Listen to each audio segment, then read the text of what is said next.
In the end of the world M base, food is a bed of life and death. Hua Shuyan took over the base with an iron fist, intending to control everything. He generously distributed supplies, but used gunshots to warn those who dared to challenge the rules. The people in the base were panicked. Whoever could seize this last chance would stand on the winning side. But just as Hua Shuyan exerted his power, his eyes inadvertently locked on the Wen brothers and sisters. They were ragged, but full of energy, and their eyes revealed a calmness that did not belong to this desolate battle. Is he a lucky survivor, or a lurker with hidden strength? At the same time, Hua Shuyan is still pursuing a mysterious woman Tina, a person who had predicted his future in a dream. Where is she hiding? What secrets does she have? The fate of the base gradually surfaced in the interweaving of this group of mysterious characters. Hi everyone, thanks for watching. Don't forget to subscribe to the channel and share. If you like this story, please let me know in the comment section. I will update the next part. Chapter 112. Fortune and Honor in Danger. In order to gain more say and status, everyone spared no effort to bring together small groups. For 2 days, there was chaos and panic among the people.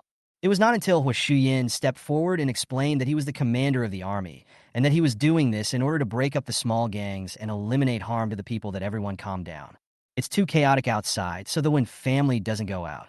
They have food and drinks at home, and they can also watch TV series and play mahjong to pass the time. Bang, bang, bang, gunshots were heard downstairs, as well as screams from passersby. Here we go again. David threw a whiteboard out and looked out the window. Celine was lying on the sofa watching TV series with a calm expression. You don't have to guess to know that it was the work of Hua Shuyan. As the male protagonist of the original text, ruling the base is one of his routes. My mother said calmly, "Those little gangs are lawless and should have been punished long ago." On the morning of the third day, the base notified everyone to hold a meeting, and the loudspeaker lasted for an hour. Many people were afraid that it was a trap and did not dare to go out, but hid in the dark and watched. Finally, the base sent people to go door to door and make announcements, and only then did people start to walk towards the square one after another. When the 2 men in military uniforms arrived at the 16th floor, they just saw Celine and her siblings opening the door and coming out. Gather at the big square. Don't be afraid. Mr. Hua, who is here to take over the base, is not a bandit. He will not rob you. We will all protect you. Celine smiled calmly. Thank you. The 2 men felt relieved when they saw that they were not as anxious as the others, and even treated them as bad guys and drove them away. When the 3 siblings arrived at the big square, they found bags of rice piled up all around them, and everyone was staring at them eagerly. Celine raised her eyes to look at Hua Shuyan, who was standing not far away. There were dozens of gunmen standing next to the man, staring at the surroundings vigilantly. Maybe it was because her gaze was too intense, but Hua Shuyan suddenly turned around and looked at her. His dark eyes were deep and seemed to be full of inquiry. Hua Shuyan indeed noticed the 3 people from the Wen family at a glance. It was unknown how long the people in the base had been hungry. They were all skinny, with sunken eye sockets, numb expressions, and dirty bodies.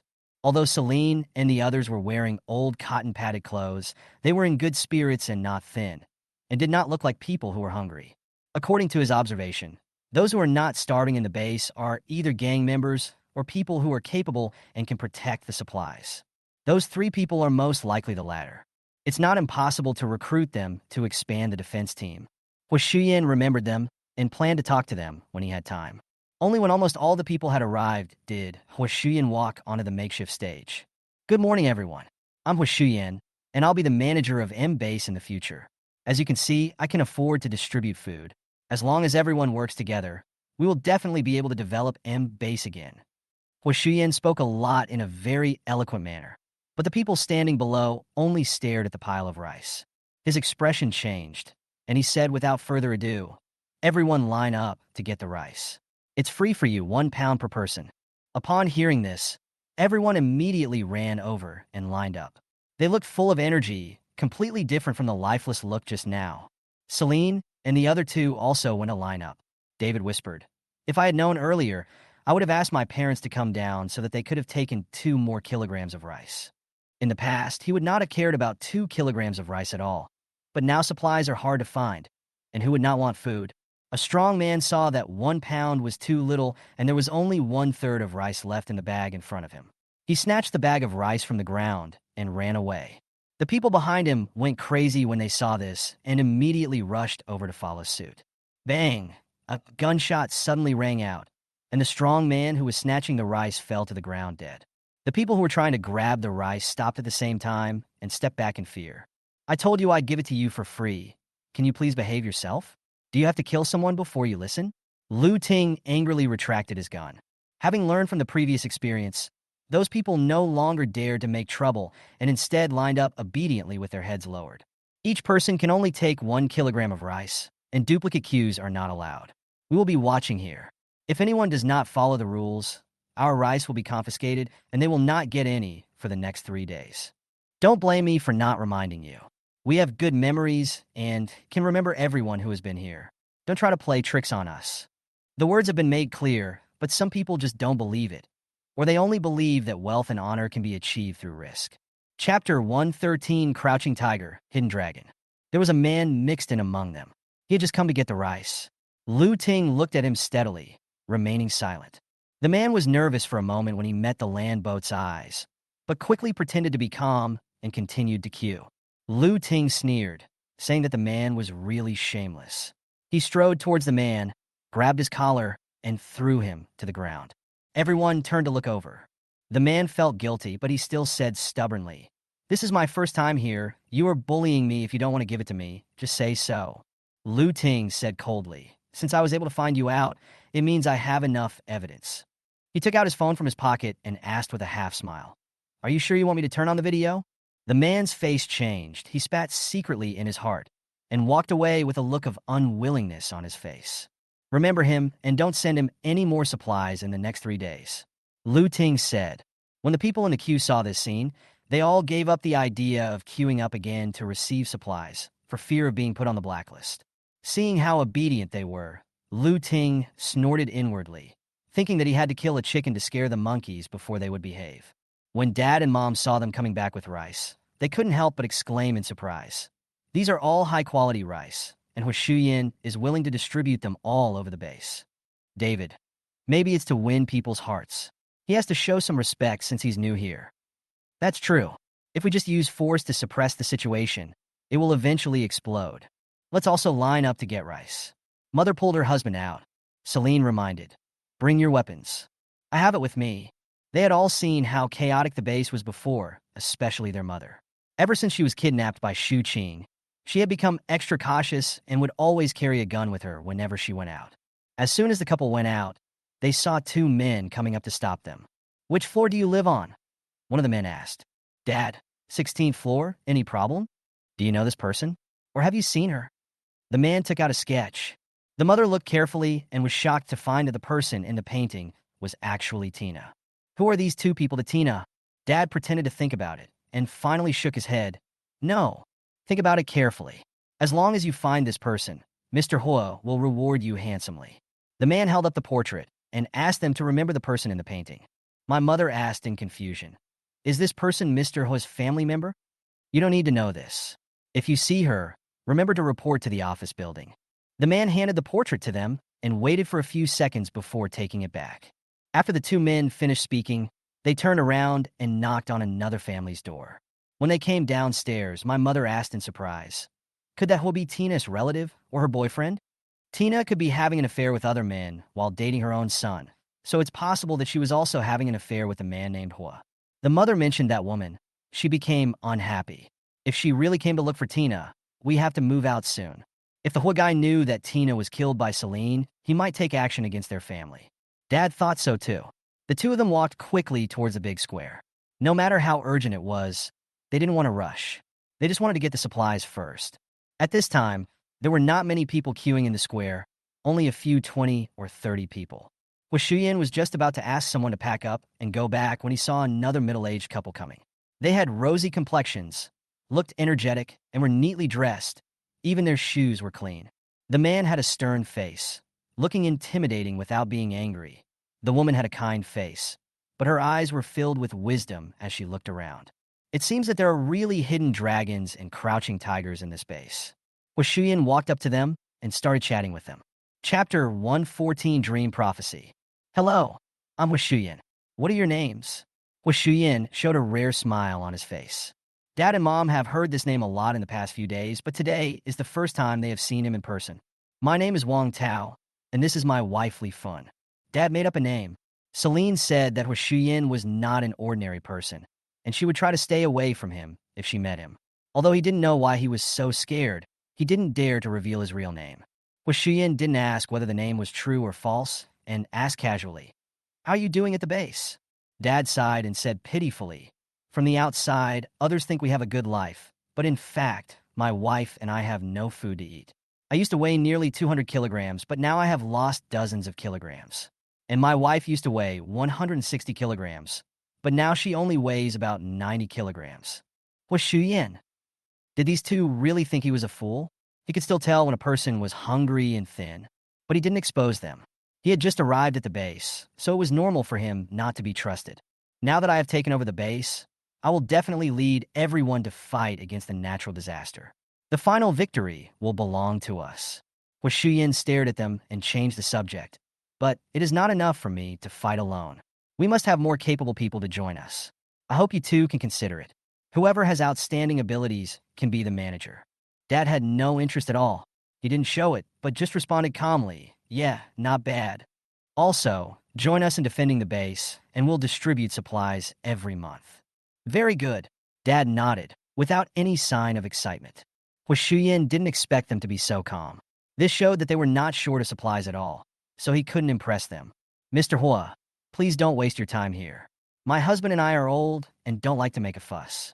We just want to live our own lives in this little house." Dad simply made it clear to avoid bothering them. "Sorry to bother you." Shuyin pulled the corner of his mouth, and his smile disappeared as he turned and left. The land boat followed him. "Go check their background. The name Wang Tao must be fake," Shuyin said coldly. Lu Ting responded, "Yes, I'll go now." "Wait a minute. Is there any news about Tina?" Shuyin asked. "We have searched the entire base, but there is no such person as Tina. No one even knows her. Maybe she has left the base." Lu Ting didn't know why Shuyin was looking for this woman. They searched the entire base several times. Not to mention meeting similar people, there is not even anyone with a similar name. Impossible, she must be in this base. Shuyin said affirmatively. He once had a dream that a natural disaster was coming, and he met a woman named Tina. She had a magical space where she could store supplies. Later, he relied on those supplies to unify various bases and lead everyone to defeat the natural disaster and rebuild their homes. At first, he thought it was a dream and didn't take it seriously. It was not until the natural disaster really came that he realized belatedly that the dream was real and a prophecy. Tina before the natural disaster. Compared to the time when he met Tina in his dream, it is not too late now. He remembered clearly that Tina in the dream said that she had been living in M Base since the natural disaster. "Keep looking, send more people, and make sure to find Tina," Shuyin ordered irritably. Lu Ting could only agree. "I'll go get more people, and I'll dig deep to find the person." Chapter 115, Leaving the Base. In the evening, Yang Mohan came to the Wen family and talked about Shuyin. He wanted me to stay and continue my research, and he would send me supplies on time every month. Celine was not surprised by Huaxuyin's move to recruit talents. She raised her eyebrows and asked, "Do you agree?" "I'm thinking about it. By the way, you have to be careful of Huaxuyin. He is looking for Tina." Yang Mohan came here this time to remind them. When he heard Tina's name, David's eyes flashed with surprise, but his face remained calm. Celine frowned and thought for a moment. Huaxuyin went to find Tina right away and was so anxious. One could imagine what was going on. Tina is reborn. Is Huaxuyin also reborn? If Huaxuyin was reborn and knew what would happen next, according to the trajectory, Tina would get the space, so he was anxious to find Tina, then everything would make sense. Unfortunately, Tina is dead, and Huaxuyin will never find her. The Wen family was just a tool in their previous life. If Huaxuyin found out that they were all still alive and there was no news about Tina, he would definitely link it to them. After careful consideration, Celine looked at Yang Mohan and said softly, "Our family has decided to leave M Base in 3 days. It's up to you whether you want to go with us. M Base will definitely recover slowly after Huaxuyin takes over. He is the male protagonist and he has this ability. Yang Mohan is a scientific researcher, and the future development of the base cannot do without them. If he stays in the base, he will be valued and live a stable life. There is no need for him to follow her around. I'm tired of staying in M base. I'm going with you. Young Mohan made the choice without hesitation. Celine curled her red lips and said in a gentle voice, "Okay, pack your things as soon as possible." Half an hour later, Dad and Mom returned home, each carrying a small bag of rice. Dad told them about Huishuyin's approach. From what I heard from him, he seemed to be trying to win us over, but I refused. Mom added, "By the way, we ran into two people from Huishuyin when we went out not long ago. They were looking for Tina with a portrait. What on earth do they want to do? How can anyone who has anything to do with Tina be a good person? I just decided to leave here in 3 days. We should keep a low profile these days and prepare to run away." Alex sneered. Speaking of people related to Tina, David is also one of them. This time, the whole family looked at him. "Mom and Dad, please don't look at me like that. I have long forgotten about Tina." David met his family's gaze and hurriedly explained. Celine coughed lightly and brought the topic back to the topic. "I'll assign the tasks. Big brother and second brother, go check the car and we'll sort things out at home." The car at home has not been driven for a while, so it needs to be checked carefully. Alex agreed. "Okay, leave it to us." For the next 2 days, the Wynn family hardly went out, trying not to attract other people's attention. But what they didn't know was that Huishuyin had already been eyeing them. Everyone in the base went to collect rice, but they were the only family that never showed up. This made people suspicious. Lu Ting strode into the office, looked at Huishuyin, and said, "Mr. Hua, we have found out about the couple. Their real names are Dad and Mom. They have 3 children. Their second son, David, is Tina's ex-boyfriend. He may know something about Tina." David? Huishuyin frowned. In that prophetic dream, David was one of Tina's suitors, but he was of little use and would even become a stumbling block for him. "Go and bring him here?" Huishuyin's voice was cold. "Yes." Lu Ting brought 3 people to the 16th floor, but was stopped by an iron gate. They could only bang on the iron gate and shout. Celine heard the voice and came out. When she saw Lu Ting, she guessed that it was Huishuyin's man. "Who are you?" She pretended not to know the other person. Lu Ting had investigated the Wen family, and it was not difficult to guess that she was Celine. "I am Mr. Hua's subordinate. Is your second brother David at home?" "He's not here," Celine said without thinking. Landship frowned. "If you don't believe me, you can come in and search." Although she said so, Celine had no intention of opening the door. "Landcraft. What does Mr. Hu want to talk to my second brother about? I can convey it to him." Celine smiled. Lu Ting said indifferently, "I don't know. We will come back tomorrow."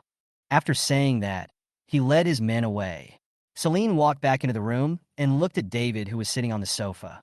"Second brother, guess why Huishuyin is looking for you?" David glanced at her and asked weakly, "Is it Tina again?" "It's very likely." Celine looked at him sympathetically. "Huishuyin is looking for Tina all over the world. It's only a matter of time before he finds us." But she didn't expect Huishuyin to be so fast. The Wen family decided to leave the base overnight, as they could not wait any longer. It is very convenient to tidy up things in the house. The beds, cabinets, and furniture that cannot be moved can all be put into the space. Celine also went to the villa area and asked young Mohan to leave together. There were people coming and going in the base, and many people were out looking for supplies. Several cars going out at the same time did not attract other people's attention. The gate of the base is guarded by someone, and any car carrying large or small bags will be stopped and questioned. The car of Celine and others was empty and did not look like they were escaping from the base, so they were allowed to pass. After leaving the base completely, Celine breathed a sigh of relief and knew she would never come back. At the same time, Huishuyin was checking the surveillance cameras in various parts of the base in his office. These monitors were installed recently. As soon as he opened it, he saw several cars driving out of the base. When he zoomed in, he found that they were members of the Wen family, as well as Yang Mohan, whom he had been trying to recruit recently. Lu Ting happened to come to Huishuyin to report on his work progress. Seeing that he looked unhappy, he strode out of the office and asked hurriedly, "Mr. Hua, where are you going?" "The Wen family." 5 minutes later, Huishuyin brought a dozen people to the 16th floor, only to see that the iron gate had been removed and the door of the room was closed. "Break the door," Huishuyin ordered. The men waiting on the side immediately took action and quickly removed the door. The group walked in and found the house empty, without even any garbage. Lu Ting was a little confused. When did they move away? Chase. The land boat immediately mobilized several vehicles to follow. In the car, Huishuyin came back to his senses from the Wen family's strange behavior. Lu Ting looked at Hu Shuyin several times in the rearview mirror, seeming to want to say something, but stopping himself. If you have something to say, just say it. Hu Shuyin glanced at him. Mr. Hua, our people have found some information about Tina. She may not be in this world anymore. Lu Ting wanted to report this matter just now, but Hu Shuyin did not give him a chance to speak. Explain clearly, Hu Shuyin said in a cold tone. Chapter 116 Earthquake. According to the investigation, Tina had come to M Base during the extremely hot season and signed up for work, such as transporting supplies. Since she followed the convoy to Taohua village, she has never returned. When the natural disaster first struck, riots broke out all over the country. Tina, a powerless woman, was probably killed outside. Hu Shuyin's brows knitted even tighter. Tina's space was extremely important to him, and those supplies would be safest only if they were placed in the space. Tina is dead, but the Wen family is still alive. That's not right. There must be a connection. I asked you to investigate the Wen family. Have you made any progress? Lu Ting. There is very little information about the Wen family. Since they arrived at the base, they rarely go out and don't interact with others. The strange thing is that they seem to have endless supplies. People who live in the same building with them said that they rarely go out to look for supplies. Hearing this, a hint of ambiguous darkness flashed in Hu Shuyin's eyes. He seemed to have figured out the key. The space that should have belonged to Tina was probably obtained by the Wen family.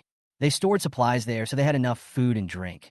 As soon as he arrived, he went to find Tina, which alerted the enemy, and the Wen family fled in panic. Don't let any of the Wen family go. Capture them. There must be a space among one of the 5 members of their family. Only by controlling that person and using him for his own purposes can his plan proceed. Although Lu Ting didn't know why Hu Shuyin changed his target again, he sped up after receiving the order. Half an hour later, they vaguely saw the rear of the Wen family's convoy. The land boat stepped on the accelerator to the bottom and chased after it relentlessly. Celine also noticed the car following them. Since the distance was too far, she couldn't see who was chasing them, but it was obvious that those people had bad intentions. Dad took the telescope from Celine, and after a careful observation, he said with a sullen face, I saw Hu Shuyin and his men. Did they find out that we escaped so quickly? It didn't take long for them to catch up. It was obvious that they were targeted not long after they left the base. Celine unhurriedly sped up the car, thinking of a strategy in her mind. The 2 teams chased each other, but there was always a distance between them, and Hu Shuyin and others could not catch up. You sit aside and let me take over. Hu Shuyin couldn't stand it anymore and directly grabbed the driver's seat. Lu Tan was sitting in the co-pilot's seat, watching Hu Shuyin's drifting and extreme acceleration narrowing the distance between the 2 convoys. The closest one was only 10 centimeters away from a collision. The land boat found the right moment to shoot at the car in front and almost hit the tires several times. In the end, Celine managed to escape without any danger. They have submachine guns. Get out of the way. Landship shouted when he saw Alex holding a submachine gun out of the window. Hu Shuyin also saw it. The steering wheel turned quickly in his hands, and he hit in the blind spot on the left before the other party opened fire. He steered the car to the right as Alex shifted to the left. Alex's skills were still a little lacking, and he only hit the front of the car and the window at the back, but the people inside were unharmed. Hu Shuyin seized the opportunity, rushed forward, and hit the rear of the car in front heavily. The car rushed forward, and because of the speed, Celine could hardly control it.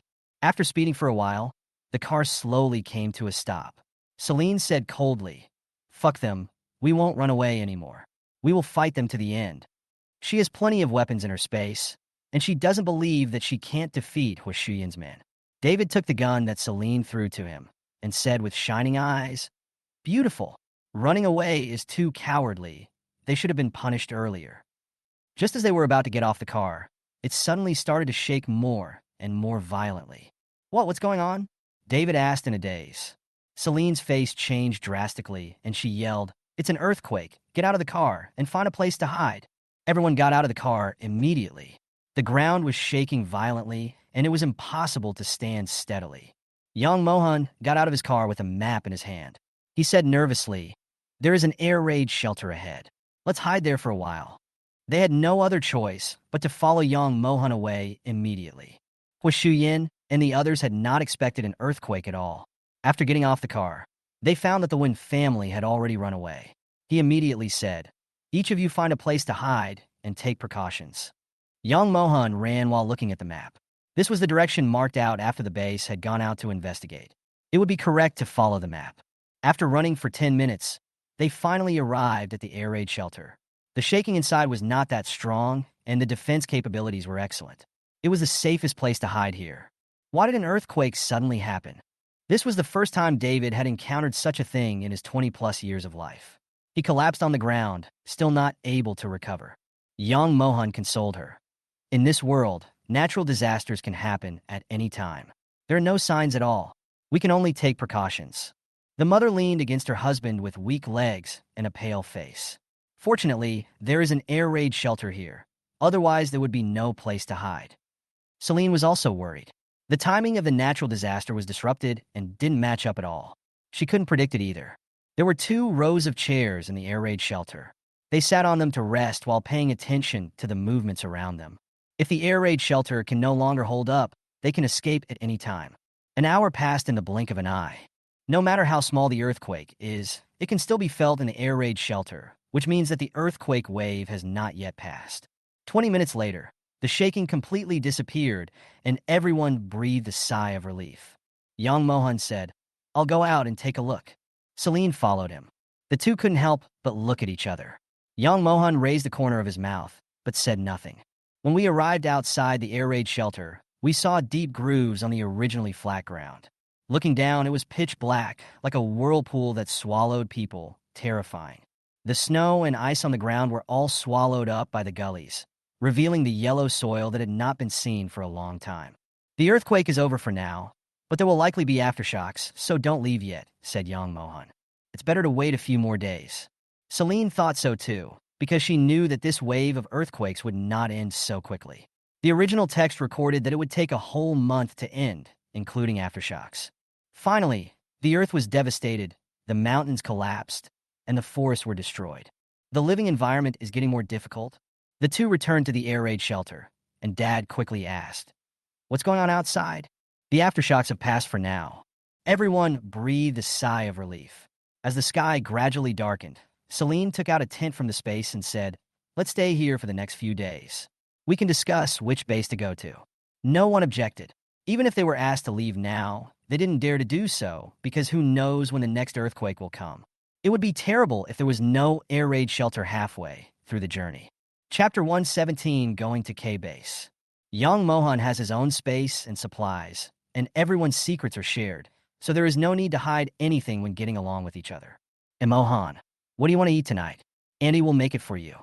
Just as the mother was about to make dinner, she saw Young and Mohan's tent standing alone not far away, and her heart was suddenly filled with sympathy. Young Mohan showed a grateful smile on his handsome face and said in a magnetic voice, "Annie, I'm not picky about food.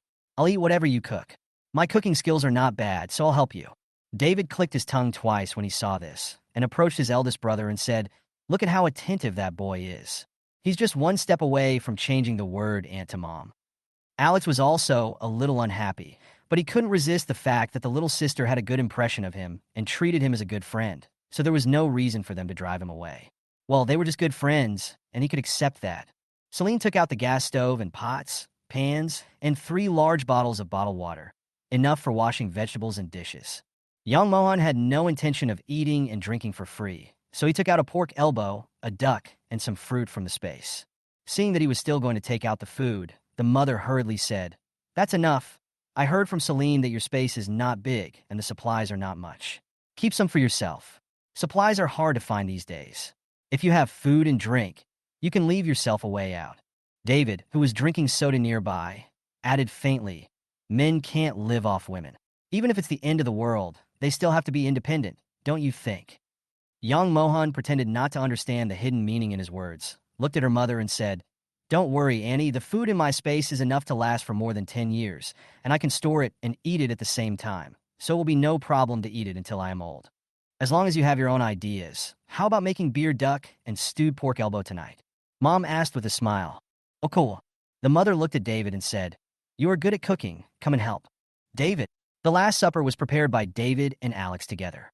After eating and drinking, Celine went into the tent and took out Young Mohan's map to study it. The Wynn family also came over. They had to discuss a place to go. They couldn't just wander around. I want to go to K Base. Celine looked at the map, and her finger landed on the location of K Base. The rest of the Wynn family looked over. Alex pondered for a moment. That place is close to the sea. What if a tsunami occurs? Before he could finish his words, his mother hit him and said, "Bah, bah, bah. You have a bad mouth." Alex was speechless for a moment. He made this judgment based on natural disasters. So how could it be considered a pessimism? Shouldn't he have prepared for a rainy day? Celine didn't think that Alex was wrong. The base near the sea was indeed affected by the tsunami, but that happened in the 6th year of the apocalypse. It has only been less than 3 years, so it won't be too late for them to live in K Base for a year or two before leaving. There are 26 bases across the country, and I have lived in each base for a few years. This is almost the end of my life. Celine continued. The base near the sea is rich in supplies. I think it's a good place. Young Mohan also came over after hearing this. He smiled and said, I also agree to go to K Base. I have relatives there. Relatives?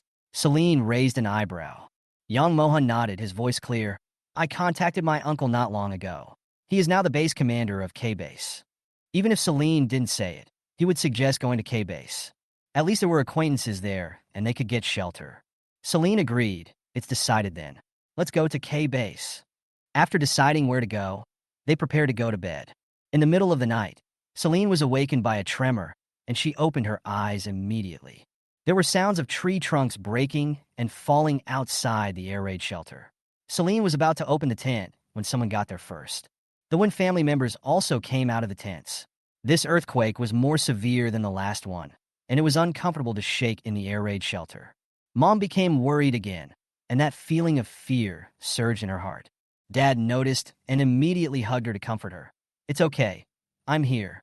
Mom slowly calmed down and found that everyone was quiet, so she looked up and met several pairs of staring eyes. Mom's face turned red and she coughed softly. I think everyone should stay awake tonight. If there is an emergency, we can escape quickly. Celine pretended not to notice her embarrassment and continued. Yes, if you really can't sleep, you can listen to some music to relieve your anxiety. She doesn't need it, but her mother should need it very much. When my mother heard this, she immediately said, Give me your phone and headphones. She has downloaded hundreds of songs on her phone, and the battery is fully charged. It doesn't matter if it runs out of power. She has a large capacity power bank and a generator, which are enough. Dad also asked Celine for her cell phone, intending to listen to some old songs to relax. The others also want to find things to do. David suddenly wanted to play chess, so he pulled Alex over to play. Celine brought them a chessboard and hung a CFL light on the roof of their tent. Young Mohan took out a pile of scattered model parts and planned to use this time to put them back together. Celine was not idle either. She took out her tablet to watch TV series. It was said that there was a palace fighting drama that was very good to watch while eating. She wanted to watch it several times, but there were too many episodes. She watched less than one episode in a split second and then started over again. Perhaps they were too confident in the defense of the air raid shelter. The people inside were not too panicked. They had nothing to do anyway, so why should they just wait around in boredom? They are not completely immersed in the entertainment. They listen to the noise outside and react immediately if anything is wrong. David lost several games and couldn't play anymore. He looked at Celine pitifully and said, Little sister, please bring me something to eat. It's better to give me a bottle of happy water. Otherwise, I will be depressed. Celine smiled helplessly and took out several bottles of drinks from the space, all of which were their favorite drinks, as well as fried chicken burgers and various exquisite snacks. Let's not think too much and enjoy life while we can. Mom was about to say that eating at night was bad for the stomach, but then she thought that what Celine said made sense. After all, it was the end of the world and natural disasters were out of their control. But you can be happy. To survive in such a harsh environment, living one more day is a blessing. If I could live one more day happily, it would be worth it. Thinking of this, she grabbed a hamburger and a glass of orange juice, and also got her husband his favorite chicken wings with rice. Eat more when you can. Dad! Celine raised her eyebrows. She still preferred milk tea, so she took out a cup of brown sugar pearl milk tea from the space and drank it in big gulps. It felt so comfortable. Seeing this, young Mohan also smiled and said, Can you give me a cup of milk tea? What would you like to drink? Celine asked with a smile. The same as yours will do. Chapter 118 Life is a Play. When it was dawn, the aftershocks finally passed. They walked out and were silent when they saw the scene outside. The ground was full of gullies. The forest not far away had collapsed. Several large trees were lying across the huge cracks, and the roads had all collapsed. Fortunately, they were in the suburbs. The city was densely populated with houses, and I'm afraid only ruins would be left. After a long silence, Celine rubbed her brows and said, "Go back. The aftershocks will come again soon." As soon as Celine finished speaking, everyone felt the ground shaking, and they immediately retreated. Not long after, the aftershocks came. It went on for a long time without stopping. It was the first time for everyone to experience an earthquake. Last night, my mother was still hoping for the best, thinking everything would be fine once the earthquake was over. However, wave after wave of aftershocks brought back the panic in my heart. Seeing the devastated land, the powerlessness and suffocation in my heart were magnified. The calmest person is probably Celine. Although she has never experienced a major natural disaster, she is mentally strong enough. There was silence in the air raid shelter. Young Mohan couldn't help but look at Celine and broke the quiet atmosphere with a voice. "Make breakfast. Just sitting there will only make you fall into the abyss of fear, so you still have to find something to do." Celine nodded and looked at the few people who looked haggard and had dull eyes. "Brother, come and help me." Hearing Celine's voice, the mother walked over with all her strength and asked with a forced smile, "What do you want to eat?" Dad also came over silently and packed his things without saying a word.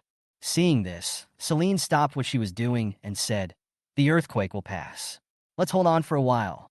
The earthquake doesn't mean the end of the world. How long will this kind of life last?" Whenever David thought of his good life in the past, he felt despair surge in his heart. Just because they have no worries about food and clothing doesn't mean they can completely relax and not care at all.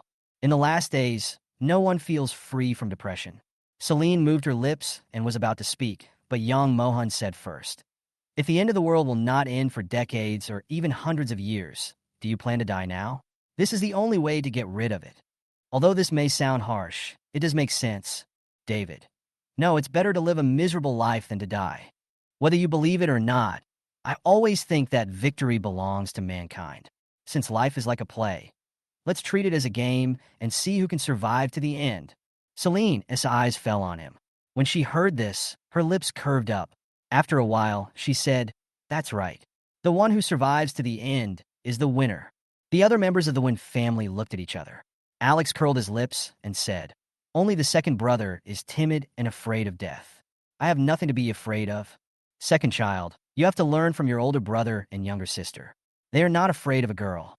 The mother was comforted and felt much better. "You are the only one in the family who has no future." Dad glanced at him. "David, 6, I was just expressing my feelings casually. Why are you all looking down on him? Breakfast is also simple. There are ready-made sandwiches, buns, and various porridges in the Celine space, so you don't need to cook at all." David was looked down upon and decided to turn his grief and anger into appetite. He ate 3 meat buns, 2 bowls of 8 treasure porridge, and a bottle of milk by himself. Celine only ate a bowl of mustard greens and lean meat porridge and a cup of soy milk. After a simple breakfast, they gathered for a meeting. "The earthquake is expected to last for a long time. Let's take turns to keep watch so that we can evacuate in time if the situation is not right." Young Mohan looked at her and said, "We men will do the hard work. You and Annie should stop staying up late."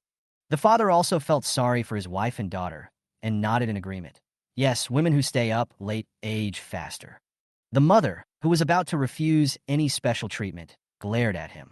Seeing that they were determined, Celine knew they would not agree even if she objected, so she simply nodded and said, "Okay, thank you for your hard work." She didn't care, but her mother was old and her health was not as good as theirs. If she stayed up too late, she would age quickly, as her father said. Want her mother to be alone. So Celine agreed not to keep watch. Alex made a ranking list for the night watches. "I'll go first tonight, the second one will go tomorrow night, then young Mohan, and finally Dad." Everybody had no objection, so it was decided. The air raid shelter is very large, and Celine took out curtains to separate it into several compartments, making it convenient for taking a shower, changing clothes, etc. Since I'm going to be living here for a while, I have to tidy it up and take out all the furniture. "It's not comfortable to sleep in a tent, little sister. Can you take out my bed? I'll hang up the curtain, and it will be a room." After living in the tent for 2 days, David still felt comfortable sleeping on a bed. Celine nodded, took out his bed, and asked the others if they wanted to sleep in the bed. Dad shook his head and refused. "Forget it. The bed feels better when it's in the room." Otherwise, I can't sleep. It's better to have a tent.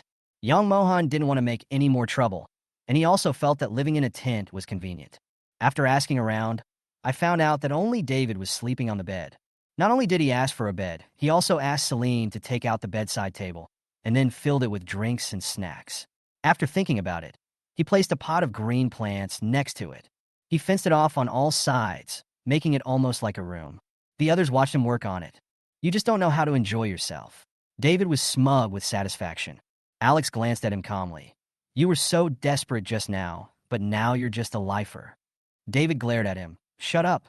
He is not dying, he is just expressing his feelings. 20 days passed in the blink of an eye. During this period, there were aftershocks every day, and the timing was irregular, sometimes 1 hour apart and sometimes more than 10 hours apart.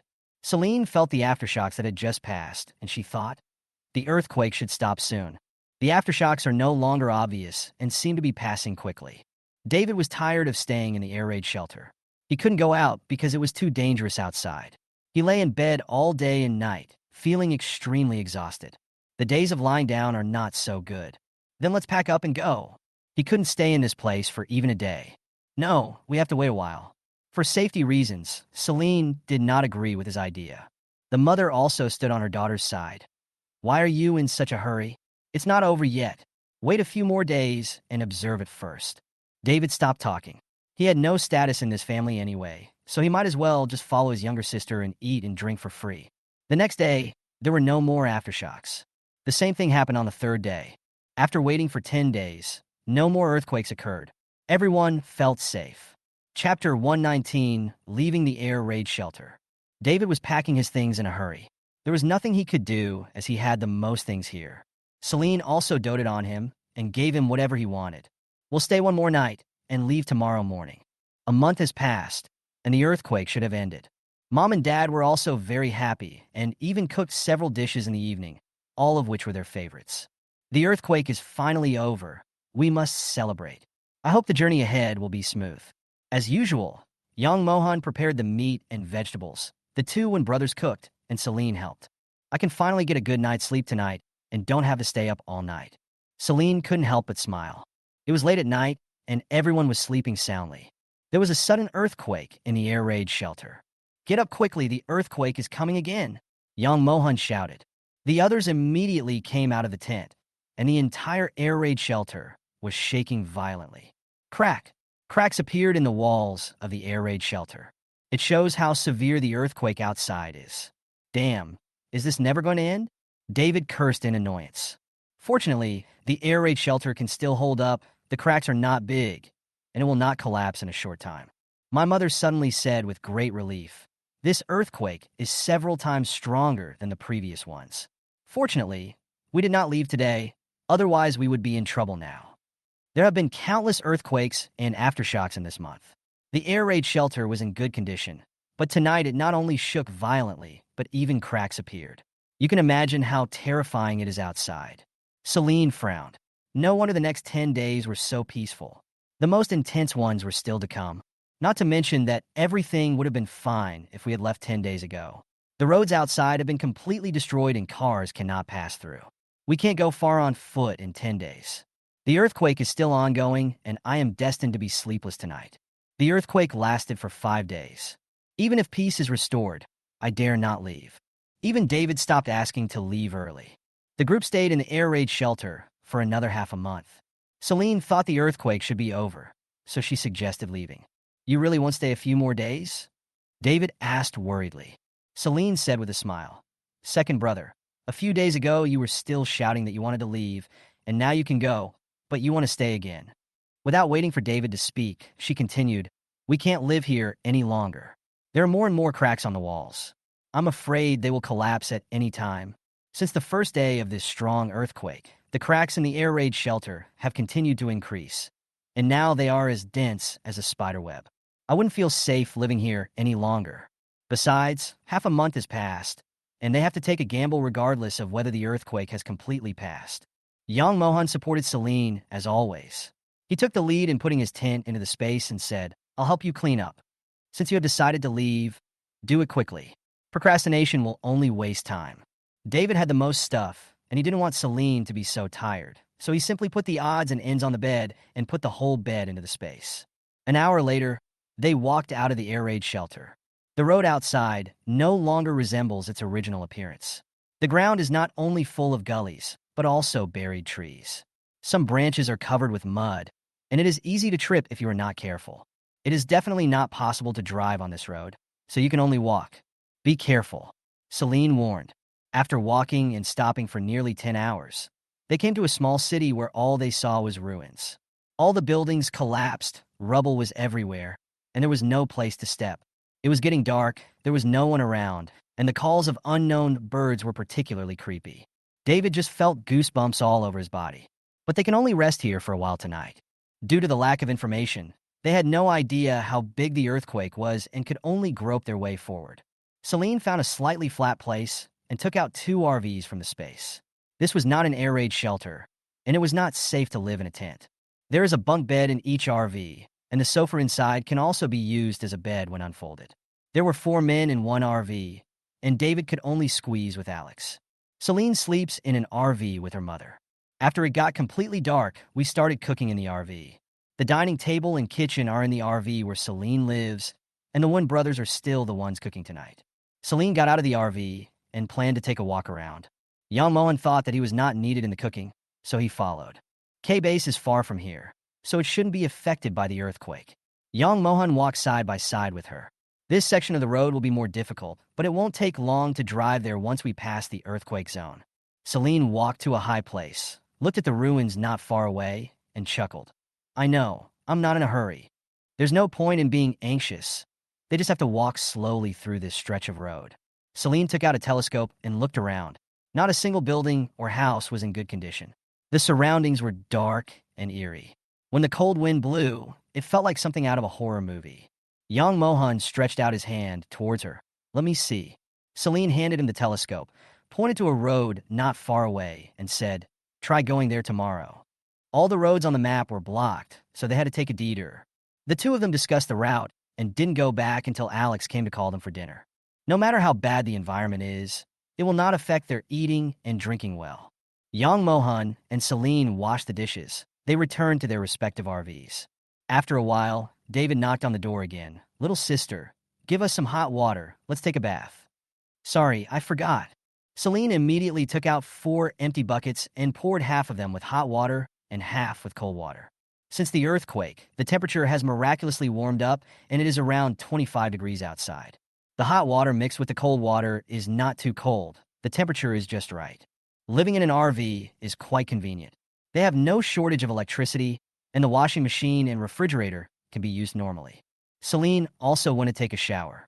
She gave the lower bunk to her mother and could climb up to open the skylight. She stuck her head out and met young Mohan's eyes the next second. The 2 RVs were not far apart, and they couldn't help but smile at each other. Young Mohan took out a bag of jelly from the space and raised his eyebrows. Do you want to eat it? She has always had a sweet tooth. Celine couldn't refuse, so she held out her hand to him and said, throw it over here. Young Mohan aimed at her position and threw a bag of jelly over to her. Celine raised her hand and grabbed it, and she ate a strawberry-flavored one. What are you doing behind our backs? A head popped out from behind young Mohan. David stared at them quietly, his eyes moving back and forth. Chapter 120. Girls are not determined by their mothers. Young Mohan was leisurely enjoying the breeze. It's cool outside. I'll give you my seat. Celine didn't want to stay too long, and when she saw young Mohan went back to sleep, she closed the skylight. Shin, who are you talking to? The mother, who had just come out of the shower, vaguely heard voices. Oh, I chatted with young Mohan for a while. Celine lay down, took out the tablet from the space, and planned to continue watching the drama. It's the last episode of the Palace fighting drama, and she has to watch it before going to bed. I don't know what my mother was thinking about. She smiled and didn't disturb her. The night spent in the wild was relatively peaceful, but the next morning almost everyone looked unhappy. David and his father had obvious dark circles under their eyes. Don't tell me you all didn't sleep. David looked at this one, then turned to look at that one, and blinked. The mother rubbed her temples. She had a headache because she didn't sleep well the whole night. I thought no one stayed up late last night, so I didn't dare to sleep. She was still frightened, so in order to remind them in time, she kept her eyes open until dawn. Celine, What a coincidence, I thought so too. Young Mohan, blah. Alex, +3. Even though everyone didn't sleep well, they didn't plan to stay here. After breakfast, Celine packed up the RV and continued on foot. Annie, there are a lot of gravel on the road, and some are very sharp. You have to be careful.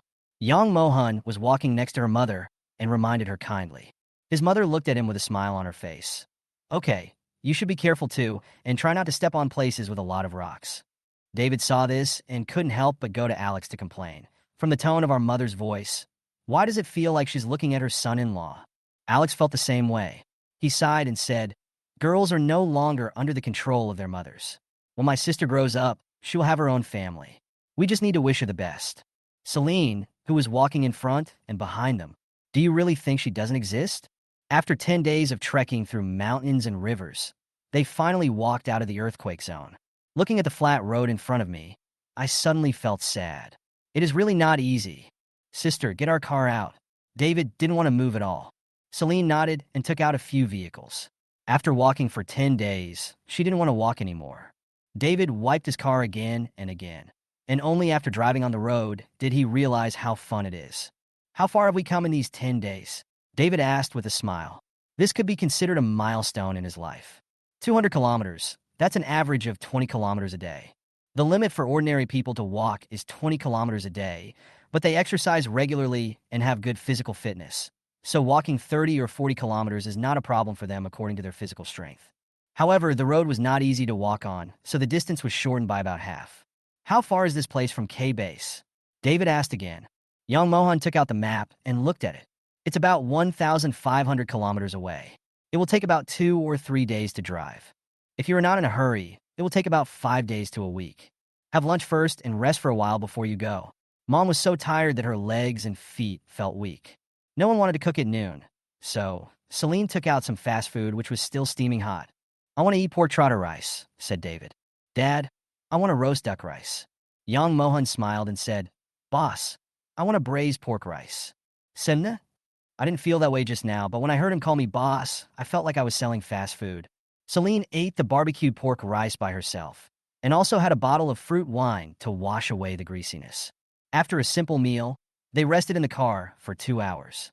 Just as I was about to leave, I heard the sound of a car coming from the other side of the road. Not long after, 5 cars stopped not far in front of them. A dozen people got out of the car, young and old, probably several families. They saw Celine and the others. They came over and asked, Hello, can the car pass through the road ahead? Alex knew they were just asking for directions and had no bad intentions, so he answered, No, there was an earthquake over there. After thanking him, Lu Dawei walked back disappointed and explained the situation to his family. We can't get through there. We have to take another route to M base. Hearing the words M base, Celine looked over. Those people are actually going to M base? Lu Dawei and the others were not in a hurry to leave. They rested where they were, and he started chatting with Alex again. Which base are you going to? We just came from base C. I don't recommend you go there. It's too chaotic. Lu Dawei said. Celine just wanted to know more about other bases, so she asked curiously, How chaotic is it? In base C, those without power and ability can only be slaves. At the beginning, the base leader was willing to help everyone, but then natural disasters came one after another, and some people began to embezzle supplies, and gradually chaos broke out. Those who are capable have already fled, and those who are incapable are not allowed to leave at all. The head of the base has become the ruler, requiring the people under him to provide supplies every month to support them. Those who are unwilling to provide supplies will be treated like slaves by them. Celine looked them over and asked, So how did you get out? There are both old and young people in the family here, so it is impossible for them to run far. Even if they have a car, it will be stolen. We were also oppressed. These cars belong to the man who enslaved us. We united to kill him and took his token to leave the city. That's how we escaped. Lu Dawei's father also said. On the way here, we heard that M Base is not short of food. The base commander is a military man who is dedicated to serving the people. Life there is peaceful. David, don't trust hearsay. We came from Base M. Lu Dawei asked quickly. Can you tell us about Base M? Is it still possible to go there now? I suggest not to go. It's a mess over there. The original base commander ran away, and someone else came to take over. I don't know what's going on there right now. That guy surnamed Hua is not a good person either. even though he is distributing supplies to people now. Who knows if he has bad intentions? In addition, there are many large and small gangs in the M base, and there will be no peace there. Unless you are a capable person, you can still have some say. This made Lu Dawei and others silent. Alex, you can't get to M base even if you want to. It's best to take a detour. As for whether Lu Dawei believes it or not, it is their business, and they have no right to interfere. Lu Dawei and others were indeed hesitating. Why don't we just change bases? There are more than 20 bases anyway, so we can always stay in one. We don't know how to get to other bases. We finally got here and thought we could reach base M in 2 days, but it turned out to be a waste of time. Lu Dawei came over and asked, "Which base are you going to?" Chapter 121 Follow them. Celine said calmly, "We don't have any specific goals. We'll just go wherever we can." Lu Dawei's wife Wang Yu muttered softly, "I don't believe it. You are just afraid that we will follow you." The sound was neither too loud nor too soft, and people standing nearby could hear it.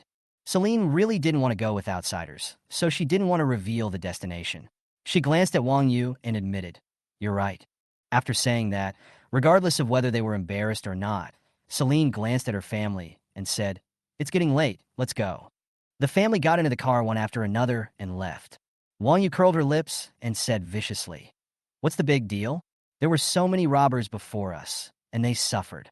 "Shut up." Lu Dawei had originally planned to go with them, but this woman ruined his plan. Those people don't seem to have any shortage of food. Moreover, they have been able to survive until now in the apocalypse, so they must be very capable. If we can get close to them, we might be able to get some food. Lu Dawei was able to escape from Base C, so he did have some brains. Wang Yu was so angry that she dared not speak. Human society was regressing. Most women could only rely on men to find supplies to survive.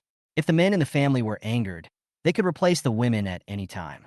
When Lu's father heard his son say this, he slapped Wang Yu in the face and angrily said, "It's useless.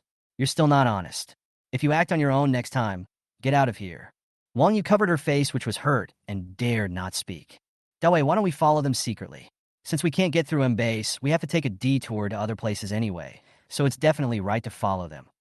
Father Lu said, "Okay, let's go."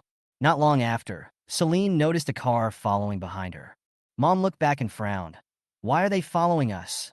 "They may not be following us. There is only one road here, and the end is blocked by rubble from the earthquake. They can only go back," Dad said casually. They didn't care, after all. This road didn't belong to them, and others could use it as well. A day passed like this, and Lu Dawei and his family still followed them. That night, they parked their car in an open space and prepared to have dinner and rest. "At this rate, we will reach Base K tomorrow afternoon." Lu Dawei and others saw them stop and found a place to park near them. David glanced at them and said unhappily, "They are just following us." They passed so many crossroads that day, but Lu Dawei and the others refused to leave. It seemed that they had to follow them. Celine said lazily, "Follow us if you want, just don't disturb us. If they go to K base, others can go too, and she has no reason to stop them. But if the other party comes to disturb them without a sense of boundaries, she will not be happy about it." They were cooking, and Lu Dawei and others were also cooking, but their meals were very simple. A dozen people gathered together with a small pot of thin porridge made from brown rice and a small bowl of sauerkraut, barely filling their stomachs. Smelling the aroma of food coming from the Wen family, Lu Dawei and others couldn't help swallowing. They hadn't eaten meat for a long time, but they could smell it often when they were enslaved in Base C. "I'll go ask them for some dishes." Wang Yu really couldn't swallow anymore. She never thought that thin porridge with pickles was unpalatable before. Being able to eat a mouthful of porridge while on the run was a blessing from heaven. There is no harm without comparison. Seeing others enjoying the good life, she felt itchy in her heart. Lu Dawei and the others had no intention of stopping him, and they all persuaded him. "You are good at talking. There are 2 women over there, so it should be easy to deal with them. Don't worry, we will keep your share of the meal." Wang Yu put down her chopsticks and was about to go over, but suddenly she pulled her 9-year-old son up and said, "Let's go together." David made spicy chicken, shredded pork with fish flavor, pork rib soup, and pan-fried tofu today. As soon as they sat down to eat, they saw Wang Yu coming over with her child. Alex just closed the car door, and David drew the curtains, completely ignoring them. Anyone who is not stupid knows what they mean. Wang Yu had been staring at their food for a long time. As she walked over, she was thinking about how to act pitifully, but she didn't expect that they closed the car doors and windows the next second. Mom, it smells so good. I want to eat some meat. Lu Xiaohu swallowed his saliva, more anxious than Wang Yu. Wang Yu gritted her teeth secretly. Mom will risk everything to get you a bite of meat today. The mother and son came to the car window and knocked, softening their voices. Is there anyone in the car? The car was quiet, and Wang Yu didn't hear any sound. But her eyes were not mistaken. They were obviously inside, pretending not to hear anything. She knocked on the window again. In the car, Celine and the others heard the noise outside, but pretended not to hear it. Don't worry about them. Most of them are here to beg for food. David looked through the gap in the curtains and saw that Wang Yu and her son did not respond and were unwilling to leave. Celine hummed and picked up a piece of vegetable for each of her parents. The car was soundproofed, so no one outside could hear what they said inside. In short, they left Wang Yu outside. Half an hour later, they had eaten and drunk their fill and opened the car windows. Wang Yu ran over immediately upon seeing this and became furious when she saw that their bowls were empty. David opened the car window and asked indifferently, "What's the matter?" "Ugh, are you pretending?" She was shouting so loudly outside just now, I don't believe they didn't hear it. "My child hasn't eaten for 2 days. He is so hungry that his limbs are weak and his eyes are dizzy. Do you have any leftovers? Can you give us some? We adults don't care, but we can't let the children suffer." Wang Yu said with red eyes, looking at them pitifully.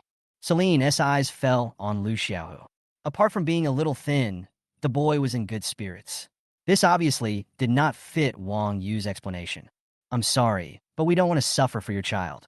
What does your son have to do with us? If you give him more food, we will have less to eat.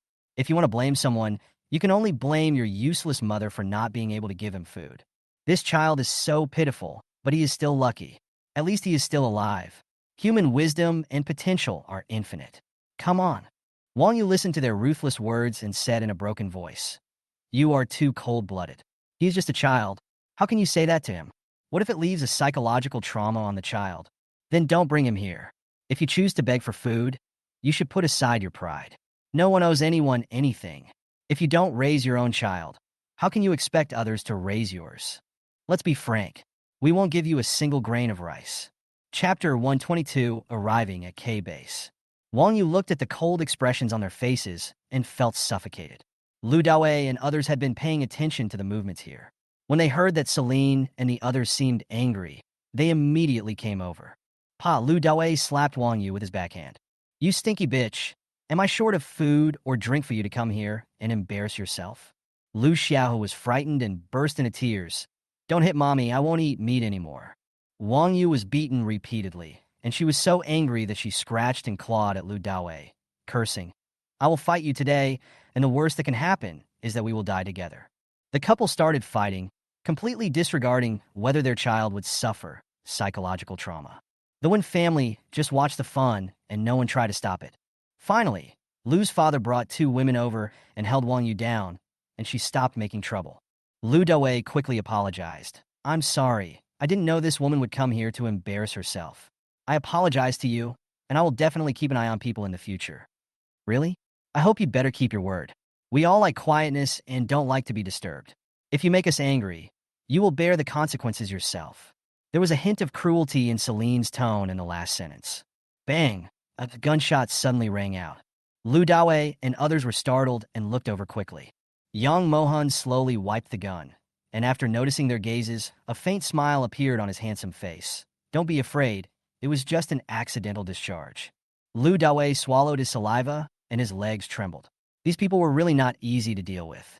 He forced a smile and said, "We'll leave now. We won't bother you anymore." Wang Yu didn't know that they had guns. Otherwise, she wouldn't have come here so rashly. Lu Daowei and his family seemed really frightened and drove away overnight. David watched their car go away and said with a sigh, "It's really scary." Young Mohan put the gun back into the space. "It's better to leave so that you don't harass us again." "I don't think they can go far." Alex added. You know what? He actually guessed it right. The next day, they drove for less than 15 minutes and saw Lu Daowei and his friends. They ignored it and sped up. Seeing this, Lu Daowei and others quickly followed. At 5:30 in the evening, they finally arrived at Base K. The K base was built on the basis of a villa area, surrounded by high walls and electric fences. The European-style gate looked very gorgeous. There were more than a dozen people guarding on both sides of the gate. The huge stone next to it that originally had XX Villa written on it was changed to K Base. When they saw them driving over, someone immediately came up to stop them and asked, "Where are you from? Do you have anyone to introduce you?" Young Mohan got out of the car and said, "Zhou Yong is my uncle." The man looked at Young Mohan and saw that they did not look like refugees fleeing famine. So he softened his tone and said, "Wait a moment, I'll call the base commander." After a while, the man came back and asked, "What's your name?" "Young Mohan." "That's right, it's him." "Mr. Young, the base commander has been waiting for you. You have been waiting for a long time. Please follow me." Jiang Hao glanced at Celine and the others. The base commander didn't say that so many people would come. Didn't he say that only his nephew would come? However, he did not ask any further questions and brought Yang Mohan and others to the villa where they would live in the base. "Mr. Yang, we're here."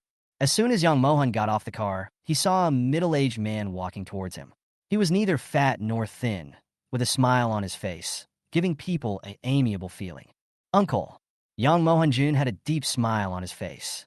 It was a huge surprise to be able to see his relatives again after the end of the world. Zhou Yong patted his shoulder, his eyes slightly hot. "You little bastard, you haven't contacted me for so long, I thought." Yang Mohan smiled and said, "Don't worry, I won't die that easily." Then he introduced him to Celine. "This is my uncle." Celine took a step forward, smiling. "Hello, base captain. My name is Celine. What are you doing?" Zhou Yong looked at the two of them with a curious look. It's strange.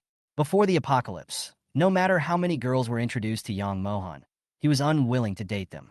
But after the apocalypse, he found one for himself. This look and figure are a perfect match. After introducing Celine, Yang Mohan also introduced the Wen family.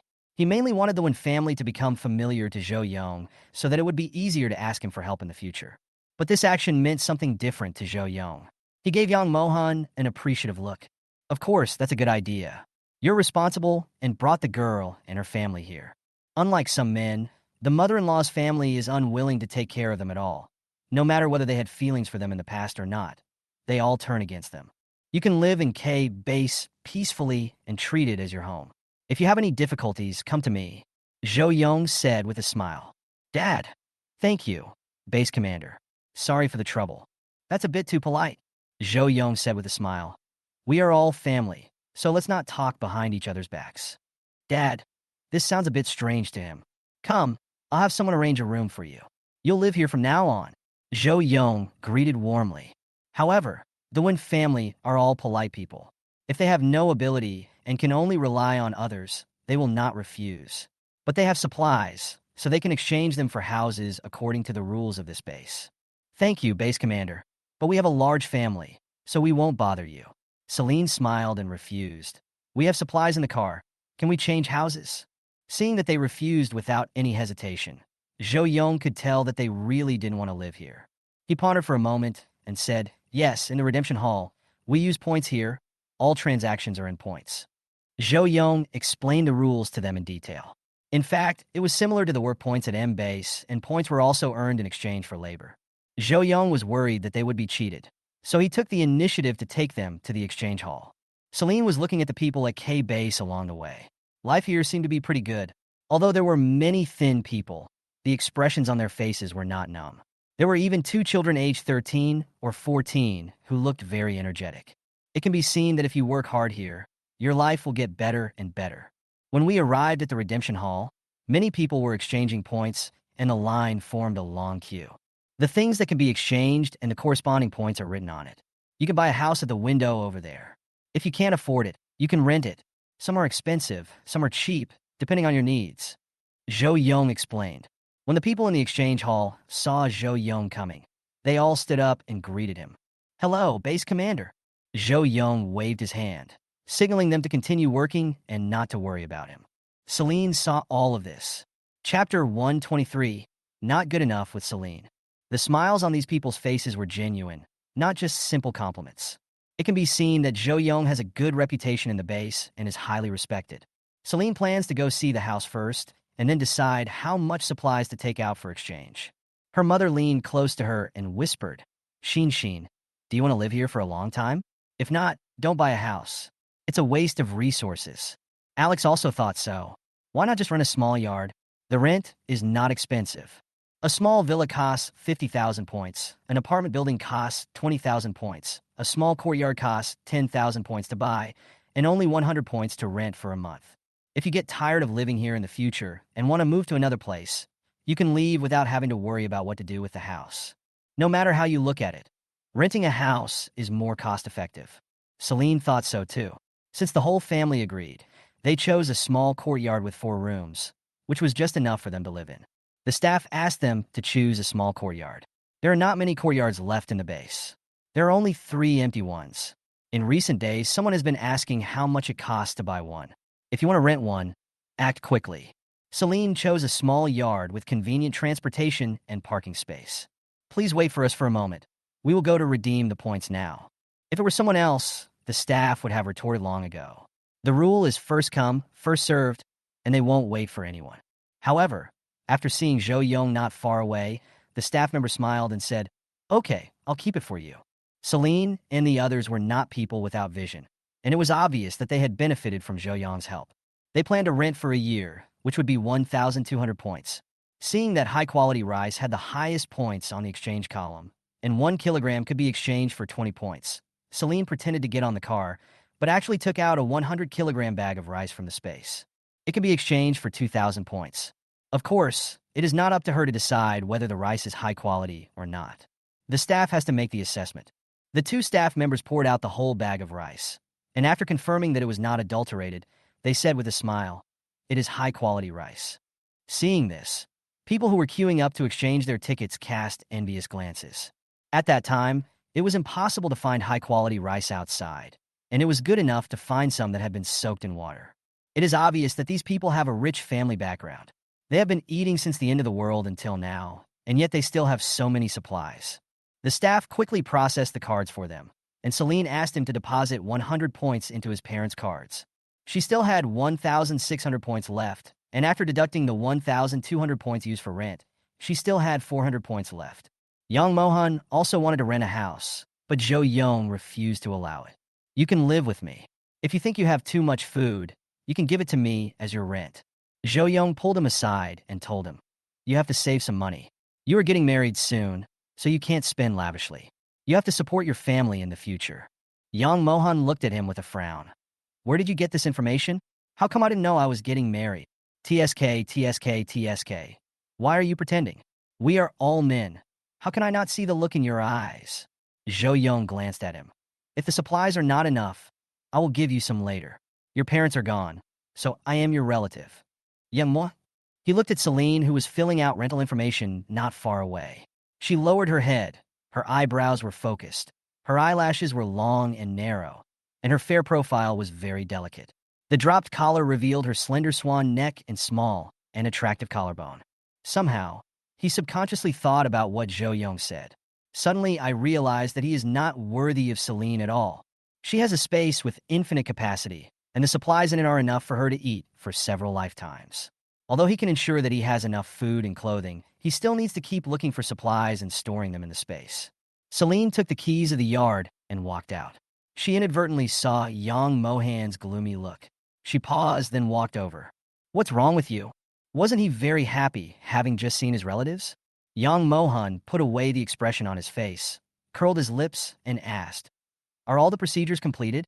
"It's done." Celine thought that he hadn't exchanged the supplies yet, so she asked, "I still have a few hundred points in my card. Should I give you 100? As soon as Celine finished speaking, Yang Mohan saw several people around him looking at him, and they looked at him with envy and jealousy. Someone even whispered, "It's better to be a gigolo these days. Look at him, he gives 100 points just by saying so." Yang Mohan's face suddenly darkened. He took a deep breath and smiled at her. "No need. I still have supplies. I'll go exchange them when there are fewer people. You guys go back first." He lived in his uncle's house, so he didn't need to clean up at all, but Celine and the others would probably have to do the work. Celine didn't want to waste time. It was already 7 o'clock in the evening. She would go back to tidy up, and it would probably be 8 or 9 o'clock. "This is the address of the courtyard. Come over when you have time." Celine left the address to him and said jokingly, "We are moving into a new house. Remember to bring gifts when you come." Yang Mohan raised his lips, quickly took it, and said in a magnetic voice, "Okay." The Wen family drove away. Base K was much larger than Base M and had more people. They asked several people before they found the location of the courtyard. The small courtyard is on the east side of Base K. There are about dozens of small courtyards there, many of which are inhabited. There are either cars parked outside the doors or decorated gates. Number 66, this is it. Alex had been searching all the way and finally found the corresponding house number. Celine took out the key and opened the door. The family walked in and saw that the yard was empty, with nothing but 4 rooms. The walls of the yard are only covered with cement, which is not particularly good, but compared to people who have no place to live, it is already pretty good. Hurry up and take out your things. Let's clean up. It's getting dark, said my mother. Celine walked into the house and took out their beds, cabinets, etc. They are responsible for arranging everything themselves, and the rooms are chosen randomly. After Celine took the things out of the space, she put up wallpaper and placed a pot of green plants on the windowsill. She looked left and right and always felt that something was missing. After thinking about it, she took out the wallpaper and pasted it up. Then she turned on the electricity in the room and turned on the lights, which made the room feel a little warmer. She came to her father and mother's room, where they had just adjusted the position of the beds. Do you want to put up wallpaper? Celine asked. Yes, blue one. Mom took the time to reply while tidying up. David and Alex just walked in. Hearing this, David looked at her with sparkling eyes. Little sister, do you have any anime like One Piece or something like that? Chapter 1:24 reinforced the house. Alex glanced at him with disdain and sneered. You are still so childish at your age. David retorted unconvinced. A man is a boy until he dies. I'll look for it. Celine chuckled. Surprisingly, it really is there. David happily took the anime wallpaper and left, planning to go back to his room and decorate it well. Brother, what kind do you want? Pure white will do.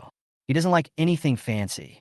Celine handed him the wallpaper, and she went to the yard, installed lights on the wall, and placed flower pots in the corners for decoration. Then he walked into the kitchen and took out the kitchen utensils, oil, salt, sauce, and vinegar, and put them in order. After an hour of cleaning, the courtyard finally felt like home. To celebrate moving into the new home, the evening meal was still very sumptuous. 4 dishes and 1 soup, steamed fish, crispy roast pork, stuffed bitter melon, fried mullet flowers, and shredded chicken soup. The aroma filled the yard. The family had just sat down to eat when there was a knock on the door. Celine went to open the door and saw an old woman standing there with a child, holding a plastic bag with 3 buns in it. I'm your neighbor. I live at number 65. You just moved in today, right? The old woman said as she looked into their yard. Celine didn't open the door completely, but only left a gap as big as a palm. When she saw her exploring, she walked out and closed the door casually. Yes, what's up? Celine asked calmly. The old woman's expression froze for a moment. There's a saying that goes, don't hit a smiling person. Perhaps she didn't expect Celine to be so cold. She handed the plastic bag to Celine with a kind smile on her face. My family made some buns today. It just so happens that you've moved in and we'll be neighbors from now on. I'll give you some to try. Also, my son works in the office building, so you can come to us if you need help in the future. Celine didn't go to take her buns. She didn't want to have any friendship with anyone. She politely refused. You can take it back. We don't lack food at home. It's okay. A few buns are not worth much, the old woman said as she stuffed buns into her hands.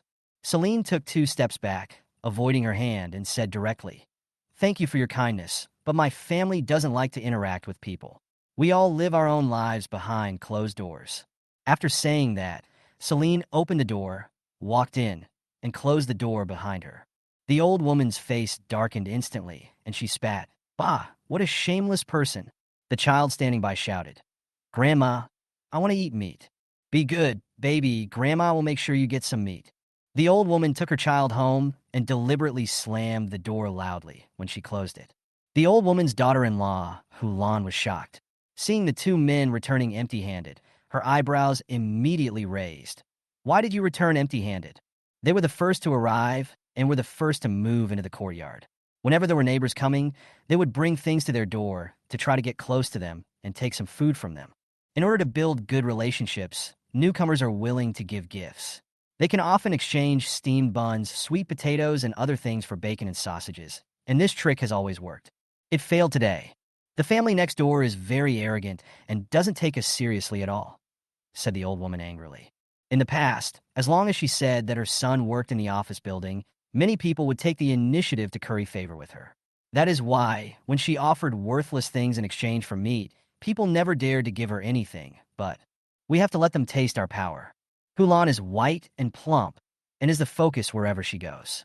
After all, it is definitely not easy to eat so well in the end times. At this time, she narrowed her small eyes and said viciously, "You have to vent my anger for me." The old woman said unhappily, "My son is working alone outside to earn points to support the family, and you are eating all the good things. I can't keep a useless person." This was not the first time that Hulan had been ridiculed by her mother-in-law, but she was not angry.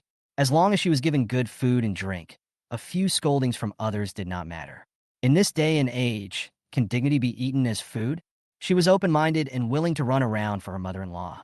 "Mom, I will definitely avenge you. But what are we going to eat tonight?" The old woman threw 3 cold buns on the table and said, "Eat this. Don't even think about touching the bacon. We still have a long time to live. How are we going to survive after you finish eating it?" Hulan curled her lips, knowing in her heart that this was because her husband was not around and the old woman was reluctant to eat meat. The next day, Celine had just finished washing up and was about to make breakfast when she vaguely sensed something was wrong. She immediately looked towards the top of the wall and saw a man lying there, looking at their yard with a shifty look in his eyes. Seeing that he was discovered, the man ran away. My mother came out and saw this scene, her brows furrowed. "We've been targeted since we got here. Isn't this normal?" Celine had guessed that this day would come. The end of the world has magnified the evil of human nature. Although the base seems peaceful on the surface, who knows how dirty and filthy it is secretly? Not to mention that they attracted other people's attention because they ate meat, but just the fact that they drove a car when they came here made people set their sights on them. The yard needs to be reinforced. We can't let them come and go as they please. Celine pondered. Dad just happened to hear what they were saying, and he continued, "We still have the wire we used to kill the mutant rats last time. We just need to connect the power to it. No matter how it is reinforced, it can be easily destroyed by someone. It still works if it is powered on, which makes people scared when they see it." Celine thought this was a good idea. She raised her eyebrows and said, "Okay, let's do it."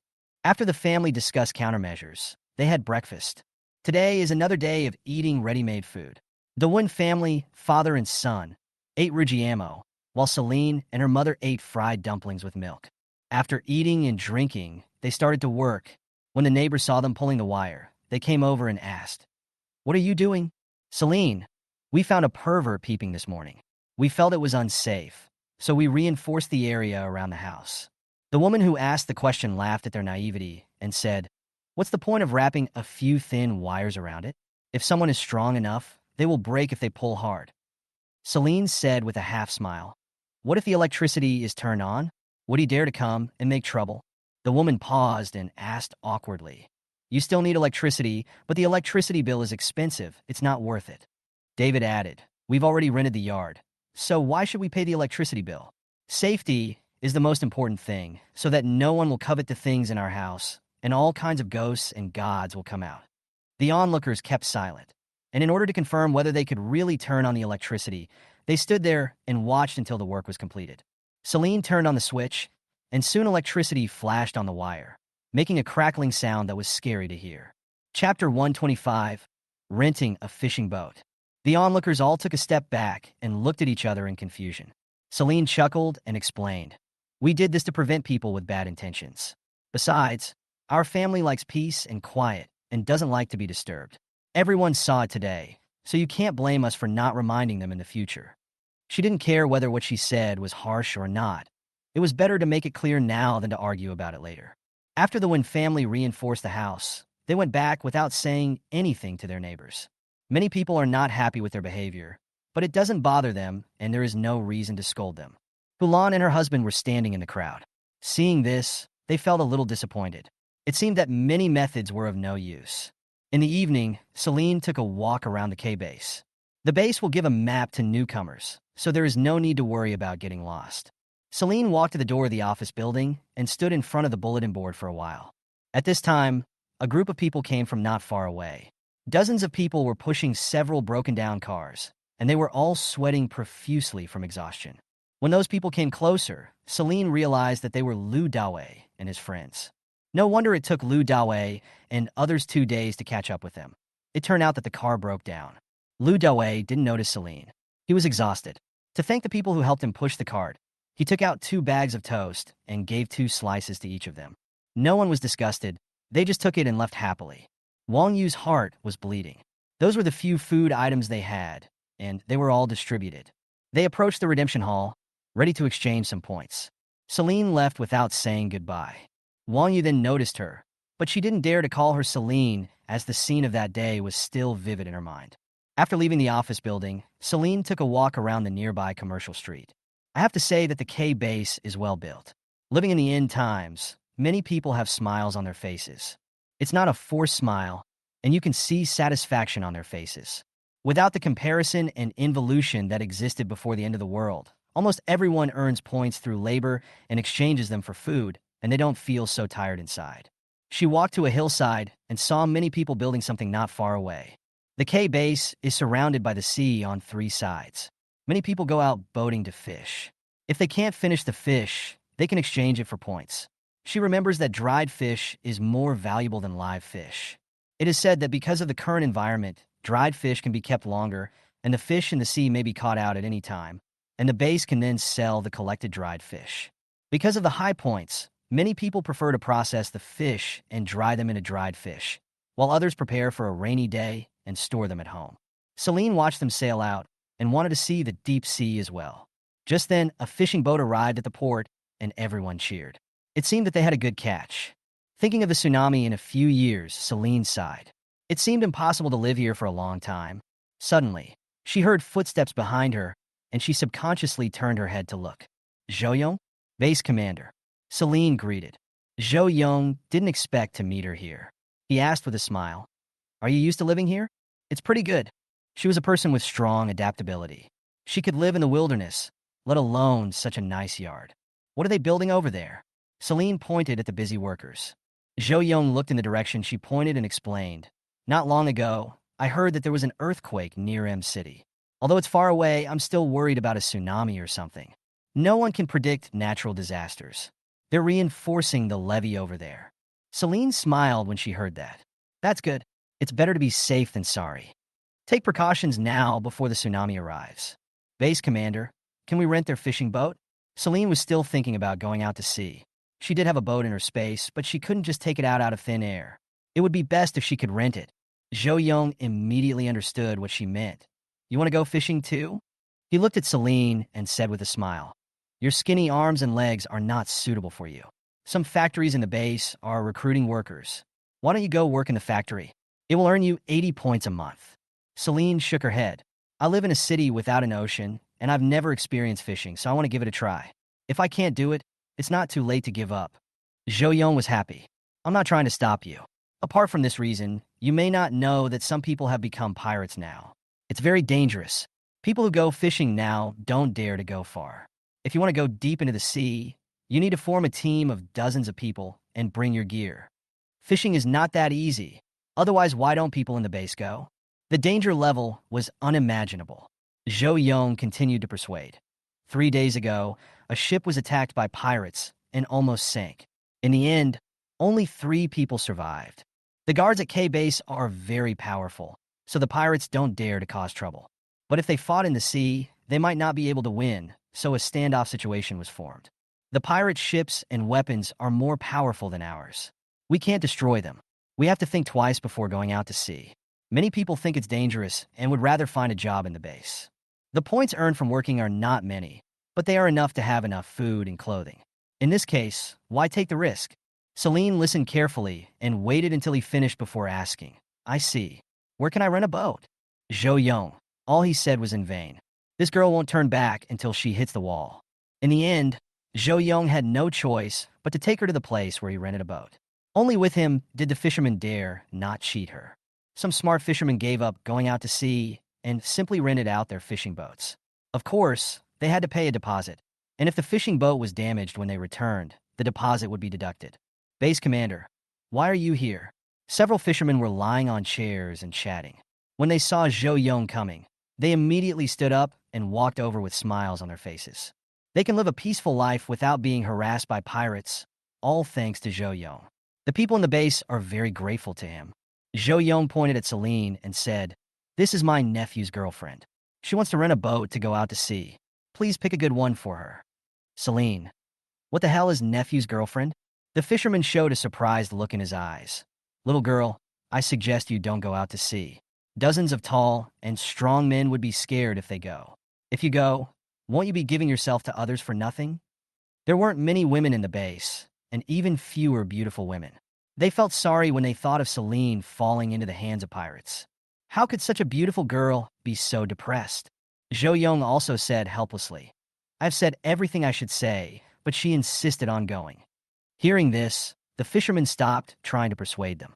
Chapter 126. This misunderstanding cannot be explained. Those who rent fishing boats are all experienced fishermen, and they know exactly which boat is best equipped. But they were also cautious. When introducing it to Celine, they said, this ship is the best with a long endurance, but the deposit is also high. Especially since Celine might not come back, they would definitely ask for a high deposit. Celine asked directly, how many points are there for the deposit and rent? She only has 400 points in her card, and if it's not enough, she'll have to redeem them. The fisherman thought for a moment. If it were anyone else, he would not recommend such a good boat unless the price was very high. And Celine didn't seem to have many points. But she was brought by the base commander, so it was difficult for him to fool her. The fishermen have been slow to decide on the appropriate amount of money. If you're worried that I won't be able to come back and I'll lose money, how about this? Can I buy this boat? Celine thought about it for a moment and knew where the fisherman's difficulties lay. These words touched the fisherman's heart. His idea was to sell it to Celine, and whether she could come back or not would have nothing to do with him. That's fine, but it's a bit expensive. This ship has the best configuration. I didn't sell it to you even though others offered 2,000 credits. Since you are a relative of the base commander, I'll sell it to you for 1,500 credits. Celine agreed without bargaining. Okay, but I have to go back and redeem my points first. Can I pay a deposit of 400 first? The fisherman looked at her in astonishment. Could Celine really afford to buy it? 1,500 points is a lot, enough for ordinary people to live in the base for several years. The fisherman looked at Celine with even more pity. She could easily get so many points and had no worries about food and drink, so why did she not want to go out to sea? Those pirates were extremely vicious and killed people without hesitation. They were feared by everyone. Those who chose to go out to sea were either forced to do so by life, or chose to seek fame and fortune at the risk of their lives. If they came back from a successful fishing trip, the points they earned could allow them to not have to work for a year or two. Of course, it also depends on the amount of fish caught, but most people can make a lot of money. Celine didn't explain much and swiped her card to transfer the 400 points to the fisherman. She agreed with the fisherman to come over tomorrow at noon to pay the balance. After renting the boat, Celine went to other places. In the evening, Zhou Yong returned home and saw Yang Mohan improving the weapon. He sighed softly. Yang Mohan looked up and asked in confusion, what's wrong? His uncle has always been optimistic and never sighs like this even when encountering difficulties. Go take care of your girlfriend. What's wrong with Celine? Yang Mohan asked without thinking. He was so anxious that he ignored the fact that Celine was not his girlfriend yet. Zhou Yong glanced at him and snorted. You didn't admit that I was your girlfriend yesterday. What's there to be embarrassed about in front of your uncle? After a pause, he continued, I saw her on the hillside today. She said she wanted to go out to sea. I told her there were pirates and it was very dangerous. But she didn't listen and insisted on renting a boat. No, she later bought a boat. It seems she is serious. You go and talk to her. Don't be so depressed. Although there is survivor bias in this world, if you encounter it, it will be a life-threatening situation. How can a little girl be so brave? She is braver than so many men. How many points does that ship have? Yang Mohan asked immediately after hearing his words. She paid a deposit of 400 out of 1,500 points. Zhou Yong paused, then continued, go talk to her. If she regrets it, it doesn't matter. I'll help her get the deposit back. After hearing this, Yang Mohan immediately put down the weapon in his hand, turned around, and was about to walk out. Zhou Yong thought he was trying to persuade Celine, and he even warned her, little girl, you are shy, so you should speak properly and not laugh at others. Okay? Everyone has a time when they are naive. Yang Mohan hummed and left in big strides. He walked to the parking lot, looked around and found no one, so he took out a 100-kilogram bag of high-quality rice from the space. Then he drove to the redemption hall. Yesterday, he waited for a while and found that there were more and more people. In the end, he left without exchanging anything. When he arrived, the staff was getting ready to leave work, and he said calmly, we are about to leave work, come back tomorrow. I have high-quality rice here, Young Mohan said. The staff member who was about to leave immediately changed his expression and said, there is high-quality rice. Why didn't you tell me earlier? Several staff members poured it out and checked it. After making sure that there was nothing adulterated, they readily transferred 2,000 points into his card. After getting the points, Young Mohan went to the boat rental place. A few fishermen were about to eat, and when they saw him, they asked, do you want a fishing boat? No. A girl came to buy a boat today and paid a deposit of 400 points. Young Mohan asked, yes. Several fishermen looked at him and asked with a smile, you are the nephew of the base commander, right? Young Mohan asked doubtfully. How do you know? Several fishermen laughed and said, the base commander said that girl is his nephew's girlfriend. You two are of similar age and both look good, so you are a perfect match. Young Mohan. This misunderstanding cannot be explained. I just don't know what Celine thinks. Thinking of this, his heart tightened. Did your girlfriend change her mind and ask you to come and collect the deposit? Asked a fisherman. In fact, they all felt that Celine would regret it sooner or later. Sometimes she made decisions on impulse and felt very upset after she calmed down. They all understood. What's more, Celine is related to the base commander, so they will give her this face. Who knew that before they even said they agreed to return the deposit? Young Mohan said, no regrets. I'm here to pay the balance. Several fishermen were stunned for a moment. Are you really going out to sea? Don't want to kill one or two of them. Don't worry, since we dare to go out, we will definitely be able to come back.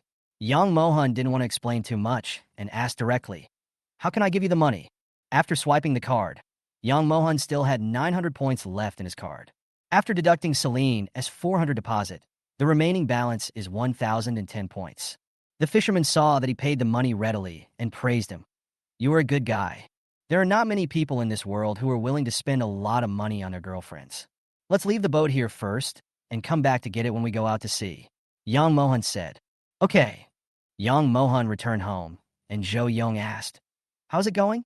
Did you convince Celine? I want to pay the balance for her. Young Mohan glanced at him. Jo Young's eyes widened. You didn't convince her, but you were convinced instead? When did I say I would convince her? Young Mohan retorted indifferently. Jo Young. It seems that there really isn't. He himself misunderstood. What on earth are you thinking? Jo Young was angry. Young Mohan is also his only relative. Young Mohan played with the gun in his hand. This is the confidence. Chapter 1, 27 I paid. The next day, Celine exchanged supplies for points and came to the boat rental place. Someone has paid for you, the fisherman said with a smile and looked at her a few more times. Not bad. She matches that guy well. She was about to ask who paid when a charming voice came from behind her. Celine. Celine heard someone calling her name and turned around to see Young Mohan, who was wearing casual clothes, walking towards her from not far away. Don't ask. I paid for it.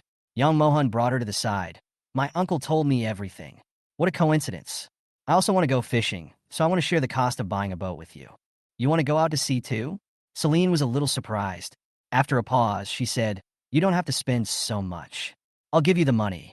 The total points per person were 750, but Young Mohan gave more. No, we will definitely need to buy fishing gear when we go out to sea. You can just pay for that part. It's troublesome to transfer a few points back and forth. Celine, how troublesome can it be? It's just a matter of swiping a card. But since Young Mohan thought it was troublesome, she didn't insist. Okay, I'll go buy some fishing gear. When do you plan to leave? Young Mohan asked again. I just asked the fishermen. They said the weather is good these days. The wind is calm. It's a good time to go out to sea. Celine was a little eager to try. She had never been out to sea and wanted to experience it. Are Uncle and Aunt going? Celine shook her head slightly. I heard from the base commander that there are pirates on the sea. It's inconvenient to bring them with us. We can just go by ourselves. Hearing this, Young Mohan's lips curled up into a smile, and his voice became more magnetic. Okay, it's settled. After Celine bought the fishing tools, she took Young Mohan to visit her new home. As soon as he got outside, Young Mohan discovered that they had installed an electric grid. For peace of mind, this is the only way, Celine explained. Since the power grid was installed, no one has come to spy on them, and no one dares to come up and provoke them. The Wen family had just arrived when their bad reputation spread around. Young Mohan raised his eyebrows and praised. Good idea. If I live alone in the future, I will also install an electric grid. Annie, I brought you some fruits. Young Mohan took out 3 bags of fruits from the space before entering the house, including lychees, grapes, and oranges. They are all my mother's favorite foods. The Wen family had no shortage of these things, but Mom still gladly accepted them. Just come next time, don't bring anything. After young Mohan entered the house, he looked around. The courtyard was very cozy. There was a pavilion in the corner with an exquisitely carved table inside. His father was sipping tea. In addition, there are more than a dozen pots of flowers and a fish tank with a mysterious atmosphere placed by the wall. My mother arranged these. Celine explained when she saw him staring at the fish tank. Annie has great taste and is so beautiful. Young Mohan Praiset Sincerely. My mother just happened to hear this, and she looked at young Mohan and couldn't stop smiling. Celine. At night, Celine told them her decision to go out to sea. There are abundant resources here. We plan to go out and take a look. Dad expressed his concern. Isn't it too dangerous? Celine didn't tell them about the pirates so as not to worry them. She said lightly, "It's okay, the sea is calm, and so many people are out fishing." David was very tempted. "Take me with you." Just as Alex was about to speak, Celine rejected him first. "Next time, young Mohan and I will go explore the route first. If there is no problem, we will take you with us." David looked at her with resentment. "Little sister, you don't want to be alone with young Mohan and deliberately leave us behind, do you? Otherwise, why not bring them?" Celine glanced at him and said nonchalantly, "If I were to have such an idea, there would be no need to go to sea for such a long time." "Really, what are you thinking of?" Alex immediately interrupted and said, "Brother, I believe you, but fishing is hard work. Let me help you." Celine still refused. "No, we may not be able to catch fish." She had no experience in this area, so she had to test the waters first. If everything went well and she had figured out the location of the nest, it would not be too late to take them with her. Finally, Celine convinced them. The family's small meeting had just ended when the yard suddenly became dark. "There's a power outage?" David went out to check and came back quickly. "It should be a power outage. We are not the only one without electricity." Celine opened the door and walked out. She happened to hear the neighbors on both sides complaining. "Why is there a power outage again? It happens 5 or 6 times a month. Do we have a way to survive? I just wanted to cook and boil water. When will the electricity be available? Don't tell me it will take another 2 or 3 hours to repair it." Celine turned around and walked back, taking out the generator from the space.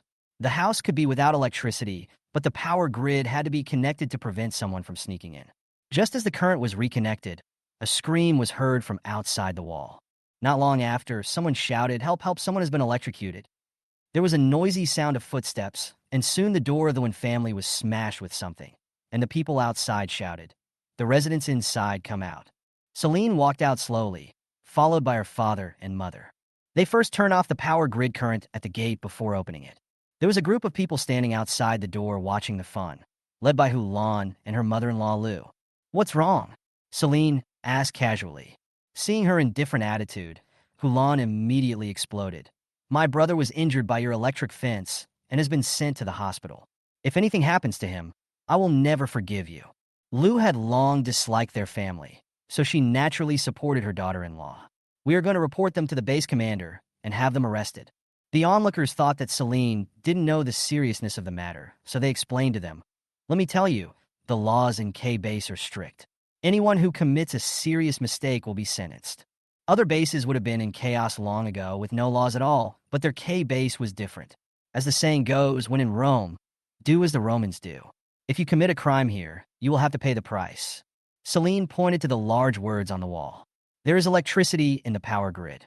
Please stay away. Can't you see these words?" Besides, so many people were watching clearly when their family installed the power grid that day. Unless they were worried about their lives, no one would have gone near them. "There was a power outage tonight, and my brother came over to help me repair the wall. He probably thought there was no danger, but he got electrocuted right after he got here. You must take responsibility." Hulan Sautet Angili. "Although we are neighbors, the 2 walls are more than 1 meter apart, so we will never touch each other, unless your brother has other intentions." Chapter 128 Evidence. "Are you trying to shirk your responsibility?" Hulan glared at them fiercely. "I tell you Hulan, am not someone you can easily bully. I will make you pay the price." They installed an electric grid right after they arrived. Who knows if they're doing something shady? We must report this to the base commander and investigate them thoroughly. If it's a spy who sneaked in from those people, our safety won't be guaranteed. Those people naturally refer to pirates.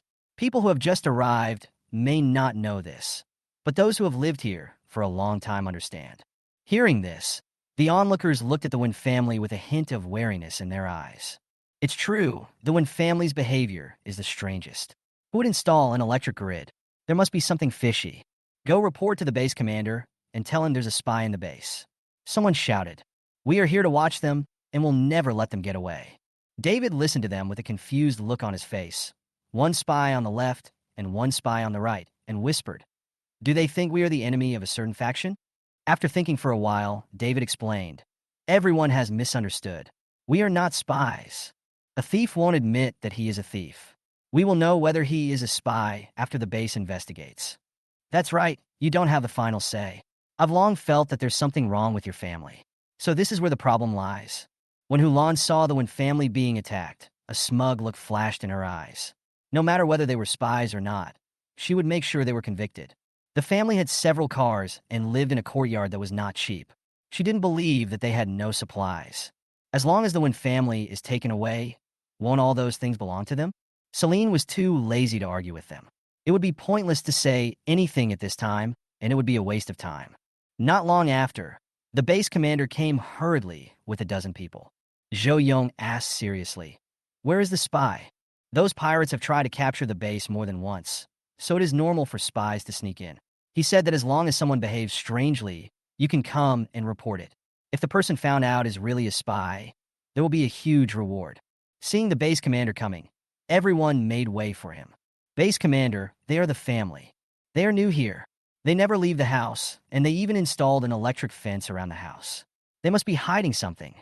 They must be arrested and severely tortured, and they must not be let off easily. Zhou Yong met Selena's innocent eyes, his mouth twitched, and he coughed lightly. Everyone misunderstood. These are people I know. They are not spies. The scene suddenly became quiet. What the hell? They actually offended the base commander's people. Everyone looked at each other, especially those who had spoken so confidently just now. Their faces were hurt by the slap. Celine, what's going on? Zhou Yong asked. We found someone peeping on us on the first day we moved in. I faintly heard someone trying to climb the wall.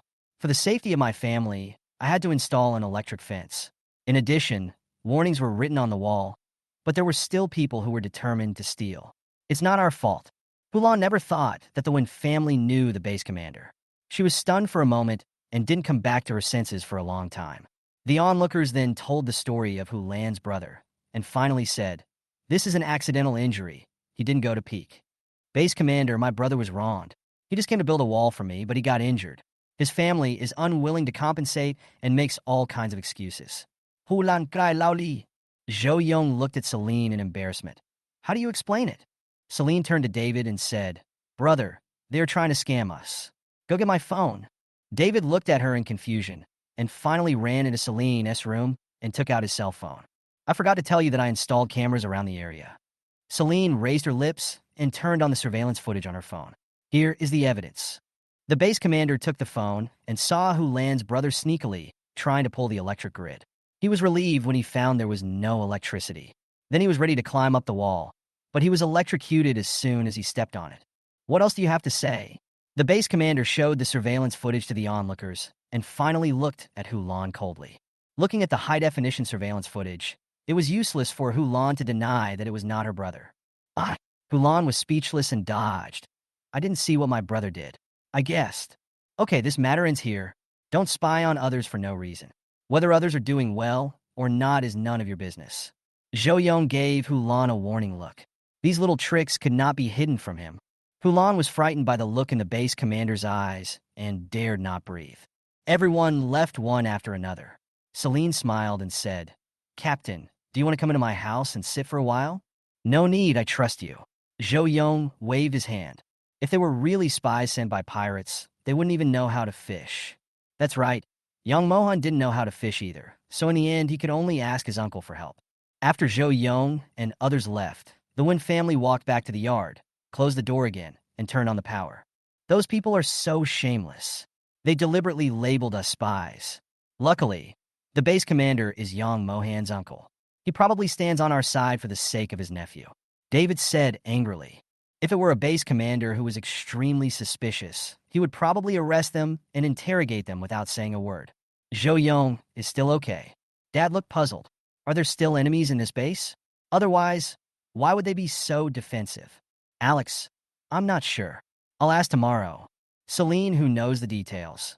The next morning, Celine came to the pier by the sea. She and young Mohan had agreed to set off at 8 o'clock. She left home half an hour earlier and was now eating buns while waiting. Just after finishing a box of milk, I saw young Mohan, dressed in a refreshing outfit, walking towards me. His neat short hair was a little messy due to the wind, but it did not affect his handsomeness at all. His facial features were so delicate that there were no flaws. His jawline was clear, and his eyes were deep. Sorry, I'm late. Young Mohan curled his lips. His voice was clean and pleasant. Celine looked at him for several seconds, curved her lips, and said, It's not late. I came early. She tied her long hair into a ponytail and wore a sports suit. She had a beautiful face, and when she smiled, her eyebrows were curved and her black eyes were bright. After the two of them boarded the boat, Celine was about to go to the cockpit when Young Mohan stopped her and said, Let me do it. You can't? He really is an all-rounder. Young Mohan curled his lips. I just learned it last night. It's a good time to practice it. Celine gave him her seat and stood by and watched. Young Mohan operated it very skillfully and didn't look like a novice. Chapter 129. Not listening. Seeing that he was skilled in the movements, Celine felt relieved. Just as she was about to leave, she heard Young Mohan say, My uncle was worried and gave me several weapons. Go pick one and see if you can use it. Weapons? Where are they? In the blue suitcase in the cabin. Young Mohan replied. Celine walked to the cabin and saw the conspicuous suitcase at a glance. She walked over and opened it, only to see two different models of guns and various knives inside. In addition to these, there are also diving suits and oxygen tanks, etc. These weapons may not be the best, but they are complete. It is obvious that Zhou Yong has taken into account all the possible dangers. She saw a silver suitcase next to it and opened it as well. There are food and drinks inside. Perhaps considering that it is inconvenient for them to cook on the boat, there are self-heating rice, self-heating hot pot, instant noodles, canned 8 treasure porridge, etc. There are also 10 barrels of bottled water, enough for them. Celine walked onto the deck. Their ship was not big, and the sea breeze was very comfortable. At noon, they found a calm sea area and stopped to cook. You'd better keep the self-heating pot. It's not as delicious as the food you cook yourself. Young Mohan would not eat these unless he had to. Celine thought so too. They had meat and vegetables, and they could cook for themselves and have enough food and clothing. She took out a gas stove and an electric rice cooker. There was electricity on the boat, so she could use the rice cooker to cook rice. It is also very convenient to use a gas stove. Just put the pot on the stove, pour in oil, and start cooking. Celine was stewing meat while Young Mohan was washing vegetables. They worked well together and got along harmoniously. The meal for 2 people was not very sumptuous. Celine simply cooked 2 meat dishes and 1 vegetable dish. Young Mohan took out 5 or 6 kinds of fresh fruits from the space, including strawberries, blueberries, grapes, etc. I haven't tasted your cooking for a long time, and it still tastes so good. Young Mohan said. Celine raised her eyebrows. I don't like cooking. Besides, my brothers are better cooks than me, so I will naturally give way to them. She didn't like wasting time on cooking. It was a habit she had before. After coming to this world and not having to complete any tasks, cooking became a form of pastime for her. Young Mohan said. It's okay for him to cook, but the food is not very tasty. The tradition of the Wen family seems to be that the men cook. Thinking of this, Young Mohan looked at her seriously. I've decided. I'll be the one cooking from tonight on. Can you teach me? Doing scientific research is no problem for him. So how difficult could cooking be? Okay. Celine was happy to be free. After lunch, Young Mohan wanted to continue sailing. Celine said, You go and have a rest. I'll take over in the afternoon. Young Mohan thought about it for a while and finally nodded. Okay. It was Celine's first time driving a boat, and she was a little excited. Actually, she was also a novice. After watching instructional videos all night last night, she thought she could get the hang of it. Plus, having seen Young Mohan's operation this morning, she was able to learn it right away. An hour later, several boats ahead blocked their way. Celine approached them, finally stopped the boat, and stood on the deck to communicate with each other. I saw 5 ships surrounding a dilapidated ship with bullet marks on the wall. The people on several ships did not dare to go up to check and just discussed it on the side. This ship must have encountered pirates. Look at all those bullet holes. It's scary. Is there anyone on the boat? Please make a sound. I think I smell blood. Is there anyone who can go in and see what's going on? If we encounter pirates, why don't they just take the ship away and leave it floating on the sea? When can we eliminate those pirates? They are too arrogant. People on several ships talked among themselves, and no one dared to go up to check. They are blocking the way here, and the ships behind cannot pass. Celine and Yang Mohan looked at each other, and they jumped from the deck onto the ship that had been robbed by pirates. The onlookers cried out in surprise. As soon as the two walked in, they smelled a foul odor coming from inside. Celine pulled open the curtain, frowned when she saw the scene inside, and covered her nose with her other hand. There were more than a dozen bodies lying in the cabin, and the bloodstains around them had turned dark, which showed that this was not a ship that had been robbed recently. Ah! A terrified shout came from behind the two of them. It turned out that the people on other boats became bolder when they saw someone taking the lead and jumped onto the boat one after another. Who knew that when he just came in and saw the scene inside, he was so scared that his face turned pale and he vomited repeatedly. Celine let down the curtain, and they both walked out. The others were frightened and turned away as well. The expressions of those who were discussing a moment ago turned serious, and some even began to back out. Pirates are terrible. All the people on a ship died. Why not go back? It's better to find a job in the base than to go fishing. It's okay if we don't encounter pirates. But if we do, we will be outnumbered and have guns. We won't be able to defeat them. That ship is a warning to us, telling us not to go there. Captain, let's go back. Everyone on the boat was clamoring to go back, and the captain was a little hesitant. Only 2 out of 10 ships will encounter pirates. We won't go far. Don't forget that the ship is rented. If you return empty-handed, you will lose dozens of points. The captain of another ship said, "How about this? Let's go together. If we encounter pirates, we have more people, and maybe they won't dare to mess with us." The other captains also thought this was a good idea.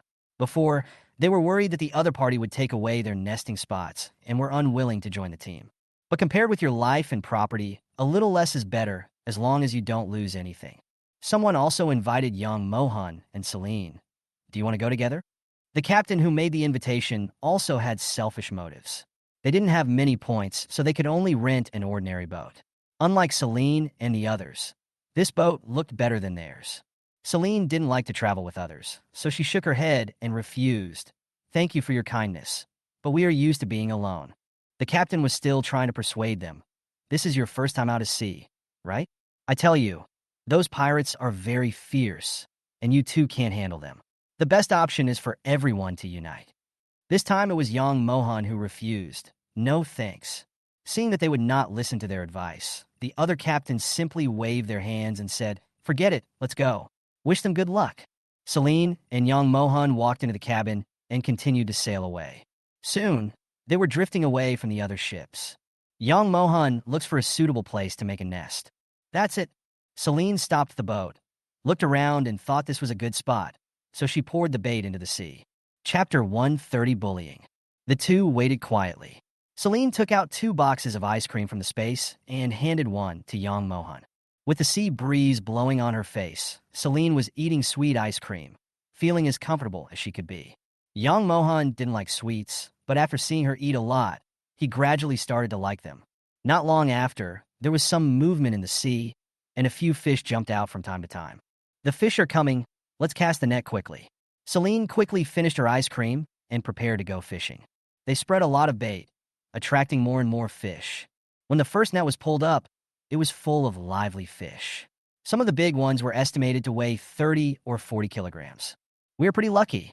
We had a great harvest our first time fishing at sea," young Mohan said with a smile. Celine's mouth curled up, and she was in high spirits. The 2 men had just worked together to pull up the first net when 5 boats came from not far away and finally stopped around them. Celine looked over and saw that it was the ship they had encountered not long ago, and the captain who had invited them to join was also among them. Yang Yong saw that their boat had already caught a lot of fish and said firmly, "We have chosen this area of the sea a long time ago. You're not allowed to fish here." This made the other crew members look at him, and they silently cursed Yang Yong for being shameless. It was obvious that he wanted to seize other people's achievements just because he saw that others had caught fish. They are all experienced fishermen, and it can be seen that young Mohan and Celine have worked together before and now is a good time to catch fish. Although they feel sympathy for them, they cannot go back empty-handed. Otherwise, their trip would be in vain. You can't catch fish just by placing a nest. The location where these two people placed the nest is excellent. As long as they guard it here, they will definitely return with a full load. In the face of interest, fairness and justice are nothing. So even though they knew they were unreasonable, no one stood up to refute Yang Yang's words, and no one spoke for Yang Mohan and the other one. Others even helped the evil and said, "This is our territory. We made our nest here last time. You have already caught a net. It's a good deal for you. Leave now. If it were anyone else, we wouldn't let him take any fish. But considering you're young and new, we won't bother with you. Remember, you are not allowed to come to this place again." Seeing these people's robber-like faces, Celine sneered. "Since you were so good at robbing, why don't you become pirates?" Yang Mohan's dark eyes were filled with chill. These words are only effective in fooling children. Seeing that the two were unwilling to leave and even expose them, Yang Yong simply said directly, "We like this place. If you know what's good for you, leave quickly, otherwise don't blame us for being rude." This group of people clearly wanted to rob the place by force, so Celine certainly wouldn't let them off. "What if we don't leave?" As soon as she finished speaking, 5 men jumped off the boat, walked towards them while twisting their wrists, with a look of cruelty on their faces. "You're not leaving? Then leave your boat behind as well. So many people have died at sea. Even if you two were missing, no one would suspect anything. We gave you a chance. Since you chose not to accept our toast, don't blame us for being ruthless." 5 men surrounded them, and Celine looked at them without fear. "Superior!" Someone shouted, and the others rushed forward immediately. Celine kicked one of them over, and when the man next to her threw a punch, she grabbed his hand and hit his head with her other elbow. Yang Mohan also took care of the other guys in no time. Several men fell to the ground in an instant and hit Yang Yong hard in the face, and his face turned blue. "Come and rob if you dare." Celine gave him a disdainful look. Yang Yong looked at the others. They took 2 steps back and looked at each other in bewilderment. They said, "We are not very skilled and cannot defeat them." "Useless stuff?" Yang Yong cursed, and then took out his gun and pointed it at Yang Mohan and the other man. "You ignorant fools, I want to see who is faster, your movements or my gun." As soon as he finished speaking, Yang Yong immediately opened fire.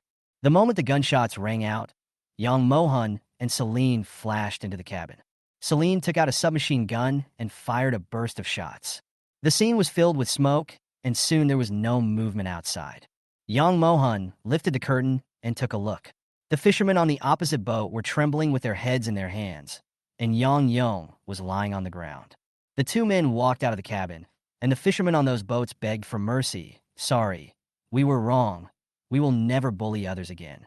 We have elderly parents and young children to take care of. My family can't live without me. It was Yang Yong who instigated us. We didn't want to do this at all. Don't shoot. We know we were wrong, and we won't do it again. Come here." Celine shouted at them indifferently, holding a gun in her hand. A group of men did not dare to move and stood there hesitating. "I'll count to 3, 3, 2. Before Celine's one fell, a dozen men ran towards her. They stopped not far from Celine and asked cautiously, "We will obey you in everything. Please don't shoot. It's easy to survive. Help us catch fish." Question mark. 5 minutes later, Celine and Yang Mohan were sitting in the cabin drinking juice, while the dozen or so men were busy fishing. Of course, those fish were all Celine's. After catching the first net of fish, Celine realized that this was not an easy job. It required the efforts of several people at the same time. Even though she and Yang Mohan were strong, it still took a lot of effort. "We have the manpower available now, so why not use it? You are still smart." Yang Mohan raised his eyebrows at her. Celine clicked her tongue. They brought this upon themselves. Who can I blame? 3 hours later, their boat was full of fish. "Let's go back." Celine was very satisfied after checking it, and quickly sent the fish back while it was still alive. The 2 of them drove the boat away and headed towards Base K. A dozen men were so exhausted that they sat on the deck, unwilling to move. "Although I worked for others in vain, at least my life was saved. Don't underestimate anyone in the future. If someone dares to go out to sea, they must be capable. Every failure is a lesson for you." Even more people hated Yang Yong in their hearts. If it weren't for him, they wouldn't have encountered such a terrible thing. Go look in other places and try to find a suitable place to bait a nest. If you can't catch any fish, it will be a loss for this trip. They were about to leave dejectedly when they heard a boiling sound from under the water. Another fish is coming. Everyone cheered and immediately took up their tools to catch fish. The trip went smoothly, and they returned after only 2 days at sea. Many people gathered at the dock to see how many fish the returning people had caught. As soon as Celine and her crew's boat docked at the pier, onlookers immediately flocked over. Chapter 131, Great Harvest. Do you want to buy fish? Seeing how enthusiastic they were, Celine opened the cabin. There were all kinds of lively fish inside, some of which were particularly large. Where did you catch these fish? They had been out so many times, but rarely did they come back with a full load. It was good enough if they could break even occasionally. In the sea, Celine said. If you asked her about the exact location, she really doesn't know. However, the onlookers just thought that they were unwilling to reveal it, which is understandable. How much are you selling these fish for? Some people saw the fresh fish and wanted to buy some to try. Celine looked at Yang Mohan and asked, "What is a suitable price?" Yang Mohan had no experience in selling fish and had no idea what the market price was. Some experienced people guessed what was going on and said directly, "I'll just buy a fish and get 1 point." Others also said, "Unless it is a very valuable fish, they will sell it for 1 point each." Celine looked at them with a frown, thinking they were really stupid. It would cost dozens to hundreds of points just to rent a boat to go fishing, and the fish caught would be at most 200 or 300. If you calculated based on 1 point per fish, you could earn 200 or 300 points for one trip. After deducting the cost of renting a boat, fuel, and labor, you probably wouldn't even have 100 points. This shows that the market price of a fish is definitely more than 1 point. Go away. You are such a ripoff. The old fisherman who sold the boat to Celine came out and said, "Little girl, don't be fooled by them. The cheapest fish costs 2 points, and that's not even very fresh. For fresh fish like yours, it's no problem to sell a small one for 3 points and a big one for more than 10 points." When the others saw that their little plans were ruined by Old Man Lee, they rolled their eyes at him. Celine fished out a big fish from the cabin and gave it to Old Man Lee, saying with a smile, "Thank you for your advice. This fish is for you." Old Man Lee waved his hand and said, No, I've lived here all my life, and I'm tired of eating fish. It's not easy for you two young people to go out for a trip, so keep it for yourself." Seeing them return safely means that they were lucky on this trip. Not only did they not encounter pirates, they also caught some fish. Seeing that he was determined not to accept it, Celine did not force him. She looked at the others and asked, 3 points for a small fish, 5 points for a medium fish, and 10 points for a large fish. Does anyone want to buy one? It's too troublesome to weigh it, so I just sell it like this." After hearing the price, many of those who had said they wanted to buy fish left immediately, but some people were still interested. Just because their fish were so fresh, some people were reluctant to use oxygen cylinders, and half of the fish were dead when they returned to the shore, so they could only be sold for 1 point, and some even for 2 fish for 1 point. Those who don't have enough points are willing to pay, and if given a choice, they would rather buy live fish. So many people spent their points to buy it. Old Man Lee has a trading machine, and the points can be transferred to the corresponding card. Seeing that they were too busy, Old Man Lee went to help sell fish, just for fun. As an old fisherman, he likes to see the scene of full warehouses of fish the most, which represents a good harvest. He has not seen such a scene for a long time, since the end of the world. Many people came to buy fish after hearing the noise, and they all wanted to buy live fish. Some people think it is too expensive, some think it is cheap, some people haggle over the size of a fish, and some people buy 10 fish without even looking at them.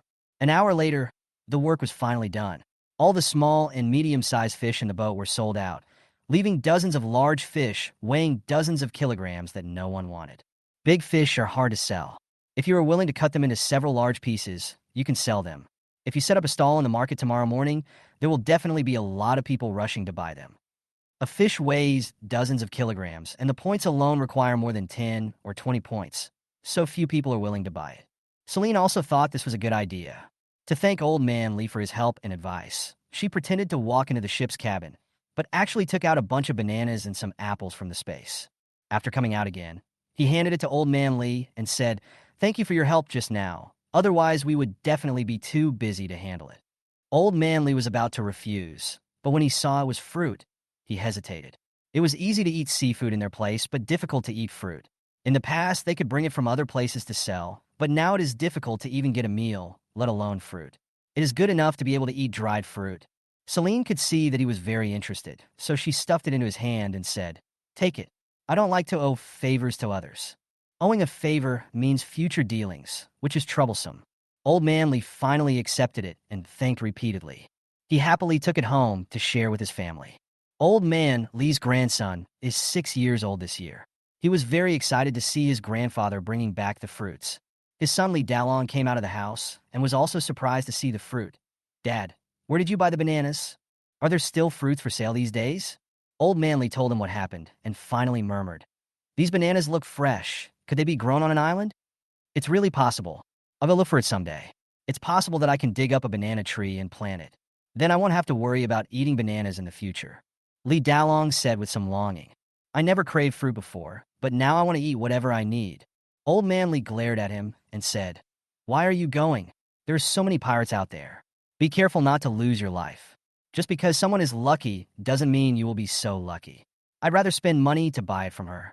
They had no way of taking back dozens of big fish, so they simply rented a pond and kept the fish in it temporarily, and would take them to the market to sell them tomorrow. "These are 2 fish I specially left behind. You and I can each take one back to have a snack for ourselves tonight." Celine took out 2 fish weighing about 10 kilograms each and handed one to Yang Mohan. She continued, "We'll split the money after we sell all the fish." They bought the boat together and caught the fish together, so naturally each of them would get half of the points from selling the fish. "Okay." Yang Mohan nodded. It's not that he lacked these points. Even if he said no, Celine would definitely give them to him, given her personality. After taking the fish, they went home. Yang Mohan returned home carrying the fish, and Zhou Yong just came back from get off work. "You just caught 1 fish?" Zhou Yong first looked him over, and then he was relieved to see that he was fine.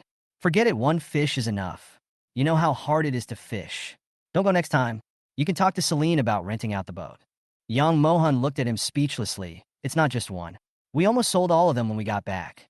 The remaining dozens of big fish can only be sold in pieces at the vegetable market." He was too embarrassed to come back after catching only 1 fish, as he would have lost all his money. Chapter 132, Selling Fish. Zhou Yong looked at him in astonishment. These 2 people were quite lucky as they returned with a full load on their first trip to the sea. He took the fish from Yang Mohan's hand, handed it to the aunt at home to cook, patted his shoulder and asked, "Did you encounter any problems on this trip?" "We found a fishing boat on the way. Everyone inside was dead. We guess they encountered pirates." Yang Mohan thought of the scene he saw and frowned and asked, "Who are those pirates?" Zhou Yong looked at him with appreciation. "Just as you thought. They are not natives but are countrymen. Since the end of the world, there have been several major earthquakes and tsunamis on their island, and the living environment is worrying. They wanted to move to our place at first, but I refused. Not long after, pirates appeared. Later, I sent people to investigate and found out that the pirates were from our country, and they were targeting us in particular. Since they are so arrogant, why don't you destroy them and settle all the new and old grudges together?" Yang Mohan said coldly. Zhou Yong rolled his eyes at him and said, "Do you think I don't want to? They are a group of desperate criminals, and they have the support of arms and ammunition. We are no match for them at all. He does not have the authority to mobilize weapons, so he can only hold on for now and find a chance to deal with them later." Speaking of weapons, Yang Mohan thought of the weapons in Tawa village. "If I give you a weapon, would you dare to make a move?" Yang Mohan asked. "What a joke. I've never been afraid," Zhou Yong said, and then he noticed Yang Mohan's serious expression. He was also shocked. "What do you mean? Are you going to steal?" Yang Mohan looked at him speechlessly. "Don't worry about where I steal it. I'll get the weapon for you when I have time." Zhou Yong looked at him in confusion. Should he believe this? When Celine returned home, her family immediately ran up to her and looked at her nervously. David immediately asked, "Little sister, have you encountered any pirates?" That's right, they went to inquire about spies and such, and only then did they find out that there were pirates on the sea. If they had known about the pirates, they would never have agreed to let her go out to sea. "We should have found out earlier. You rashly went out to sea and scared us a lot. We didn't know how to find you." Mom was very upset for the past 2 days. She was relieved to see Celine return safely. Celine said a little embarrassedly, "I'm sorry. I actually know about the pirates, but I'm not afraid. If you can beat him, fight him. If you can't, run away." She was confident that she could defeat those pirates, so she was not afraid at all. The Wen family suddenly became as quiet as chickens. After all this time, they're the only ones worried? Celine looked at them guiltily, scratched her head and said, "Well, I didn't tell you because I was afraid you would worry. I have experience this time, so you don't have to worry next time you go out to sea. Do you want to do it again? Dad said seriously. You are not allowed to go. Those pirates are murderous and vicious. They have sophisticated ships and many weapons. If you can't defeat them on land, you can run away. But how can you run away on the sea? Jump into the sea? I tell you, the sea is more dangerous. Celine was silent. She didn't expect her family to be so afraid of pirates. She didn't continue to argue about this topic. She didn't plan to go out to sea these days, so she would talk about it next time. How about making braised fish today? Celine changed the subject. The Wen family knew they couldn't convince her, so they had to give up. It was still comfortable at home. Celine took a shower, washed her hair, and did some simple skincare. By the time she finished all this, the meal was ready. Mom, is everything okay at home these days? Celine said as she looked at the electric fence on the wall, and there was no sign of damage. Mom shook her head. Those people didn't dare to attack us. They just dared to make indirect accusations outside. Celine raised her eyebrows. Which people? Who else could it be? Hulan and her family. Her brother was injured by electricity and is said to be recovering at home. Her family didn't get any compensation, so they went to their house and made a fuss for 2 days. However, they didn't dare to touch the power grid, and we didn't go out either. We could only vent our anger. Hulanlai cursed twice, but seeing that the Wen family didn't move at all and had no intention of paying compensation, she could only consider herself unlucky and went back in shame. Celine didn't take them seriously. She would never take the initiative to cause trouble, but she was not afraid of people who did. If one comes, I'll take care of one. If two come, I'll take care of a pair. It's the end of the world now. There's no need to live in frustration. After eating and drinking, Celine found a movie to watch and washed some fruit to eat. I didn't go to bed until 12 o'clock at night. The next morning, she came to the rented pond. Just as she pulled the fish out, young Mohan arrived. Why don't you wait for me? Young Mohan frounet. It's okay. I can handle this job. Celine smiled. She has never been a pretentious woman, and she doesn't know what pretentious means. Since she can do it herself, there is no need to wait for young Mohan to do it together. She didn't think that doing more would be a disadvantage.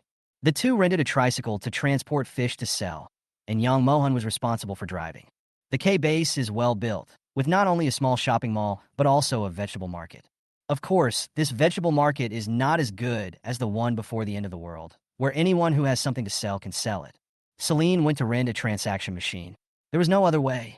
The points were all in the card and could not be touched like cash. The only way to make transactions was to buy a card swipe machine. If she did not do business often, she could also rent one. They did not plan to continue doing business forever. This time they sold fish because they did not want to waste time making dried fish and also wanted to experience the fun of selling things.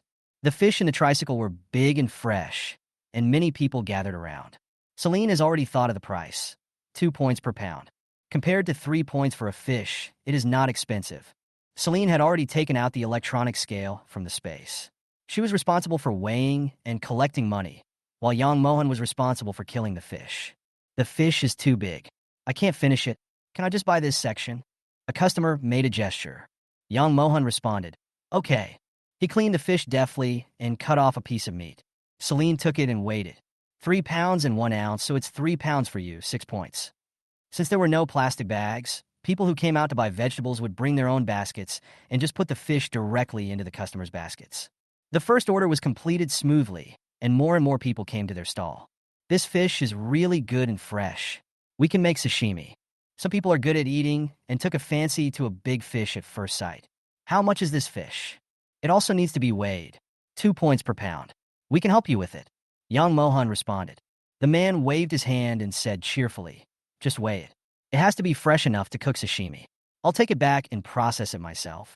Chapter 133. Sharing the money. In less than half an hour, only the last 3 fish were left in the tricycle. Hulan heard that there was fresh fish for sale, so she hurried over. Seeing Celine selling it, she said contemptuously, I want this fish. Please clean it for me, remove the bones, slice the fish meat, wash it, and put it in a plastic bag. To ensure freshness, remember to put an ice pack in it. People around were stunned when they heard these requests. This is not the end of the world anymore. It's good enough to have live fish to sell. Where can they find plastic bags and ice packs? Celine looked at her calmly. Okay, but 1 pound is not 2 points, but 20 points. Hulan immediately started yelling. Why do you charge me 20 points for a pound when selling to others? Annie, I don't have so many requirements. If you want to keep up with the service, you need points. Young Mohan looked up at her with a chilling look in his eyes. But Hulan's attention was on the word Annie that Young Mohan called out. Who are you calling Annie? Believe it or not, I will complain and report you. Hulan yelled angrily. It's up to you. Move aside. Don't stand in our way and hinder our business. Celine drove the man away with a cold expression. When the onlookers saw that there were not many fish left in the car, they immediately pushed Hulan away and said, If you don't want to buy, leave. We want to buy. Why are there so few live fish, even though there are many people fishing near the sea? Firstly, piracy was prevalent and fishermen did not dare to go far away, so the harvest was small. Secondly, in order to prevent future changes in the base and store supplies in advance, most fishermen like to make the fish into dried fish or salted fish, and exchange the dried fish for points when there was a shortage of food at home. Therefore, there are not many live fish on the market. Occasionally, some people sell live fish, but the quantity is not large and cannot meet the needs of most people, like Celine and Yang Mohan. In order to eat fresh fish, everyone is scrambling to buy them. I want this half fish. Weigh it for me.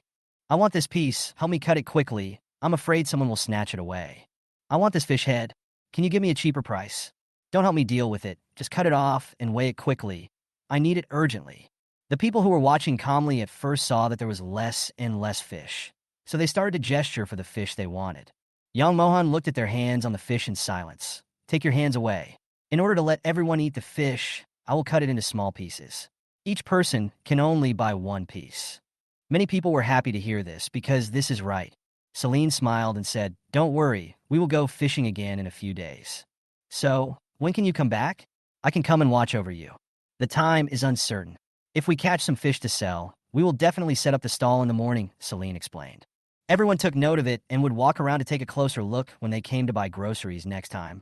They would rather walk a few more steps than miss it. Hulan tried to squeeze in to buy fish several times, but was pushed out every time. Finally, he stomped away in anger.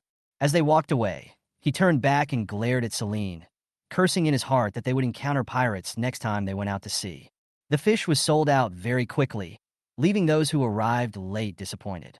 Celine checked the points on her card and found that she had earned a total of 3,000 points after selling all the fish. She transferred 1,500 points to Yang Mohan and said with a smile, Not bad, I made 1,500 from this trip, which covered the cost of buying the boat. They have plenty of fish and they are fresh enough, so most people can accept a slightly higher price. Young Mohan didn't care much about the points. After all, he couldn't spend them after leaving K-Base. Seeing her smiling face, he couldn't help but smile and said, I'll go again in a couple of days. Celine sold all the fish and suddenly thought of something. We should have kept 2 more fish. I want to eat grilled fish. I didn't have this thought yesterday, but I just remembered it now. I have it in my space. Young Mohan said in a low voice.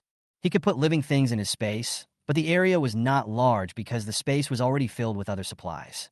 When he was fishing, he put a few fish into the space. Celine gave him a thumbs up and said with a smile, You are awesome. Let my second brother make grilled fish tonight. Can you come to my uncle's house? Celine thought about it for a moment and nodded. Okay. Young Mohan went back and told Jo Young about inviting the Wen family to visit. Of course, I have already arranged my marriage. I am about to meet the parents. In Jo Young's eyes, since Young Mohan's parents were no longer around, he was naturally his family, and it was his duty to arrange his marriage for him. By the way, how much do they want for a dowry? It's not as much now as it used to be, but traditional customs cannot be abandoned. I think we can't just give points as a dowry. We should also give more supplies. I have cigarettes and alcohol in my warehouse. I'll bring them to you when the time comes. Jo Young was not stingy. On the contrary, he would be happy as long as Young Mohan could get a wife. Young Mohan looked at him with a straight face, and his magnetic voice was full of helplessness. Uncle, Celine, and I haven't reached that stage yet. We're not even boyfriend and girlfriend now. I have my own rhythm. Please don't disrupt it for me. Celine is an independent and strong girl. She cannot be impressed by material things. She can only be won over by sincerity. He was really afraid that Jo Young would mess it up and Celine would never have a good impression of him again. Jo Young looked at him in shock. Aren't you guys boyfriend and girlfriend yet? Young Mohan raised his eyelids and hummed lightly. You should have said it earlier. It's a waste of feelings. Jo Young thought they were at the stage of discussing marriage. He had been worrying about how much the bride price should be these days and even asked someone about it. In the end, it was all in vain. We're not together now, but maybe in the future. Young Mohan thought for a moment and added. Zhou Yong also felt that he was a little too hasty, but there was a reason for it. He said, after the end of the world, civilization is regressing. Now there is no such thing as marriage in the base. Men are stronger, can find more supplies than women, and are safer when going out. Therefore, many women in the base can only use their bodies as a bargaining chip. No one can control what we both want. Another thing is, I don't know if it's because of the change in the environment, but there haven't been any newborns in the base for a year. Zhou Yong sighed. If you were sure of your feelings, marry Celine home as soon as possible. We don't know when this apocalypse will end.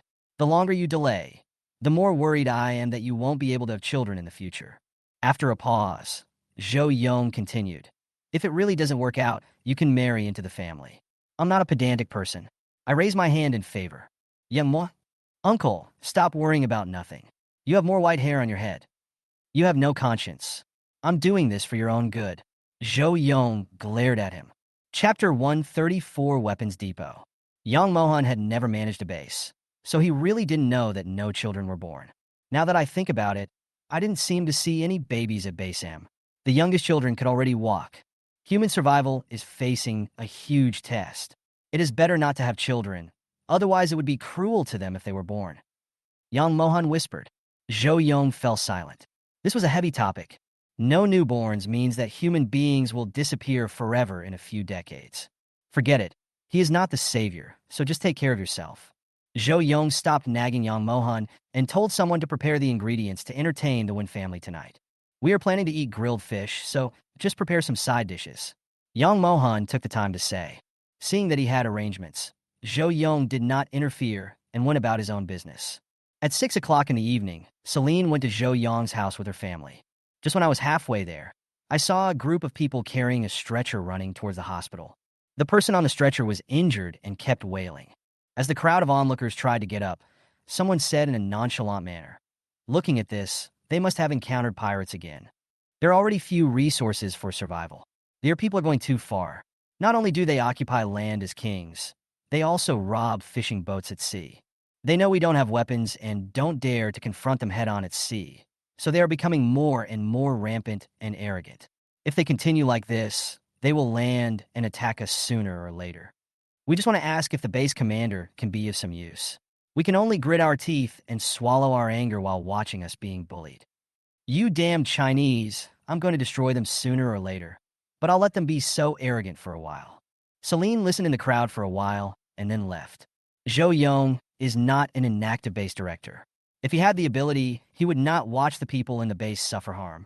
As for the reason, she guessed it was either a weapon or a means of transportation. That is, a warship. Fighting on the sea is different from fighting on land. On land, you can set up ambushes, but at sea, you can only engage in mutual fire suppression. When we arrived at Zhou Yong's house, only Yang Mohan and the aunt who was in charge of cooking were there. Where is the base commander? Dad did not come empty-handed. He brought 2 bags of gifts. Of course, the stuff was from Celine. Someone just came to report that someone was attacked by pirates again. My uncle went to check the situation. You wait a moment. After Yang Mohan finished explaining, he personally went to pour tea for them. After a while, Celine and Yang Mohan came to the roof. The main reason why the base didn't fight the pirates head-on was because of the lack of weapons. Do you remember the weapons from Taohua village? I want you to help me bring them out. There was no other way. His space was too small. He had to either move out the supplies and put the weapons in, or borrow Celine's space. After a pause, Yang Mohan continued. If you don't want to make this trip, I will store the supplies in your space first, and I will clear the space to store the weapons. Celine would help with this little favor. Don't bother. Let's go together. If there are too many weapons and your space can't hold them all, you'll have to make a second trip. Yang Mohan curled his lips. Thank you. Won't the base commander be suspicious if the 2 of us just bring the weapons back? It's better to find a few people to go together. Yang Mohan nodded. Tomorrow I will ask him for a few more people and send a few more cars to follow, and we will set off after everything is arranged. It is urgent to eliminate the pirates, otherwise the credibility of the base commander will decrease day by day. Some people are forced into a corner and are willing to do things like selling out the base. This kind of thing had happened before. Later, Zhou Yong ordered the arrest of spies and reported any suspicious people who were asking for information. After a series of drastic measures, the base finally calmed down a lot. But there are still many spies in the base, especially there are people who look very similar to them. As long as you can speak their native language, it is impossible to tell who is who. It is precisely because of this that it is extremely difficult to capture spies, and coupled with some trivial matters, it is enough to keep Zhou Yong busy and exhausted. Yang Mohan stared at her with his dark eyes and explained, "If it were someone else, I wouldn't want to care about these things at all, but Zhou Yong is my uncle and the only relative I have in this world. I can't just ignore him." Celine raised her eyebrows. "Then please understand that I am helping you, not the base commander, and certainly not anyone in this base. She can help transport the weapons back, but will not help them eliminate the pirates unless the pirates have already attacked and affected her survival." The two had just finished discussing business when they saw Zhou Yong walking towards them with a bad look on his face. Seeing Celine was there, Zhou Yong forced a smile and said, "The grilled fish is almost ready. Let's go downstairs and eat." "What happened to those people?" Yang Mohan asked. Zhou Yong's smile disappeared when he heard this and turned into anger. "Only 5 of the dozen crew members on the ship returned, and they are dying. Whether they can survive depends on God's will. We held a meeting at the base today. We plan to organize a group of people to fight the pirates. Even if we can't do anything to them, we will protect the fishermen as much as possible." Zhou Yong took a deep breath, his eyes full of fatigue. "Don't rush to act. Send a few cars to follow me tomorrow to get the weapons." Yang Mohan interrupted him. "Where are you going to get weapons? You can't just pick them up on the street." Yang Mohan then told the secret hidden in his family, and Celine happened to hear it. It turned out that the weapons in KnowThe village were left over from previous wars. It was originally an armory, but after liberation, this place was forgotten. When people remembered to look for it, they couldn't find it at all. In the end, we could only let things take their own course and wait for the villagers living there to discover the situation and call the police. Until the end of the world, no one discovered the existence of the armory. Yang Mohan's grandfather used to be a soldier. He told this story to Yang Mohan when he was a child. In the past, Yang Mohan also just listened to the story, and that was it, until the end of the world came and more people were robbing. So he had to find weapons to protect himself. He had no channels to purchase weapons, and he accidentally thought of the armory in KnowThe village, so he ran there. It's no wonder, after his visits and looking for terrain suitable for building an arsenal, he actually found the specific location. He opened the armory and took out a few guns and a box of bullets. The space was already crowded with just the weapons. Later, just as he was about to leave, KnowThe village was occupied by bandits. Later, he met Celine, who was delivering supplies. After hearing this, Zhou Yong was amazed and pleasantly surprised. If they had these weapons, they wouldn't have to be afraid of those pirates. After a while, Zhou Yong asked worriedly, "After such a long time, those weapons won't be discovered by anyone, right?" Chapter 135, Big Idea. Yang Mohan's mouth twitched. "It's hard to say. I just hope your bad words won't come true." Seeing Zhou Yong's distressed and anxious look, he coughed again and said, "Don't worry. The weapons depot is hidden very deep. No one has found it for decades. It won't be discovered for a while. Don't ask him why he is so sure. He just guessed." Zhou Yong was comforted a little, and he immediately said, "Don't go out to sea for the next few days. Go and get the weapons back first." Yang Mohan agreed. Celine also nodded. "Don't worry, base commander. We will definitely bring the weapons back. You want to go too?" Zhou Yong's tone was a little surprised. It was not that he looked down on women, but the journey was difficult, and Celine was actually willing to go with him. "No way." Celine raised an eyebrow. "I'm not afraid of going out to sea. Compared to pirates, land robbers are nothing." Zhou Yong choked for a moment. Thinking of Celine's stubborn personality, he decided not to try to persuade her anymore. It might all be in vain in the end. After a while, he continued, "I will try my best to select trustworthy people for you, but there are many spies in the base. I don't know how many there are. You should be careful. It would be bad if someone stabs you in the back. Not to mention ordinary people." Zhou Yong didn't trust even the top brass of the base because the base had planned bandit suppression operations before, and they all failed without exception. One of the reasons was that someone leaked the plan, which almost caused everyone to be wiped out. This time when he went out to transport weapons, he could only pick people he could trust as much as possible, but nothing is 100% certain. What if there are spies among them? So the most important thing is to rely on them to adapt to circumstances. We remember that. After finishing the discussion, the three of them went downstairs. At this time, Zhou Yong's smile was much more relaxed, as the issue of weapons was half resolved. Downstairs, the Wen family sat quietly. Zhou Yong walked over quickly, picked up a cup of tea, and said, "I apologize for the poor hospitality. I understand. You are the base commander and must be very busy. Just handle your official duties and don't have to specially entertain us." Dad clinked glasses with him. They were reluctant to come at first, but Celine persuaded them to come out and take a look. It would be best if they could make themselves familiar with the base commander in case they could be of use to him in the future.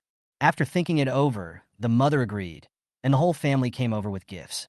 "The grilled fish is ready. Eat it while it's hot." Zhou Yong was in a good mood today, and he took out his treasured wine to share. "I had a pleasant meal and also got to know Zhou Yong better." After returning from Zhou Yong, Celine took a shower and prepared to go to bed. "Keep your spirits up for the next 2 days and set off for KnowThe village the day after tomorrow." It was urgent to get the weapons back. Zhou Yong was extremely anxious. In addition, the pirates were becoming more and more excessive, and they could not delay any longer. Celine was just about to lie down to sleep when there was a knock on the door. Her mother's voice came from outside the door. Xin, are you asleep?" Mom usually doesn't look for her unless there is something important. Celine immediately threw off the quilt, got out of bed, and opened the door. Her mother asked gently, "Did I disturb you?" "No, Mom. Do you want to talk to me?" Mom walked into her room. "When we were having dinner at the base commander's house tonight, he said he would take care of our family for the next 2 days and asked you to rest assured." "What does this mean?" The more she thought about it, the more she felt something was wrong, and she wouldn't be able to sleep well unless she came to ask for clarification. Celine originally wanted to wait until tomorrow to tell them, but since her mother asked, she just explained it to them. "Are you going to KnowThe village? It's thousands of kilometers away from here." Mom calculated the distance and frowned. "The road is too dangerous. Who knows what we will encounter?" They came here from Base M, a total journey of more than 2,000 kilometers. And didn't they also encounter an earthquake? If you encounter a robbery, you can fight it off, but if you encounter a natural disaster, human power is too small. "Mom, there is no absolutely safe place in this world. I am just accompanying Yang Mohan to transport the weapons back. I will not get involved in the rest. If there are no weapons, this base will fall soon." They had just arrived and hadn't lived there for a few days. If pirates attacked, they would have no choice but to leave. No one can predict what the next base will be like. The most important thing is that K base is close to the sea and rich in resources, so it is at least possible to store some supplies before leaving. The mother couldn't convince her, so she had to give up. Her daughter had grown up and had her own ideas. "When will you tell us your plans in advance? Last time you went out to sea, you knew there were pirates, but you didn't tell us. Next time you go to transport weapons, are you going to hide it from us too?" The mother became angrier and angrier as she thought about it, and she pinched her arm lightly. This force was just like tickling Celine. She quickly took out her mother's favorite macadamia nuts from her space and coaxed her. "It's still early. Go have some midnight snack with my dad and chat about the good life in the past." "Mother." After hesitating for a while, my mother took the macadamia nuts and snorted. "If you eat too much of these, you'll feel thirsty." Celine not understand the hint from her old mother. She smiled and took out a 2-liter can of orange juice from the space. Mom walked back with a smile on her face. Celine shook her head helplessly, closed the door, and went back to sleep. After an unknown amount of time, Celine was suddenly shaken awake.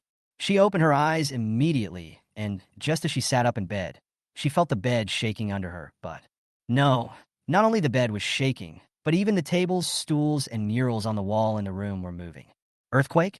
Celine immediately opened the door and rushed out. Her father, mother, and 2 brothers Alex, who were awakened, also ran out. They stood in the middle of the yard, and the whole house was shaking. There was also noisy noise coming from outside. It was unsafe to stand in the house, so they ran out. After going out, Celine found that many people were very calm. A man yawned. "This earthquake wave is bigger than the last one. The people of country are going to be in trouble again.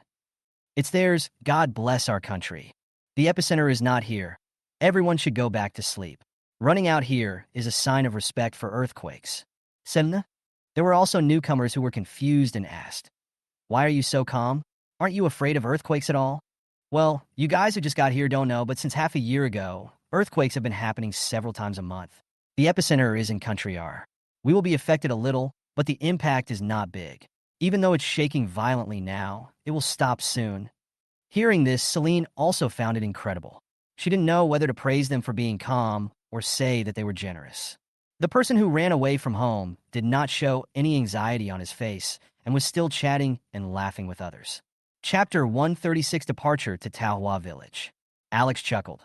This is the first time you can be so relaxed after seeing an earthquake. More than relaxing, some people simply went back to sleep, just rock it, it's like a cradle. At this moment, the base commander rushed over and shouted angrily. Why are you sleeping? Are you really going to die? I've told you many times, just because there were no impacts from the previous earthquakes doesn't mean it's always safe. There are still people sleeping in the house. Wake them up quickly. Zhou Yong scolded with a dark face. Even through the crowd, Celine could sense his helplessness and frustration. The others then went door to door calling for help. Zhou Yong was about to go somewhere else to give a notice when he turned around and saw Celine standing in the corner. He hesitated for a few seconds but still walked over. Are all the people in your family out? Don't follow their lead and take it lightly. Celine pointed to her family not far away and said, That's where they are. Zhou Yong felt relieved and left quickly with a serious face. Half an hour later, the aftershocks became smaller and finally stopped. See, I told you I would stop. If anyone is going to die, the people will die first. Yan, I'm so sleepy. I'm going to sleep. If there are aftershocks in the middle of the night, don't wake me up. Let me make it clear first. Don't call me unless the house is about to collapse. Everyone went back to their rooms, and no one took the earthquake seriously. Only the Wen family remained vigilant and did not return to the house until they were sure that there would be no more aftershocks. They can't control what happens to other people. They can only take care of themselves. The next day was still calm. Earthquakes were nothing new to the people at K Base. It would be more fun to discuss their people. A tsunami occurred in the sea area around Country Yar. I heard that 2 more cities were destroyed. It's a good thing they destroyed it. They didn't feel sorry for the death of those people. They brought this upon themselves. I'm afraid that more and more people will become pirates. They know we have supplies and want to occupy our territory. Their people have inherited shamelessness from their ancestors and have wolfish ambitions. I'm not afraid of them. I cannot defeat them at sea, so I don't believe I can lose to them on land either. Celine heard similar words all the way to Zhou Yong's house, where she happened to see him instructing Yang Mohan. Be careful on the road. If you encounter any danger, send someone back to report, and I will send someone to pick you up. Also, no matter how powerful Celine is, she is still a girl. You have to take care of her. Yeah, I know. You've said this several times. Yang Mohan's expression looked a little helpless. It's not like he doesn't have a brain. Celine, that's not necessary. Base Commander, are you ready? She walked over with a smile. Zhou Yong turned around and looked, not knowing when she came. He coughed lightly in embarrassment. 5 trucks and 100 people following. Have you seen enough? Celine couldn't help but look at Yang Mohan, asking him with her eyes why he didn't stop it. Why would we need so many people? If we go out in such a large group, wouldn't that obviously tell the spies? Yang Mohan helplessly spread his hands towards her, saying that he didn't know either. He had already reminded her not to have so many people following her, so who knows? Celine could only walk towards Zhou Yong and lowered her voice and said, Base Commander, 3 vehicles and 30 people are enough. It's best to use the excuse of transporting supplies and have the other 2 vehicles go separately to confuse the enemy. Since the car and people have been moved here, asking them to go back would easily arouse suspicion, so they had to go separately.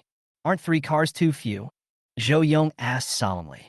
He heard Yang Mohan say that the armory was very large. Not a few, about the same. Seeing that they insisted, Zhou Yong decided to remove 2 cars, and the original 100 people were reduced to 30. Of course, Zhou Yong did not tell them that they were going to transport weapons. They would understand when they got there. 3 cars were ready to go, and many people saw the big commotion and came to ask what they were going to do. I heard that Base G has a lot of food, so we plan to exchange some with them. Zhou Yong patiently answered everyone's questions. This was true. They had no use for the remaining 2 vehicles and people, so Zhou Yong wanted them to take all kinds of dried seafood, dried fish, etc. to the surrounding bases to exchange for supplies. For example, in the Y base in the north, there is an abundance of grains but a lack of meat. They can complement each other and inquire about the situation of other bases at the same time. Zhou Yong thought this was a good idea, killing 2 birds with 1 stone. Just like that, 5 cars and nearly 100 people set off in a mighty procession.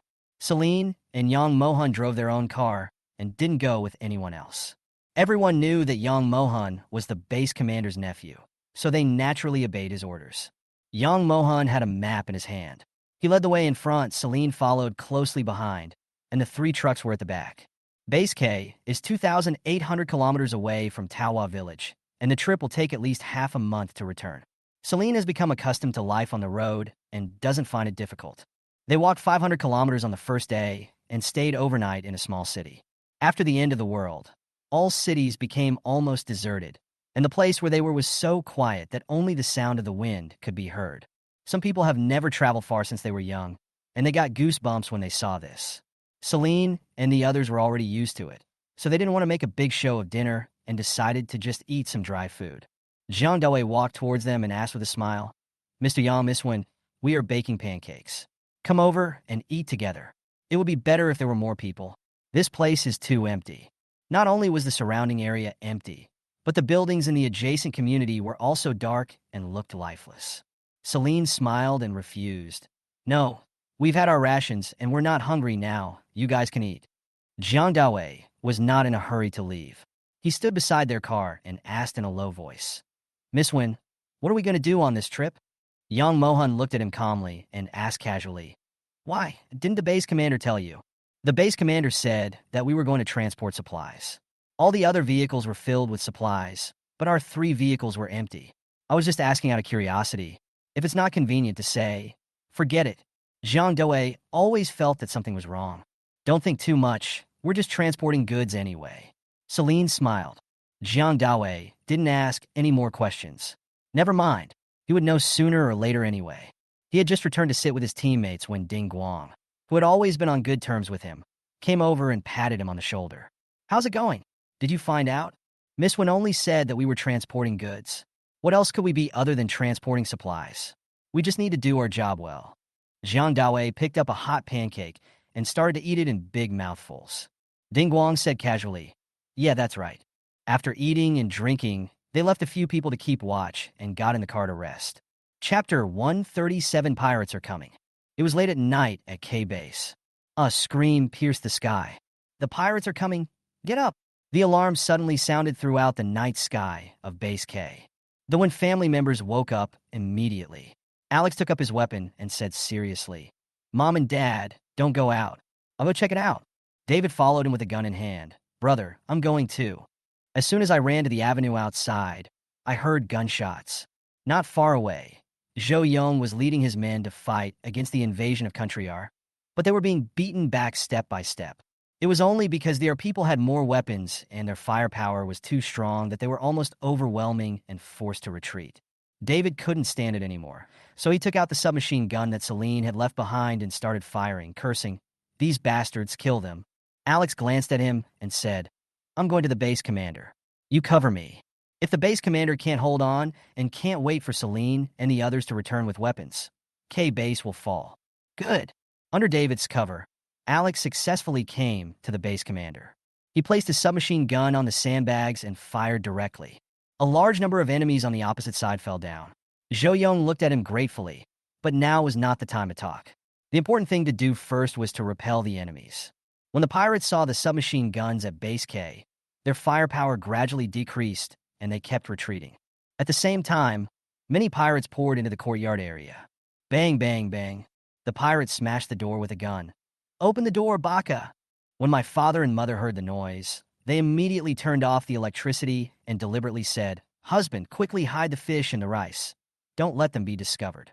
The pirates outside could understand Mandarin. Their eyes lit up when they heard this, and they immediately called their companions over. "Here, there's food." The other pirates who were smashing the door immediately surrounded us. My mother panicked and said, "No, we have nothing here. We have run out of rice and meat. Go to someone else's house." When the pirates outside heard this, they became even more excited. More than a dozen of them banged on the door hard. After a while, they found that the door panel did not move at all, so they had to try other methods. Someone pointed at the wall and said, "Climb up." Seeing that the wall was not very high, the others immediately gave up trying to break down the door and started trying to climb up through the wall. Dad was standing next to the current switch. When he heard that they had started to climb the wall, he didn't rush to turn on the current. At this moment, a human head appeared on the wall, and my mother immediately said, "Turn on the current quickly." Dad pressed the switch immediately. Ah! The people climbing the wall twisted their bodies, and electric currents flowed through their bodies. Not long after, a burning and strange smell came, and the pirates outside became quiet. Dad and Mom didn't go out to check. They just waited quietly at home. On the avenue, the pirates were repelled, but Base K also suffered heavy casualties, with corpses lying on the ground. Zhou Yong had his men pile up the pirates' bodies, his face looking very ugly. Captain, we are worried about our family, so we will go back first. Alex did not stay long and was about to leave with his gun. Zhou Yong nodded, his face full of fatigue. Thank you for your help tonight, otherwise the loss would be even greater. We are now part of K-Base. We can't stay out of it if the pirates break in. We are just helping ourselves, Alex said and walked back. David was also worried about the situation at home, so he hurried back. Before they even reached the door, they smelled a burning smell. This smell, someone got electrocuted? David sniffed the air, and it was definitely coming from their house. The two of them moved faster and came to the wall, where they found more than a dozen pirate bodies. David was a little proud. Our power grid was installed correctly, so we solved the problem easily. Dad and Mom came out when they heard their son's voice, and they told him what had just happened. Luckily, we turned off the power in time. Otherwise, they would not have taken the bait at all. Mom said with relief. Alex raised his eyebrows and praised. Great! A dozen pirates were dealt with without any effort. The neighbors around heard them talking, carefully opened the door, and stuck their heads out. After careful observation, they found no pirates and then walked out. They walked over to the Wen family and looked at the dead bodies of the pirates, feeling both admiration and fear at the same time. Especially Hulan, the mother-in-law and the daughter-in-law, were trembling with fear when they saw the submachine guns in the hands of the Wen brothers. They had gone to their house to scold them before, and they thought they were well-mannered because they didn't shoot them. Now he didn't dare to go up to them. What if the Wen family suddenly wanted to settle the score? Go and inform the base commander to move these pirate corpses away. It's a bit creepy to have them piled here. A man ran quickly to find someone. The two Wen brothers walked out from the darkness, and everyone noticed the guns in their hands. So they all took a step back. David was stunned for a moment, and Alex glanced at them. Just as they were about to go home, a man stepped forward and whispered, "Do you still have guns? Can I buy one from you? It is too dangerous to live without a gun in this world. There is no way to protect yourself. We only have these two. We can't sell them." Alex responded and strode into the house. Not long after, the base commander came and saw more than a dozen pirate corpses. He looked up at the electric net on the wall of the Wen family and seemed to be thinking about something. The electric fence seems to be quite effective. Why not surround the entire base? But this thought disappeared in a few seconds. The K base was too large. Even if there was electricity, there were not enough iron nets and wires. It was unrealistic to install all of them. However, electric fences can be installed around important buildings. If they cannot withstand the pirates' attack, they can hide in the houses with electric fences and at most remain in a stalemate. Thinking of this, the base commander asked his men to move the pirates' bodies away, and he went to discuss with others. They must set up an emergency shelter area, at least until Yang Mohan and Celine return. The base commander has always been a man of action. After he talked to others about it, the senior executives also agreed. I think we should surround the office building and install an electric fence. In addition, we can also use electric shocks to repel the pirates. Zhou Yong started the conversation, and others followed suit, coming up with several ideas. For example, they buried electric wires on the road, and when the pirates attacked, they would press the current switch. In the absence of sufficient weapons, we can only set traps as much as possible. We can't do anything about them on the sea, but now that they are in our own territory, how can we allow them to run wild? The base commander asked them to write down any methods they thought were feasible and make a plan later. Setting up traps also requires cooperation from all parties, especially since there are spies in the base and the information cannot be leaked out. Chapter 138 Power Grid Inspiration. The next day, the base began to get busy.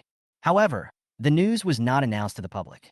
The people in the base felt panicked when they saw that the base commander was also unable to do anything. Those pirates experienced an earthquake not long ago, and their habitat has been almost destroyed. They want to seize our territory. What should we do now? Where's the base commander? Can you come out and tell me about the defense plan? Your silence really makes me feel insecure. You didn't know last night because you weren't there. Our people were beaten badly. If two people hadn't come out with submachine guns to save the situation, I'm afraid the base would have been lost last night. That's it. Everyone should pack up and prepare to escape. We are not cowards, we just don't have weapons. Rushing to the front will only lead to our deaths. It's not worth it. After the apocalypse, the number of human beings is decreasing.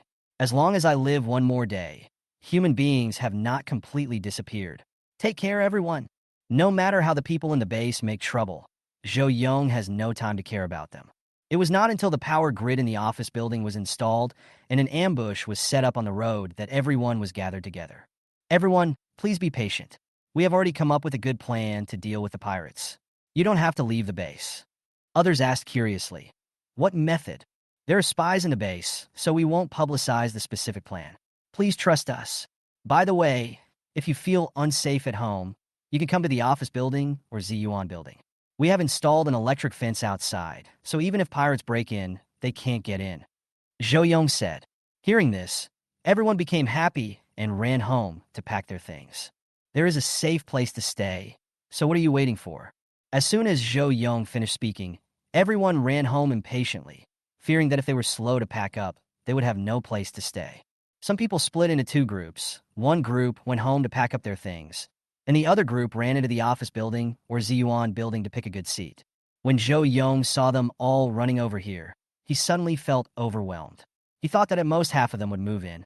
I really underestimated their determination to escape. There's no way. The words have been spoken. It is unrealistic to allow only half of the people to live there. The Wen family stood outside the door and watched them move things, so they didn't go to join in the fun. David said happily, I just asked around, and the base commander got the inspiration from our family. Alex, I see. Neighbors passing by their house couldn't help but sigh. You are so lucky. You don't have to squeeze with others. The office building and Ziyuan building seem very large, and with so many people squeezing in, it must be packed. Thinking of that scene, everyone felt resentful. Didn't they choose to live in the courtyard just for peace and quiet? Now, they were all squeezed together. Why can't we all have an electricity grid?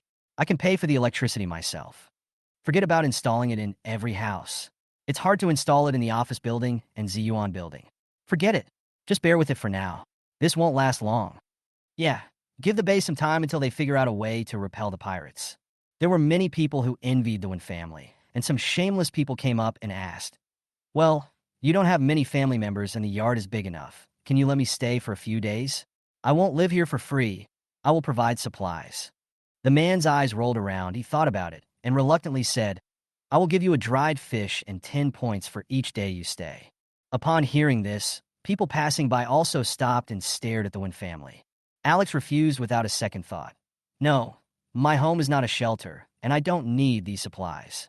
The man was not giving up and continued to offer 2 dried fish, 20 points a day. He really didn't want to go to the crowded office building.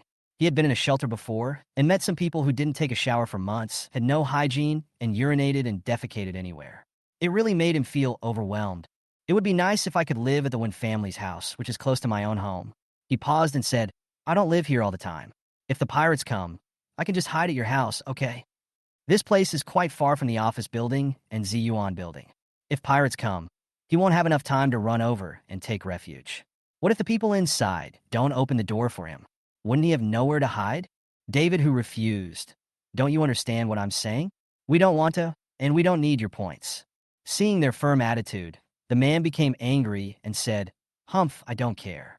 Wait, the pirates will come and will definitely go straight to your house. After the man finished speaking, he was about to kick the wall to show off his power, but when he saw the electric fence, he timidly retracted his foot. The mother looked at them speechlessly, then turned to look at the 3 of them, father and son, and said, okay, let's not stand here and watch the fun, or someone will come and ask questions. Alex didn't want to deal with them, so the family turned around and went home and closed the door. 2 hours later, everyone in the yard area had moved out, leaving only the Wen family. Celine and the others didn't know that the base was attacked by pirates last night. They slept until dawn, and after a simple wash, they started to eat breakfast. She took out a red bean paste bun and a brown sugar cake from the space, ate them, and drank milk. Then she opened the curtains of the car windows. In order to hurry on her way, she did not drive an RV, so her life was not that convenient. Celine opened the car door and walked out. Yang Mohan had just finished his meal. There was no movement in the 3 cars behind, so Celine said, I'll go over and call them. Upon hearing this, young Mohan immediately stopped her and said in an ambiguous tone, "I'll go." Before Celine could figure out what his last look meant, young Mohan had already walked towards a car behind. Young Mohan knocked on the car window. "It's dawn, get up." The people in the car heard the noise and opened the windows. Several men in shorts, with their upper bodies exposed and their hair messy, were yawning. That was why he didn't let Celine come over to wake them up. Because it hurts the eyes. After waking up everyone in the three cars, young Mohan walked back to the car and after a while took out a small plate of strawberries and handed it to Celine. They just got up and washed up. There are still people waiting. "Let's go eat some fruit first." Celine didn't bother to be polite with him. She took it and asked, "Have you had breakfast?" Young Mohan nodded and said, "I ate some bread." "So little?" Celine looked around and made sure that no one was around them. Then she asked in a low voice, "Is there no ready-made food in your space?" Ready-made food refers to cooked porridge, noodles, or buns, fast food, and the like. Celine has a lot of ready-made food stored in her space, so she can just take it out and eat it if she doesn't want to cook it. Young Mohan is different. His space is not big and probably cannot accommodate ready-made food. Chapter 139, Moving Weapons. Young Mohan was not embarrassed and nodded slightly. There is still some, but not much. "Wait for me." Celine returned to the car and took out 20 steaming meat buns, 10 cans of 8 treasure porridge, and 5 plates of steamed dumplings from the space. She put the food in a basket, then opened the car door and handed it to young Mohan. "Put it away quickly. The food has a strong smell and can easily arouse other people's suspicion." Young Mohan took it quickly, walked to the back of the car, and put it into the space when no one was around. An hour later, they set off again. 5 days later, they finally arrived at KnowThe village. Celine stopped at the entrance of the village, looked at the overgrown road, and almost wondered if she had taken the wrong road. But the words KnowThe village were engraved on the stone at the entrance of the village, proving that they were not in the wrong place. The villagers here should have moved away long ago. Without anyone living here, the village will become desolate. Young Mohan took out a telescope and observed the surroundings. The convoy continued to drive inside until it reached the large square in front of the village committee. Jiang Daowei got out of the car and walked towards them with a confused look on his face. "Mr. Yang, what are we doing in this remote place?" Jiang Daowei was not the only one who was puzzled. Others also looked at each other in bewilderment. Wasn't it said that the supplies could be transported? Could it be that the supplies were hidden in the mountains? "Come with me up the mountain," young Mohan said, taking out knives from the trunk and distributing them to them. Everyone didn't understand what was going on, but they still followed young Mohan up the mountain. Celine held a machete in her hand and cut the grass as she walked. There was no way to go up or down the mountain without clearing a path.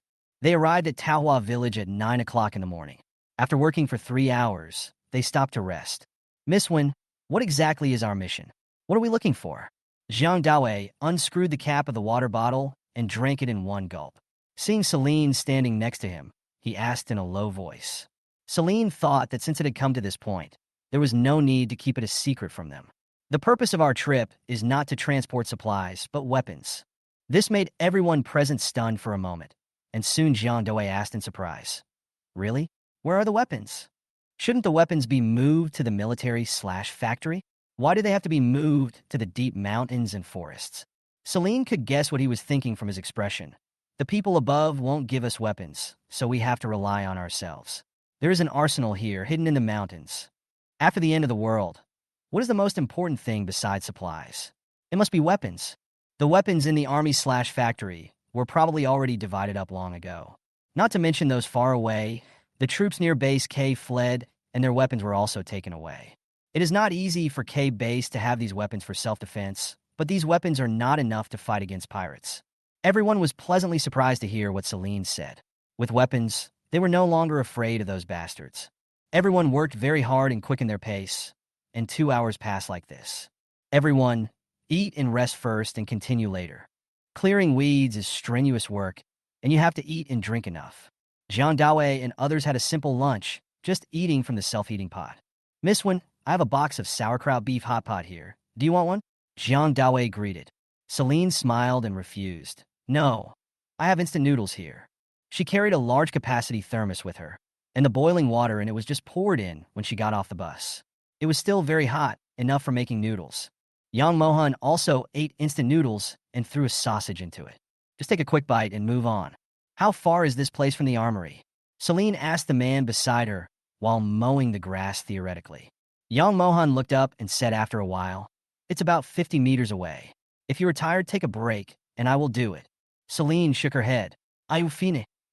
They sped up and spent an hour and a half clearing the last 50 meters of road.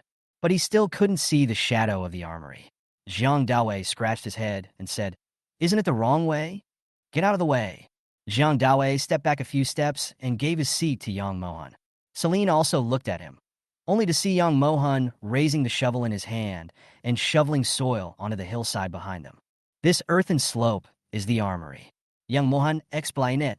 The others immediately went up to help, each with a shovel. After digging 1 meter deep, the shovel hit a rock, and they could not dig any further. Zhang Daowei went up to check and found that there were stone bricks inside. "Dig out both sides," Yang Mohan continued to order. Dozens of people worked quickly, and the door of the armory appeared in front of them. Only the door of the armory was sealed with bricks. Yang Mohan walked over and fumbled for the brick.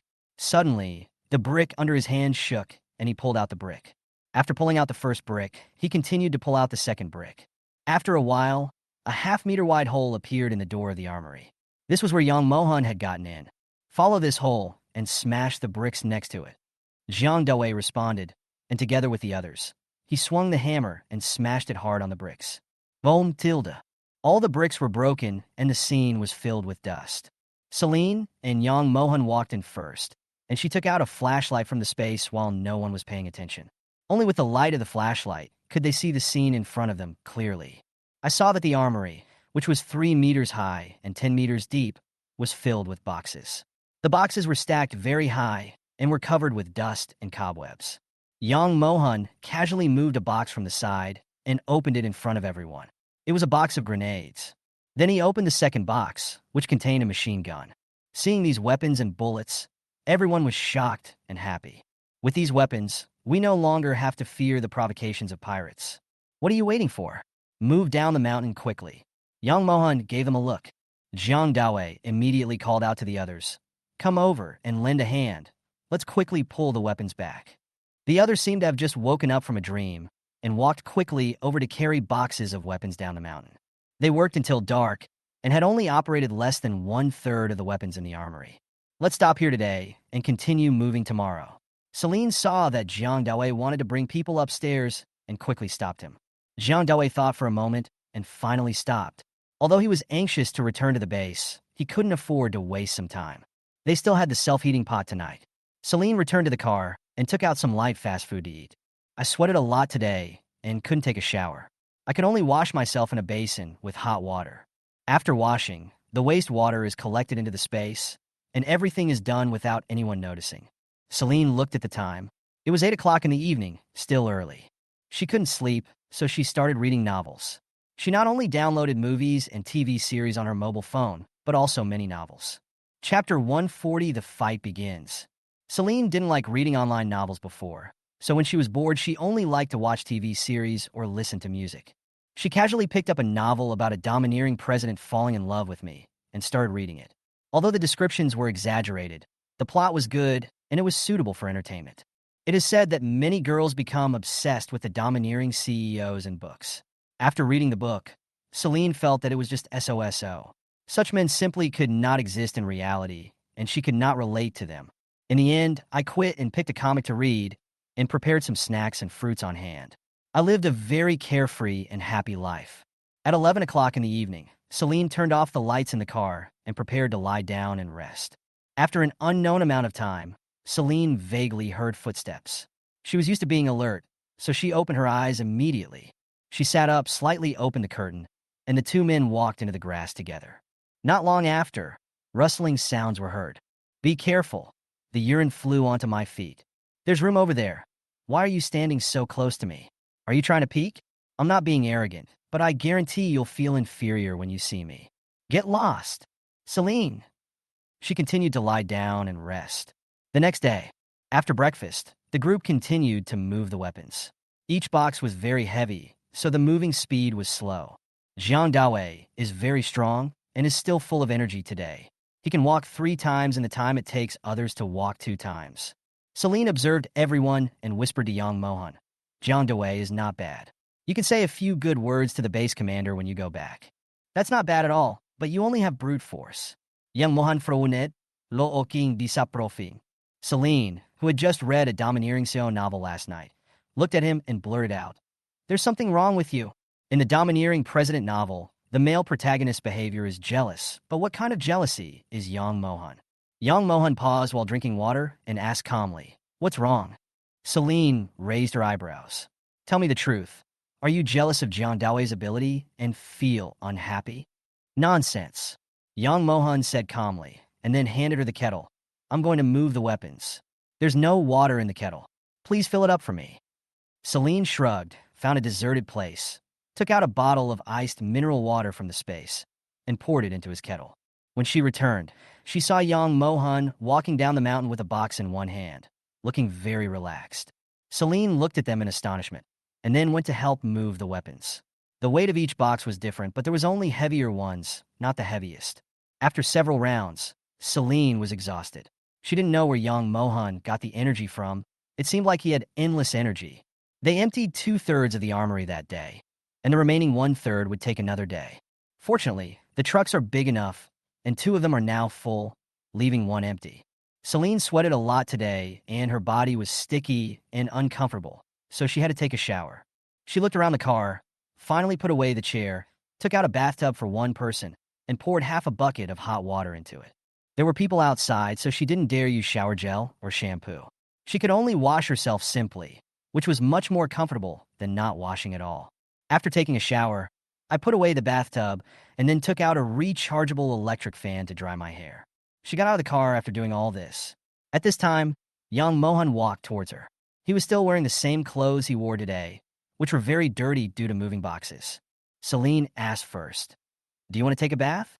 There was an unused bathtub in her space with both cold and hot water, so it would be no problem for him to take a bath if he wanted to. "Just give me an empty bucket. They said there is well water over there." I fetched some water and went to the empty house next door to wash. Yang Mohan said. Celine turned back to the car, took out 2 buckets from the space, then got out of the car and said, "I've washed it. You can also get me a bucket of water. At least you have to pretend." "Okay, wait for me."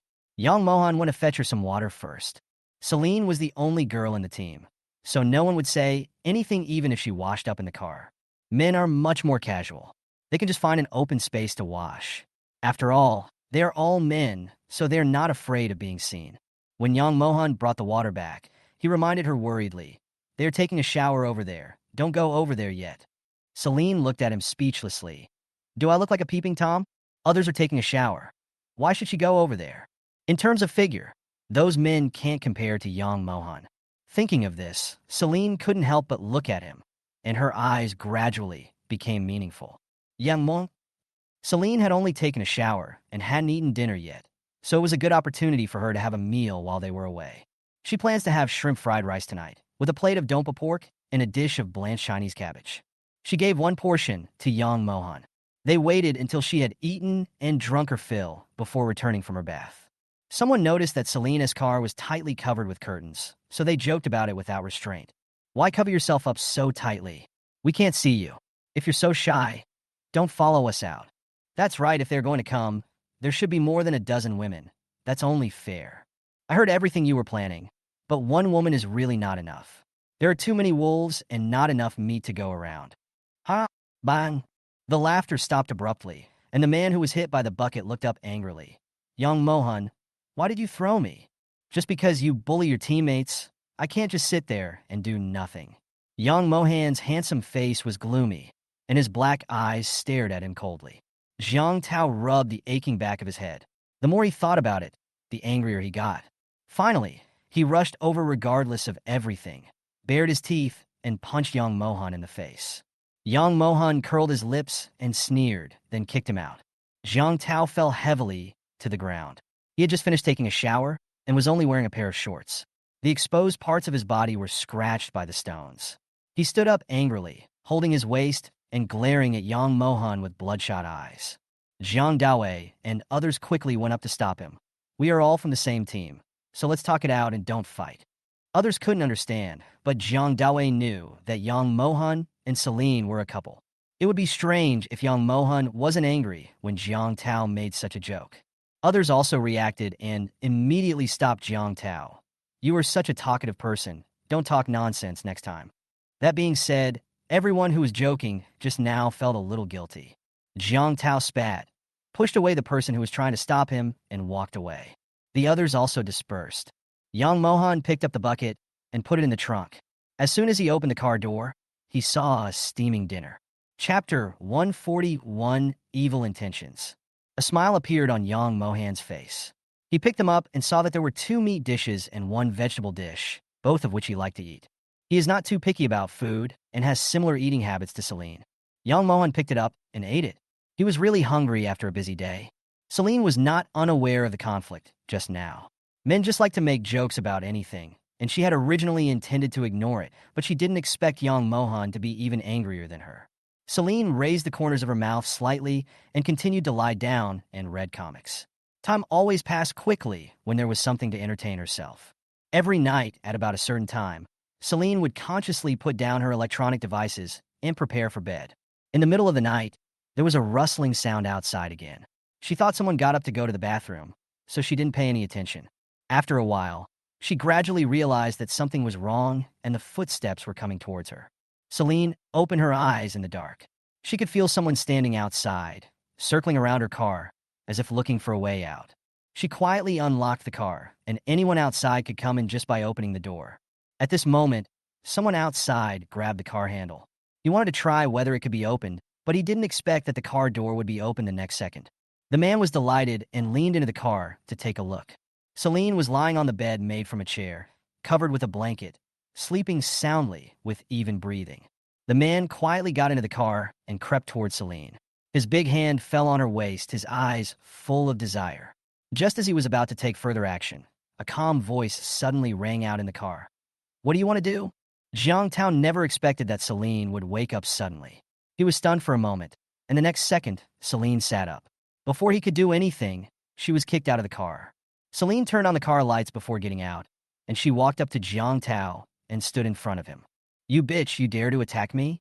Jiang Tao's face showed a ferocious look. He didn't take Celine seriously at all. Celine pinched her fingers, making a crisp sound. She hooked her finger at Jiang Tao and said with contempt, "Come on." Jiang Tao was irritated by her, and since he had just been humiliated by Yang Mohan today, he immediately rushed towards her. Celine was not in a hurry to knock him down. She tested his skills and almost suppressed him. "You dare to come out and hurt others with such little ability? Didn't your mother teach you well?" "Shut up, bitch." "Pa pa pa." Celine slapped him on the face several times. "I'm using these slaps to tell you to respect women." The sound of the two fighting woke up the others, and Yang Mohan rushed out immediately. The others had never seen Celine in action and didn't know she was so powerful. When they saw her hitting Jiang Tao's face so hard that it was swollen, they stood there in a daze for a moment. "What do you call this? Women are as good as men." Yang Mohan didn't just stand there and watch like them. He ran over and kicked the man away. Others, Jiang Tao was defeated by Yang Mohan again. Jiang Daowei led his men to stop Jiang Tao and asked in confusion, "Miss Wen, what happened?" Celine said calmly, "Jiang Tao tried to do something bad to me, and then I beat him up."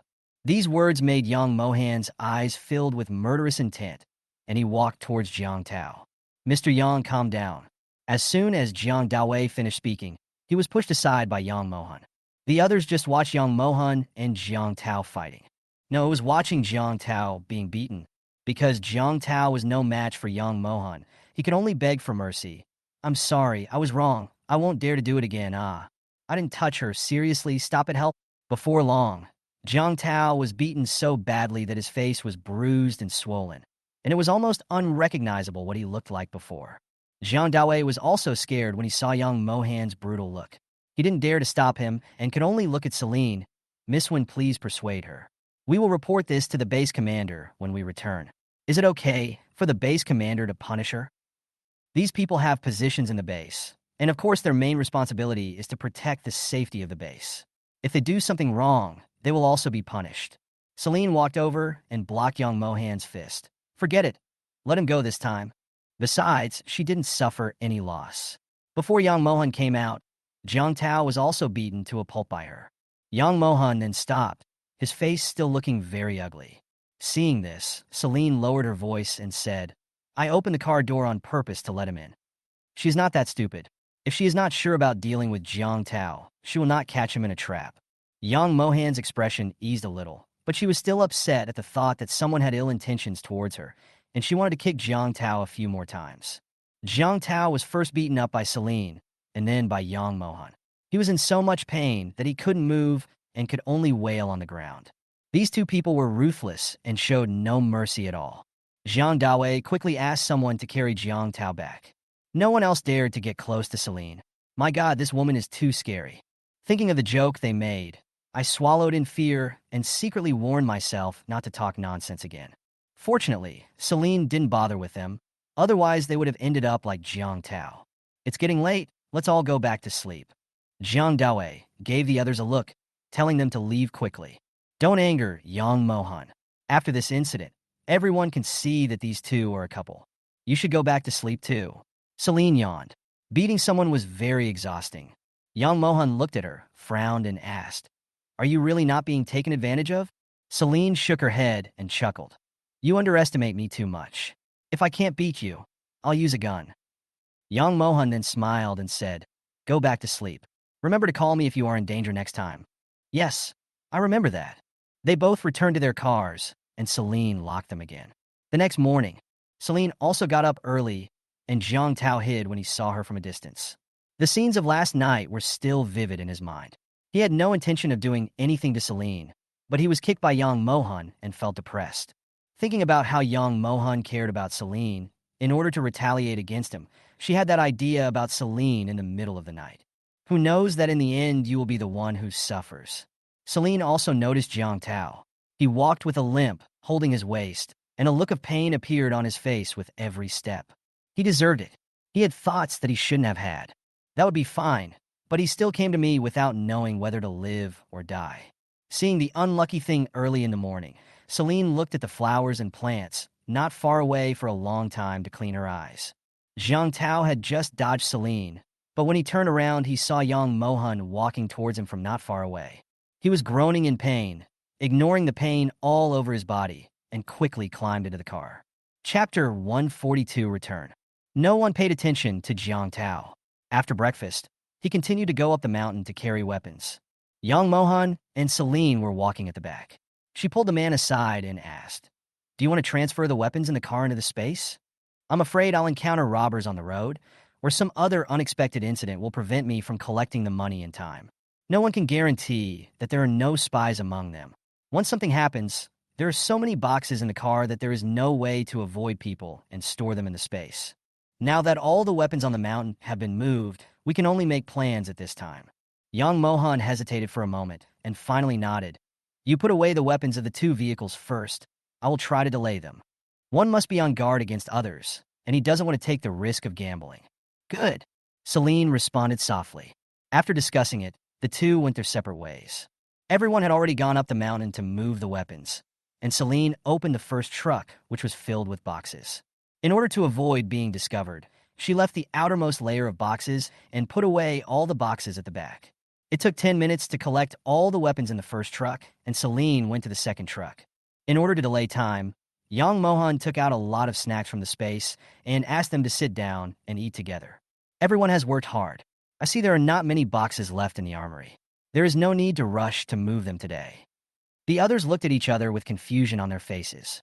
This was not what Yang Mohan said 2 days ago. I have some snacks here. You haven't eaten for a long time, so please sit down. Yang Mohan patted the grass beside him. Seeing the salt-baked chicken legs, duck wings, and pig's trotters, everyone couldn't help themselves. Jiang Dawei unceremoniously picked up a chicken leg and said happily, It's true. Since the end of the world, I haven't eaten any snacks. I don't even know what spicy strips taste like. I am content as long as I have enough food to eat. I could only imagine the taste of snacks in my dreams. Today, thanks to Mr. Yang, the taste in my dreams has become reality. Someone also joked. The others didn't even bother to talk and just kept eating the meat with big mouthfuls. Jiang Tao sat not far away and watched with envy, feeling somewhat regretful for provoking Celine. After waiting for 10 minutes, they were still eating and had no intention of moving their weapons. Jiang Tao's face looked a little gloomy, but Yang Mohan acted as if he didn't notice him and just told everyone else to eat more. Jiang Tao couldn't help wanting to go down the mountain several times. but he was worried that they would accuse him when they returned, so he had to hold back. 20 minutes later, young Mohan estimated that Celine had collected all the weapons, so he told them to continue working. The people who had just eaten and drunk their fill stood up without complaint and said, "Let's go. Let's go to work." Salt-baked pig's trotters are still delicious. When I get the reward this time, I will go buy some. You probably don't know how expensive a pig's trotter is. Even if you put all your wealth on it, you can barely buy it. It's okay. We should enjoy life while we can. No one knows what will happen tomorrow. Don't you agree? Yes, yes, so you bought some pig's trotters and I can eat them? Everyone finished moving the weapons while laughing and joking. Young Mohan originally planned to finish moving in the afternoon, but it happened 2 or 3 hours earlier, and it was only noon now. Jiang Dawei came over and said, "Mr. Yang, it's still early, let's go back." What do you mean? The others didn't want to stay here any longer. Sleeping in the car was not as comfortable as sleeping in a bed at home, so they all agreed to go back early. The earlier you leave, the sooner you can get back to base. Seeing that everyone agreed to go back as soon as possible, Young Mohan ordered them to leave after lunch. Celine came to Young Mohan's car and said in a low voice, "The weapons have been collected. Okay, everything is ready. What are we having for lunch today?" Young Mohan asked with a smile. There aren't many ready-made things in his space, and he's been eating self-heating pots most of the time these days, which is a bit greasy. Celine thought for a moment and finally took out a table, put spicy chicken, lemon duck, scrambled eggs with tomatoes, a plate of stir-fried bean sprouts, and 2 bowls of rice on it. The interior of the car was very closed, so she wasn't worried about the smell leaking out. At 1:30 p.m., the convoy left KnowThe village. Celine put on her headphones and listened to music while driving. When you are thirsty or hungry, just take food from the space and enjoy it leisurely. Just then, the car in front suddenly stopped, and Celine immediately stepped on the brakes. After waiting for a while, the car in front showed no sign of leaving, so Celine took off her headphones and got out of the car.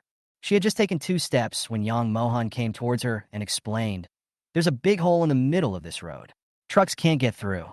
We'll probably have to take a detour." "What's going on? He was fine a few days ago." Celine frowned and strode to the front. They saw a 2-meter-wide deep hole appeared on the road they had been walking on a few days ago, and there was no way to fill it or build a bridge over it. The road next to the deep pit can only barely accommodate a small car, and it requires good driving skills. Otherwise, there is a risk of falling into the pit. I think it's better to take a detour. Even a small car may not be able to pass, let alone a large truck. How did this hole get made? It's impossible to blame a rock. There's no mudslide or landslide here. We passed by here a few days ago, and it was fine. This is really weird. Everyone couldn't help but turn a look at Young Mohan and Celine. They were the ones leading the team this time. Since there's no way to get through, let's take a detour. Young Mohan took out a map and pointed to one of the roads and said, "Take this road to get to the national highway." The others came over to take a symbolic look. After all, Young Mohan was leading the way, and they were following behind, so it didn't matter whether they could remember it or not. After choosing the route, the convoy turned around. The change of route went smoothly, and they arrived at a small town before dark. And there are still people living in this town. Several houses are brightly lit, and there are cars parked outside the houses. Seeing the convoy passing by, people living in the town came out one after another. Celine was also surprised. Many big cities had already been empty, and everyone who could go to the base had gone there. An old woman came up with a little girl and asked in confusion, "Where are you from?" "Celine." "K-Base, are you the original residents of this town?" The old woman nodded and said, "Yes, we have lived here for generations. We are used to it and don't want to move away." As they were talking, people came out from other houses one after another, men and women, old and young. They seemed to be living a good life. They all had rosy complexions and did not look haggard at all. "Can we stay here for one night? We won't disturb you. We can just stay in the car." Jiang Dawei didn't want to continue his journey as he saw that it was getting dark. "Please feel free to do as you please. Usually not many people come here, but today it's finally a little lively." The old lady spoke in a friendly manner. Chapter 143, Staying in a Small Town. At this time, a middle-aged man came over and said with a smile, "We have a lot of empty houses here. You can all stay here for free." The people watching nearby were also very enthusiastic. "Let's have dinner together tonight. We just want to know what's going on outside. Don't be polite with us. There is still some food." Seeing everyone so enthusiastic, the people in the team were also very happy. They turned to look at Young Mohan and asked anxiously, "Mr. Yang, do you think it's okay?" "What do you mean by that?" Life is hard for everyone, and you dare to take advantage of them. Young Mohan scolded him lightly, and when he looked up at the man, his expression softened a little. Just ask whatever you want to know. There's no need to entertain us specially. Supplies are hard to find, and there's no way to produce them. You can keep them for yourselves. Guan Ping said indifferently, "We are happy today. Let's all come together to chat. We are not treating you specially. We will warmly entertain anyone who passes by. By the way, we also want to ask you about the news of the base. Just think that we have some intention." This was said so openly that the other members of the team wanted to go to the other person's house and sit down and rest for a while. Zhang Daowei and the others still had concerns, but Zhang Tao followed Guan Ping into the house regardless. "Okay, I've been at K-Base for a long time. You can find out anything you want." "Zhang Tao," Yang Mohan shouted with a gloomy face. Zhang Tao pretended not to hear. Other villagers gathered around him and said, "Come in and sit down. Look at that young man. He's much happier than you guys." Some people couldn't refuse the invitation and had to follow him in. In the end, only Yang Mohan and Celine were left outside. "Aren't you two going in?" A woman walked up with a smile, her eyes fixed on Yang Mohan. Yang Mohan glanced at her, his handsome face cold. "No need. The things in the car need to be guarded." The woman took a look and asked, "What's in the car? Supplies?" Celine asked with a half-smile. "Why are you asking?" The woman looked away and said awkwardly, "I just asked casually. I didn't mean anything else. If you don't want to come in and eat, forget it." Celine turned back to her car, with Yang Mohan following behind her. "Don't worry about them. We'll just eat ours." Yang Mohan smiled calmly. "You are so calm." Celine sighed, but she was not in a hurry. Just let those people go. They're already in their 40s and don't even have that much vigilance. If they fall into a trap, it has nothing to do with her. Yang Mohan didn't worry about their safety at all. Since it was his own choice, he had to bear all the consequences himself. He couldn't let him worry about it. Only the last of the 3 cars has weapons, so they just need to guard this car. "Celine, how about hot pot tonight?" "Okay, it's good to eat hot pot. A meal will take at least 1 or 2 hours, which is a good time to spend more time with her." There were washed vegetables, cut beef, beef rolls, etc. in the space, and they stopped taking more until there was no more room on the table. "Eat these first, and then take them when you're done." The two of them ate and chatted, and the small space was very lively. In the room, Jiang Daowei and others had food and drinks, and they were so happy that their mouths were almost grinning to the back of their heads. "Everyone, eat more. After that, let's talk about Base K. We also want to move away." Guan Ping took a sip of wine and greeted them warmly. Zhang Tao was telling a few women about what he had seen and heard over the years, and when he saw their admiring eyes, he almost felt overwhelmed. "Mr. Jiang, how did you get the wound on your face?" a woman asked puzzledly. Zhang Tao gets angry whenever this question is mentioned. If someone else had asked him this question, he would have lost his temper a long time ago. However, since there is a beautiful woman in front of him, he still suppresses his temper. "I had a fight with someone and got hurt accidentally, but it's okay. I beat the other party pretty badly too." Zhang Tao lowered his voice to the lowest level when he said the last sentence, for fear that if someone heard it, his stupid teammates would expose him and he would be embarrassed. None of the women had any doubts and praised him for his ability. Zhang Tao was very pleased with the attention of the beautiful woman. He took out a few gold chains from his pocket and said, "Come here. These are my spoils of war. I'll give them to you." "This is so embarrassing." Zhang Tao said indifferently, "It's okay. I'm a grown man, and I don't need it. If I had a wife, I would give it all to my wife." It was not known whether the other women understood his hint or not. They showed shy expressions on their faces and did not respond. Zhang Tao didn't want to leave. He couldn't find any women when he returned to the base. All they talked about was points and supplies. He thought the women here were simple and honest, so maybe he could get a wife if he coaxed them a little more. "Where are you going? What are the purposes of several large trucks?" A woman approached Zhang Tao and almost snuggled into his arms. Zhang Tao couldn't bear it any longer and immediately hugged the man. Of course, trucks are used to transport things. "What are you pulling?" the woman asked again. "This." Zhang Tao hesitated. "I'm sorry, I talked too much. I'm just curious. Just pretend I didn't ask." The woman lowered her head slightly, revealing a pretty face. Zhang Tao's Adam's apple rolled, and he hugged her even tighter. He leaned close to her ear and kissed her deliberately. "I'm telling you that you can, but you can't tell anyone." The woman nodded shyly. "Okay, those 3 vehicles are full of weapons. No one knows that Taohua village has an armory," Zhang Tao said in a low voice. After hearing this, the woman covered her mouth and widened her eyes. She exclaimed, "Really? Why would I lie to you?" The movement of the two attracted the attention of others. Zhang Dawei glanced at Jiang Tao, frowned, and asked, "What are you talking about?" Jiang Tao held the beauty in his arms and raised his eyebrows proudly at Jiang Dawei. "What do you think we can say?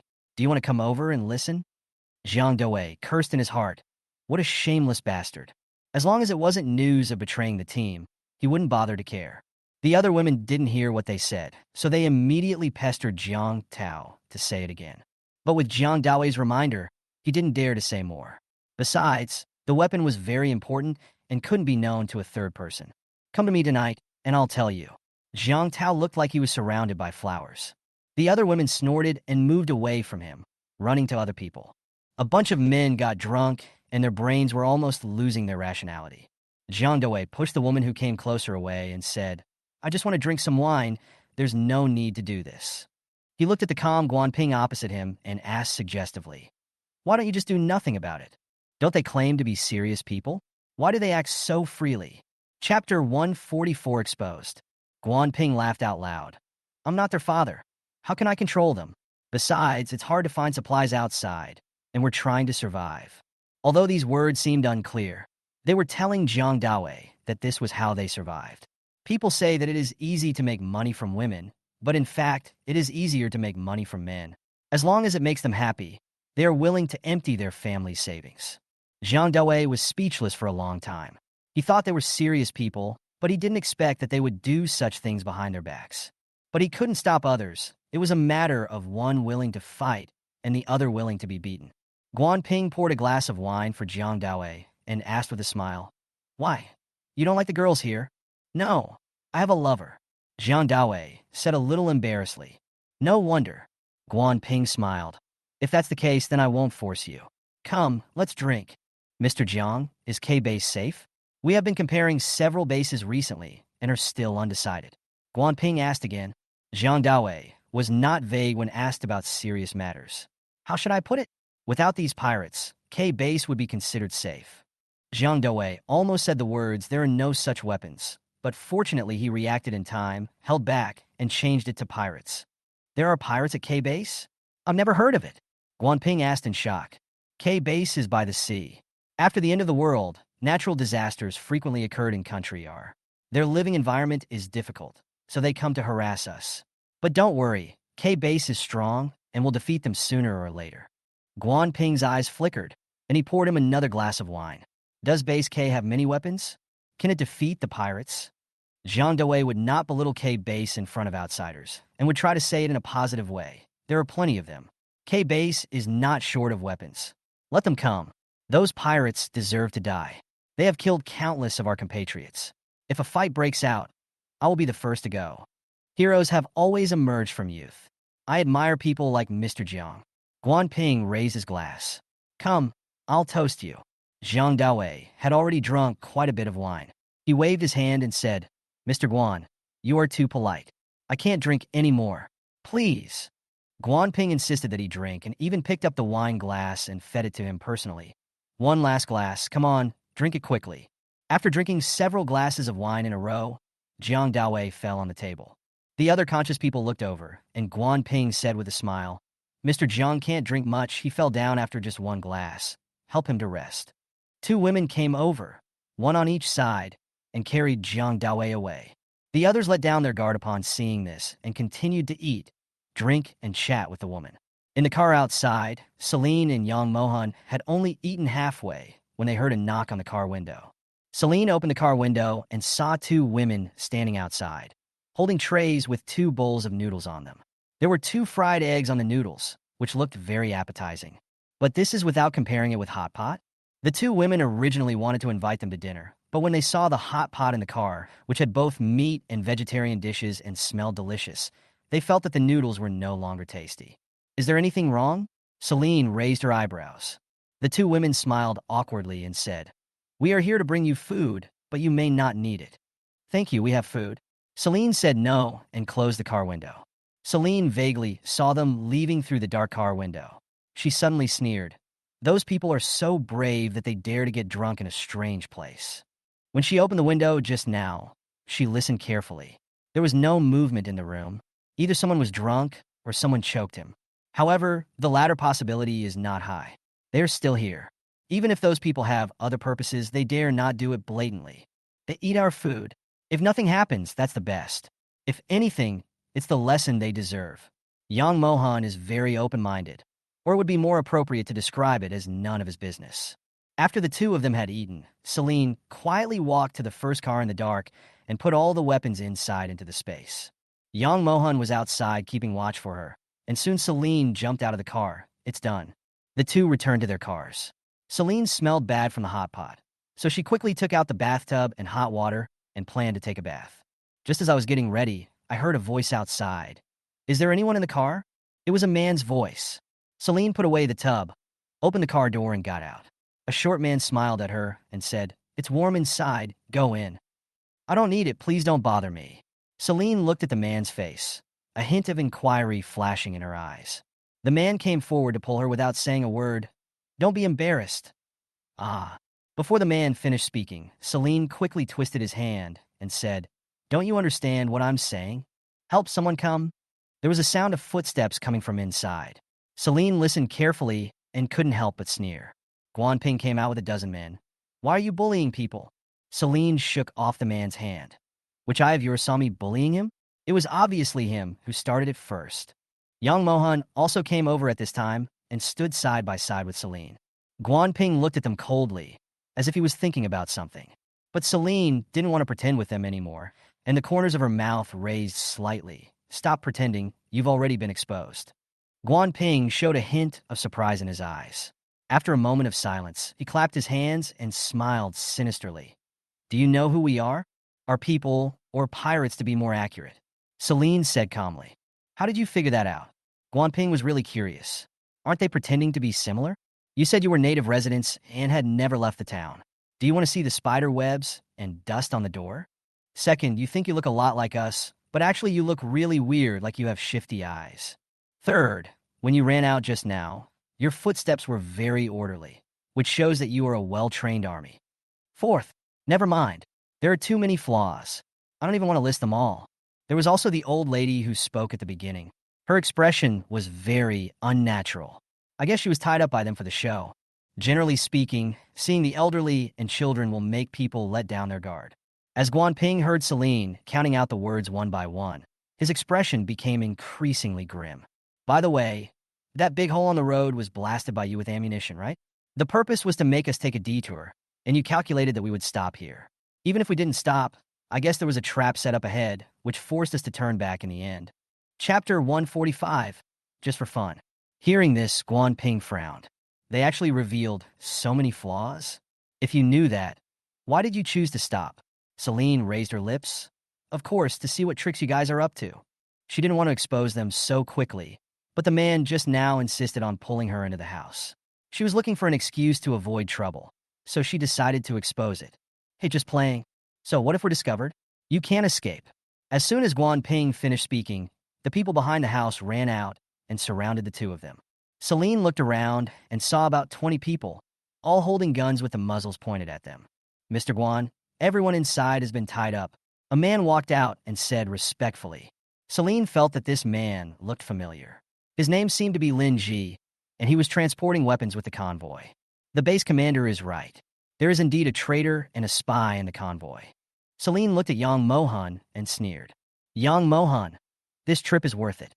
We found a spy." Lin Ji heard the conversation between the two and said calmly, "If a man does not work for himself, he will be punished by heaven and earth. I also have to cooperate with Mr. Guan in order to survive.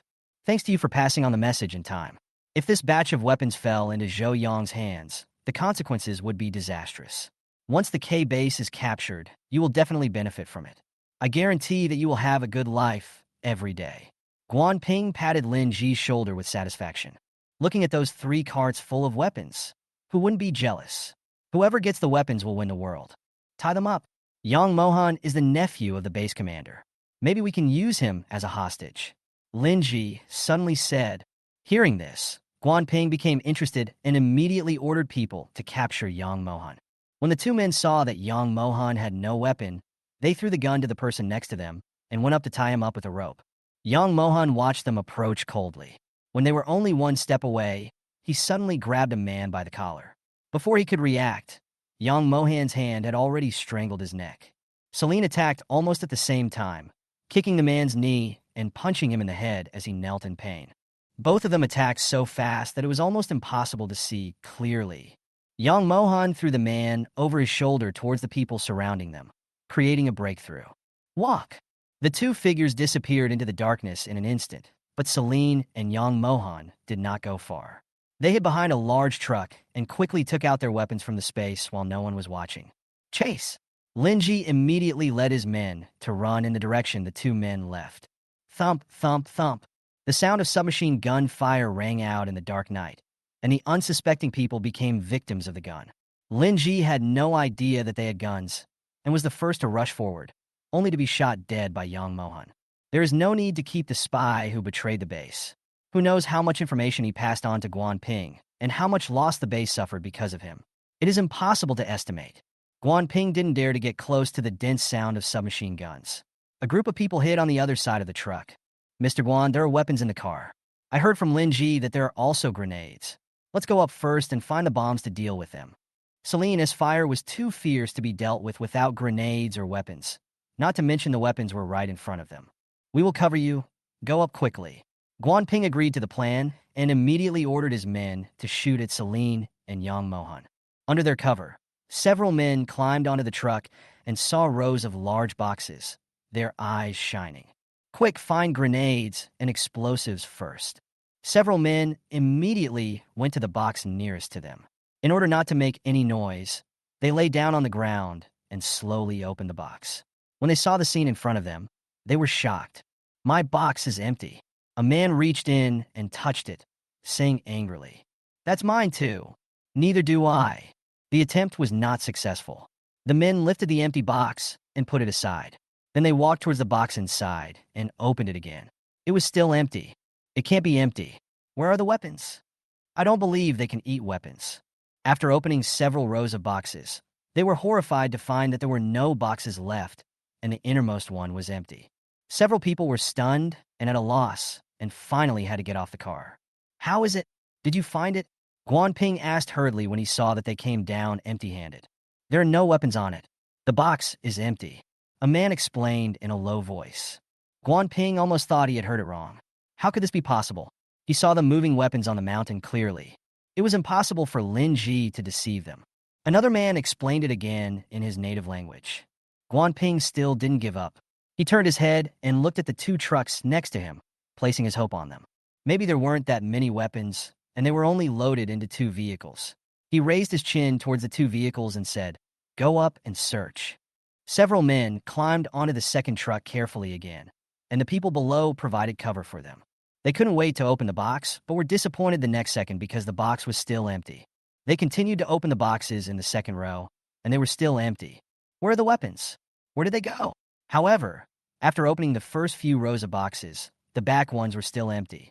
This result was unacceptable to everyone. But he couldn't produce his weapon, so he could only get out of the car and report. Guan Ping's face turned completely gloomy. He cursed the national quintessence angrily, but he didn't believe it and climbed up by himself. Finally, he came down in a rage and asked if it weren't for these weapons, why would they go through so much trouble? Guan Ping didn't care about anything else and climbed onto the third truck by himself. But still there was no sign of any weapons. Boom! Guan Ping, in anger, kicked the box next to him hard, making a loud noise. Celine raised her eyebrows when she heard the voice. She stopped shooting and smiled at Young Mohan beside her. Guan Ping found out that the box was empty. He must have been very angry. You could tell how angry he was from the sound coming from the box. Anyone who can still laugh when being fooled by others is simply a ruthless person. Young Mohan also stopped to change bullets, and the corners of his mouth curled up. How happy I was at the beginning. How disappointed I am now. That's right. Guan Ping really thought he could get the weapons and had already planned to hold a celebration banquet. When everything came to nothing, it was more painful than killing him. Guan Ping got out of the car, and the others gathered around him. "Mr. Guan, we've been tricked. Let's leave." "What about those people inside?" "Kill him. You guys go in and deal with him, and come out quickly." Guan Ping gritted his teeth viciously. Two men walked toward the house with guns drawn. Chapter 146, Lesson. Young Mohan. Hold them here. I'll go rescue them. Celine saw the two men leave and immediately guessed what they were going to do. No matter how desperate Jiang Dawei and his men were, they would not sell out the base, not to mention that they still needed to transport the weapons back. Be careful. Celine nodded and walked towards the house under the cover of darkness. Seeing her leave safely, Yang Mohan stopped hiding and jumped onto the truck in a few quick steps. He looked down at the person who was hiding and said, "Don't hide. I'm here." Hearing this, the people who were using the truck for cover were startled. They looked up and saw Yang Mohan standing on the hood of the truck with a gun pointed at them. At this moment, the man suddenly gave a wicked and strange smile, and before they could react, gunshots rang out mercilessly, and blood splattered all over the ground. Guan Ping ran very fast, and when he saw that he was no match for Yang Mohan, he strode towards the car not far away. As soon as he got into the car, Yang Mohan blew out the tire. Guan Ping cursed angrily and had to get out of the car through the other door. As soon as one of his feet touched the ground, a gun was suddenly pressed against his forehead. He looked up and met Celine's eyes that seemed to be smiling, but not smiling. "You!" 10 minutes later, Guan Ping was tied up and thrown aside. "This person is still useful. Keeping him might help us get a lot of information from Country R. Why aren't you coming out yet?" Celine glanced into the room. About 30 men, more than 10 women, and the old woman and her granddaughter came out. Jiang Dawei and others lowered their heads first, not daring to look into the two people's eyes. "I'm sorry." After a moment of silence, Jiang Dawei apologized guiltily. "I didn't know they were from our country. They had no idea what was going on. They were just chatting and drinking with a few women, but when they got drunk, they were kidnapped. It wasn't until they heard gunshots outside that they realized something was wrong, but it was too late. If Celine hadn't come to save them, they would have become corpses." Yang Mohan looked at them coldly. "Even if they are not from our country, but just bandits, can you escape? You are the guards of the base, but you don't even have this little bit of vigilance." Jiang Tao said unconvincedly, "Didn't you see that they were from our country? Why didn't you remind us? If you had spoken up, we wouldn't have been so embarrassed." Jiang Dawei couldn't stand listening to this. He scolded, "Jiang Tao, don't talk like that." Yang Mohan sneered and said sarcastically, "Why should I remind you? What does your life have to do with me? If it weren't for the transportation of weapons, you would be fine whether you live or die. If you are so careless when you go out, I don't think you will live long." Although these words were a bit harsh, Jiang Dawei knew that Yang Mohan was right. In this world, you can't expect others to save you. You can only save yourself. What's more, Yang Mohan didn't give up on them in the end. Just for this reason, they couldn't blame him for not reminding them. Let this incident be a lesson. Everyone should be more careful in the future and never trust people from outside easily. Surface deception is too deceptive, Jiang Dawei warned. The others lowered their heads even lower. This incident left a deep impression on them, and they would never forget it. When everyone in the team unites, they will naturally attack outsiders. The dozen women met their angry gazes and said sadly, "I'm sorry, we don't want to lie to you, but we have no choice but to do this in order to survive." "Where are you from?" Celine asked casually. One of the women mustered up the courage to stand up and pointed at the other 3 women next to her and explained, "We ran away from Base X and wanted to go to Base Y, but we were caught by them halfway. They forced us to act and would kill us if we were exposed. What can we women do? We don't want to go either. Please let us go." At this time, other women also told how they were caught. Some heard that their relatives were in a certain base, so Jueming went to look for them, and by chance they met Guan Ping and his friends. Some of them came out with friends to look for supplies, got separated, and were captured by Guan Ping's men. Even the old woman wiped her tears and said, "We don't want to hurt anyone. They threatened me with my granddaughter, so I can only do this. I kneel down before you, I'm sorry." Dozens of grown men didn't know what to do when they saw this, and they felt sympathy for these dozen women. Celine glanced at them and said, "You are the ones who were deceived. You decide how to deal with them." Jiang Tao's first reaction was to pick 2 women to be his wives and have them give birth to his children. After all, he had been cheated so badly. Jiang Dawei said first, "Let them go. They are lucky to have met us this time. If they do bad things again next time, they may be punished by God at any time." Several women immediately shook their heads and said, "We won't dare to do that again. You guys go." A group of women ran away. Jiang Tao, "Have you asked for his opinion?" The old woman also walked away holding her granddaughter's hand. A group of people suddenly looked at the tied Guan Ping, and their anger surged again. Whoa! Guan Ping, with his mouth blocked by a towel, had a look of horror on his face. In the end, a beating was inevitable. Fortunately, Jiang Dawei was rational enough to separate them when the time was right. Okay, this person is still useful. We can't kill him. We can't live here anymore. Let's move somewhere else. Yang Mohan looked at the corpses on the ground and the smell of blood in the air, feeling a little nauseous. You guys clean up the scene. Yang Mohan and I will check the weapons in the car. Celine ordered. Jiang Tao was reluctant to move. Aren't we going to leave soon? Why are you still packing? It's the end of the world now. It's not surprising if a corpse suddenly appears on the road. There is no need to clean it up, and no one will investigate who killed it. Just clean it up when I told you to. Why waste your time talking? Yang Mohan said lightly. Jiang Tao felt a little scared when facing Yang Mohan, so he immediately shut up and went to work. Celine walked onto the first truck, and while the others were cleaning up the scene, she took out all the weapons in the space.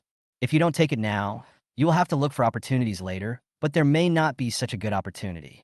Yang Mohan helped her stack the boxes neatly. The two of them worked in perfect harmony and quickly filled the first car. Then came the second truck, the third truck. By the time they got out of the car, the scene had been cleaned up and all the bodies were thrown into a pit. Okay, let's go. Everyone was sweating profusely. Can't they be allowed to rest for a while before leaving? But no one dared to protest and got on the bus silently. Chapter 147, Why the Ambush? Wait a minute. Celine suddenly spoke up. The others immediately looked at her, their eyes lighting up. Celine, Jiang Dawei, you and two others go ahead and scout the way. She just suspected that Guan Ping had set a trap on the road ahead, but she was not sure. If the road ahead was passable, they wouldn't have to take the long way around. As for why she didn't interrogate Guan Ping directly, Celine glanced at the unconscious man and gave up the idea. Jiang Dawei didn't have any complaints. He looked at Jiang Tao and said, "You come with me." Jiang Tao. No one spoke for him. Jiang Tao could only follow along, cursing in his heart. Celine returned to the car. She was a little hungry after working all night. She took out a baked bun and a bottle of lychee-flavored soda from her space and ate them leisurely. Celine felt a little uncomfortable because she didn't take a shower tonight. She didn't plan to travel overnight and would find a place to stop for the night. Jiang Dawei and Jiang Tao came back only after she finished eating. Jiang Tao walked at the back, as tired as a dog. Miss Wen, there's also a big pit 500 meters ahead and the truck can't pass through. Jiang Dawei came back to report. This result was within Celine's expectations. Guan Ping was blocking two ends. Yang Mohan hesitated for a moment, then looked at Celine and said, "Why don't we not leave tonight and repair the road tomorrow morning before leaving? Both of the two roads that are necessary to get back are blocked, so we have to repair the roads first. It is already early morning, so there is no need to rush." Celine nodded. "Okay, rest here tonight, and half of you will keep watch." After a pause, she looked at Jiang Dawei again. "You come and pick someone to keep watch." Jiang Dawei didn't expect Celine to give him such an important task. He immediately responded seriously and saluted. "I promise to complete the task."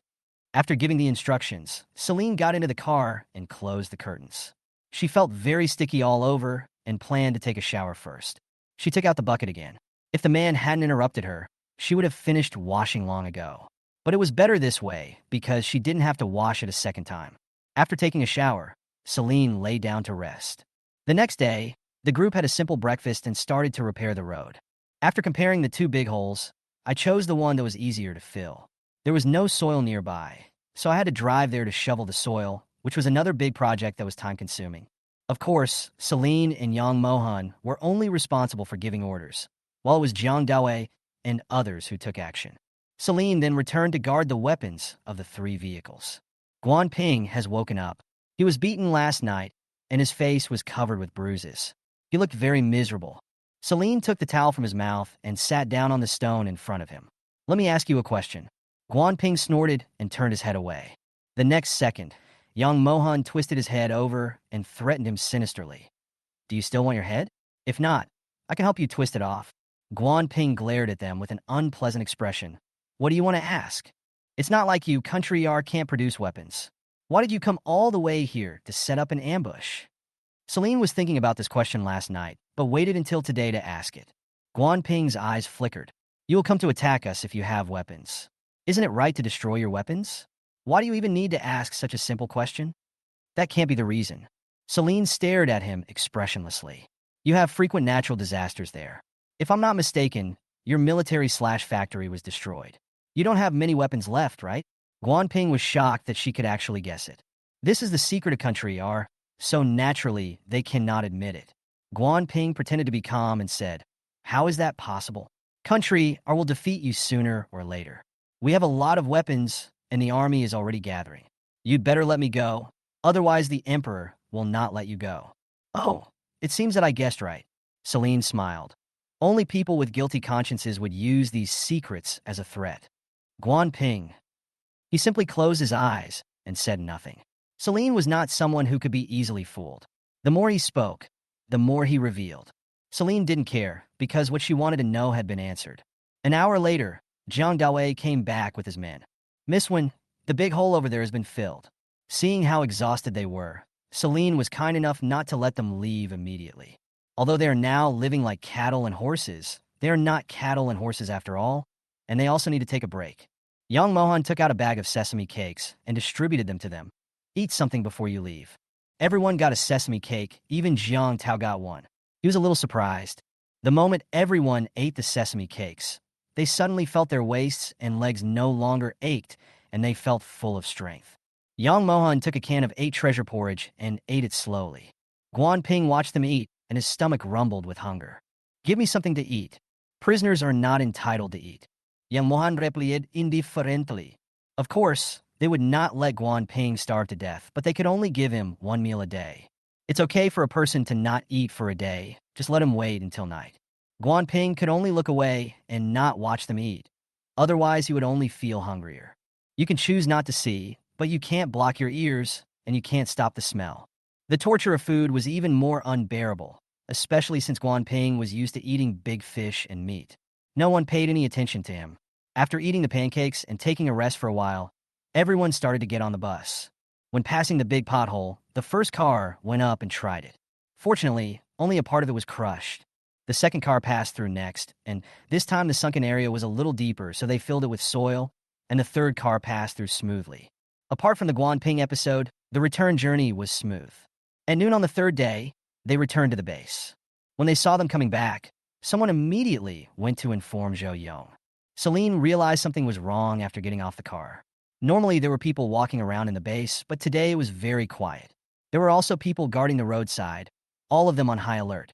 Zhou Yong arrived quickly, took a look at them first, and was relieved to see that they were safe and sound. Captain, what happened? Celine frowned and asked. Why is the base so quiet? The pirates suddenly attacked us, and we have fought them several times.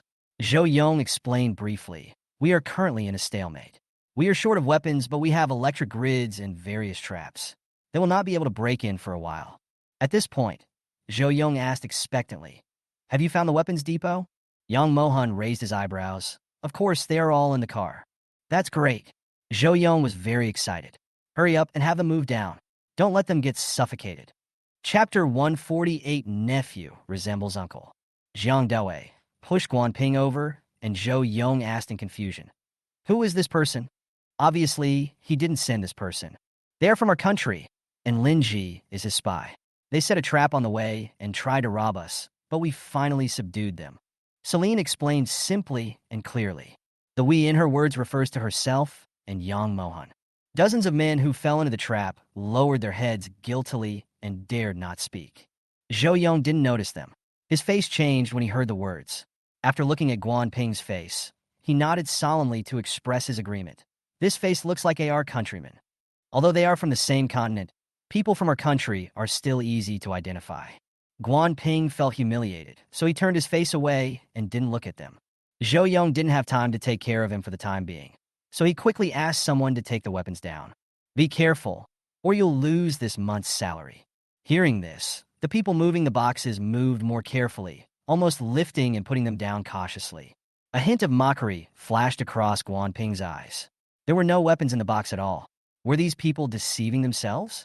Zhou Yong walked over, opened a box, and took out a machine gun from it, unable to stop smiling. Guanping was stunned when he saw this scene. How could this be possible? He checked the boxes and found no weapons. This is not the end yet. I saw the boxes being taken off the car one by one, and soon they piled up into a small hill on the ground. Guan widened his eyes in surprise. What the hell? When did so many boxes appear in the car? It was obvious that 2/3 of the 3 trucks were empty, and these boxes appeared out of nowhere. At this moment, Guan couldn't help but wonder if there was something wrong with his eyes. Celine noticed Guan, who was stunned and incredulous, and a playful smile appeared on the corner of her mouth. It's right to doubt life. Zhou Yong opened more than a dozen boxes like opening a blind box, and inside were grenades, explosive packs, various guns, and bullets. Not only Zhou Yong was happy, but the onlookers were all excited. With these weapons, they were not afraid of the pirates coming again. They would beat them until they begged for mercy. Zhou Yong smiled and said, "Thank you for your hard work this time. You will get all the rewards." Celine pursed her lips and smiled. She was tired after several days and wanted to go home to rest. She said hello and left. When I returned to the courtyard area, I found it unusually quiet. Although I didn't usually visit other people, I could still hear faint voices. "Mom, Dad, open the door." Celine shouted from outside the door. There was a sound of footsteps, and soon the door was opened. Her mother came out, and her face lit up with joy. "Is it my little sister who is back?" David also squeezed out. Xin, when did you come back?" Mom pulled her into the house and asked with concern. Celine saw the joy on their faces, and her heart warmed. She smiled and said, "We just got back. Everything went well." The family sat down. Alex poured her a glass of water and asked softly, "Did you find many weapons?" "You don't know if you're not at the base. Pirates have been rampant recently, harassing us every now and then. Everyone in the base has been forced to hide in the office building and Ziyuan building. So that's why. No wonder the base is so quiet." Dad continued. "Fortunately, there is an electric fence around our house, so the pirates can't get in. The power grid has been very helpful in the past few days. Several waves of pirates came and tried to break in when they found people living here, but they were electrocuted to death. Besides that, the biggest advantage is that you don't have to squeeze with others. I heard from the base commander that the office building and Ziyuan building are already full of people. There are conflicts and even fights every day, and people's belongings are looted. It has to be said that the ugliness of human nature has been infinitely magnified after the end of the world, and there are only people who are eyeing everything covetously. Because of the turmoil in the base, the previously relatively calm surface was broken, and everyone showed their true colors. Now there is a base to suppress them, so they dare not be so presumptuous. If they are attacked by pirates, let alone unity, they will be the ones who run away the fastest." Zhou Yong was exhausted, but he had no choice but to use supplies as a threat. Anyone who dared to cause trouble would be kicked out of the base. I heard that there are fewer people making trouble these past 2 days. Some people just can't stand that kind of life and simply run back home and hide in the cellar. Even more people still dare not go home. Even if they are in trouble, they can still save their lives in the office building and don't have to worry about pirates attacking. But if they go home, there will be no one to protect them. If they encounter a pirate raid, they can only leave it to fate. Though when family lives their lives as usual. If pirates come, they have shotguns. Celine omitted all the details about the ambush by Guan and only talked about how they found the armory and how they carried it. On the other side, Yang Mohan walked downstairs refreshed after taking a shower. Zhou Yong is registering those who have made contributions this time and is preparing to give them rewards. He was very happy and the reward was particularly generous, so he didn't feel sorry at all. With these weapons, it is enough to fight against the invasion of pirates. "How did you figure out that Guan was our man? Tell me in detail," Zhou Yong asked with a smile when he saw his eldest nephew coming down. His eyes were full of admiration. It was true that the nephew resembled his uncle and had his style. Yang Mohan didn't know what he was thinking, so when he saw him on the registration list, he told him the truth. In short, it was Celine and I who saved these weapons. What a bunch of useless trash. They are bewitched by a few women. There is no shortage of women in the base. How can they be so shameless? Zhou Yong was so angry that he cursed. If they hadn't been discovered this time, all of them would have fallen into the trap and the consequences would have been disastrous. At the very least, these weapons would be stolen, and at worst, both Yang Mohan and Celine would be implicated by them. Thinking of this, Zhou Yong tore up the list. Not punishing them was the biggest reward, and the material reward was reduced by 2/3. The people under you have such low vigilance. Don't you also need to look for the reasons in yourself? Yang Mohan asked indifferently. Zhou Yong choked, but also began to reflect on what he said. There are too many things to do in the base, and when he is busy, he has no time to take care of the training and can only leave it to others. No, I have to take them back and train them again. Zhou Yong frowned. There were too many things to do. He could never finish them. He needs help. Zhou Yong's gaze fell on Yang Mohan. Why are you looking at me? Yang Mohan became alert and was about to leave. Zhou Yong, who had guessed his thoughts first, grabbed him and said, "Since you have come to me, I believe you are embarrassed to eat for free. How about this? I will leave the training to you from now on." Yang Mohan, who said he was embarrassed to eat plain rice. Yang Mohan, who was about to refuse, saw him suddenly sigh, looking tired, and swallowed back the words that were about to come out of his mouth. Chapter 149. Old Drama Queen. Just this once, I will help you train the person, and I won't be in charge of him anymore in the future. Yang Mohan couldn't bear it anymore and agreed. Zhou Yong immediately smiled, patted him on the shoulder, and said, "Young man, I believe in you. Don't let your uncle down." After a pause, he pressed on, "By the way, you are so good at handling guns, I guess you have some knowledge of weapons. Those weapons have not been repaired for a long time. Find some time to check if they are still usable. If there are any damages, repair them in time." Yang Mohan, "I won't live here anymore. I'll go out and earn supplies. You can find someone else." Is this the end? It's not enough that he promised to help with training. He also has to repair weapons. Zhou Yong curled his lips, revealing a sad expression. "And Mohan, you are my only relative, and if even you don't help my uncle, who else can help me? When I was young, I wanted to go out and make a big career, but I ended up living a mediocre life for half my life. I didn't expect that after the end of the world, I would have an opportunity to become the head of the base, managing everyone. Now that I'm in this position, I can't just ignore them. Uncle doesn't trust anyone except you. Anyone could betray me, but you won't." Yang Mohan looked at him with a frown. After not seeing him for a few years, his uncle had become a dramatic actor. "Okay, I'll go help check the weapons." Yang Mohan finally chose to compromise. Thinking of the huge project of checking weapons, he had a headache. "I'm not working for nothing. The supplies I get must satisfy me." "No problem. What belongs to my uncle is yours, isn't it?" Zhou Yong immediately put on a smiling face. "When I retire, I will give you the position of base commander. All the territory I conquered will be yours." Yang Mohan's eyelids twitched, and he said unhappily, "No, no one wants to sit in this seat. You make the position of base leader sound so worthless. When I was running for the election, I passed multiple rounds of selection and finally got this position with my eloquence." Zhou Yong looked proud. When the end of the world just came and the base was just opened, the competition for the position of base leader was very fierce, and many people were secretly plotting. However, as time went on, the food in the granaries was gone, and many bases had no harvest and had to rely on themselves.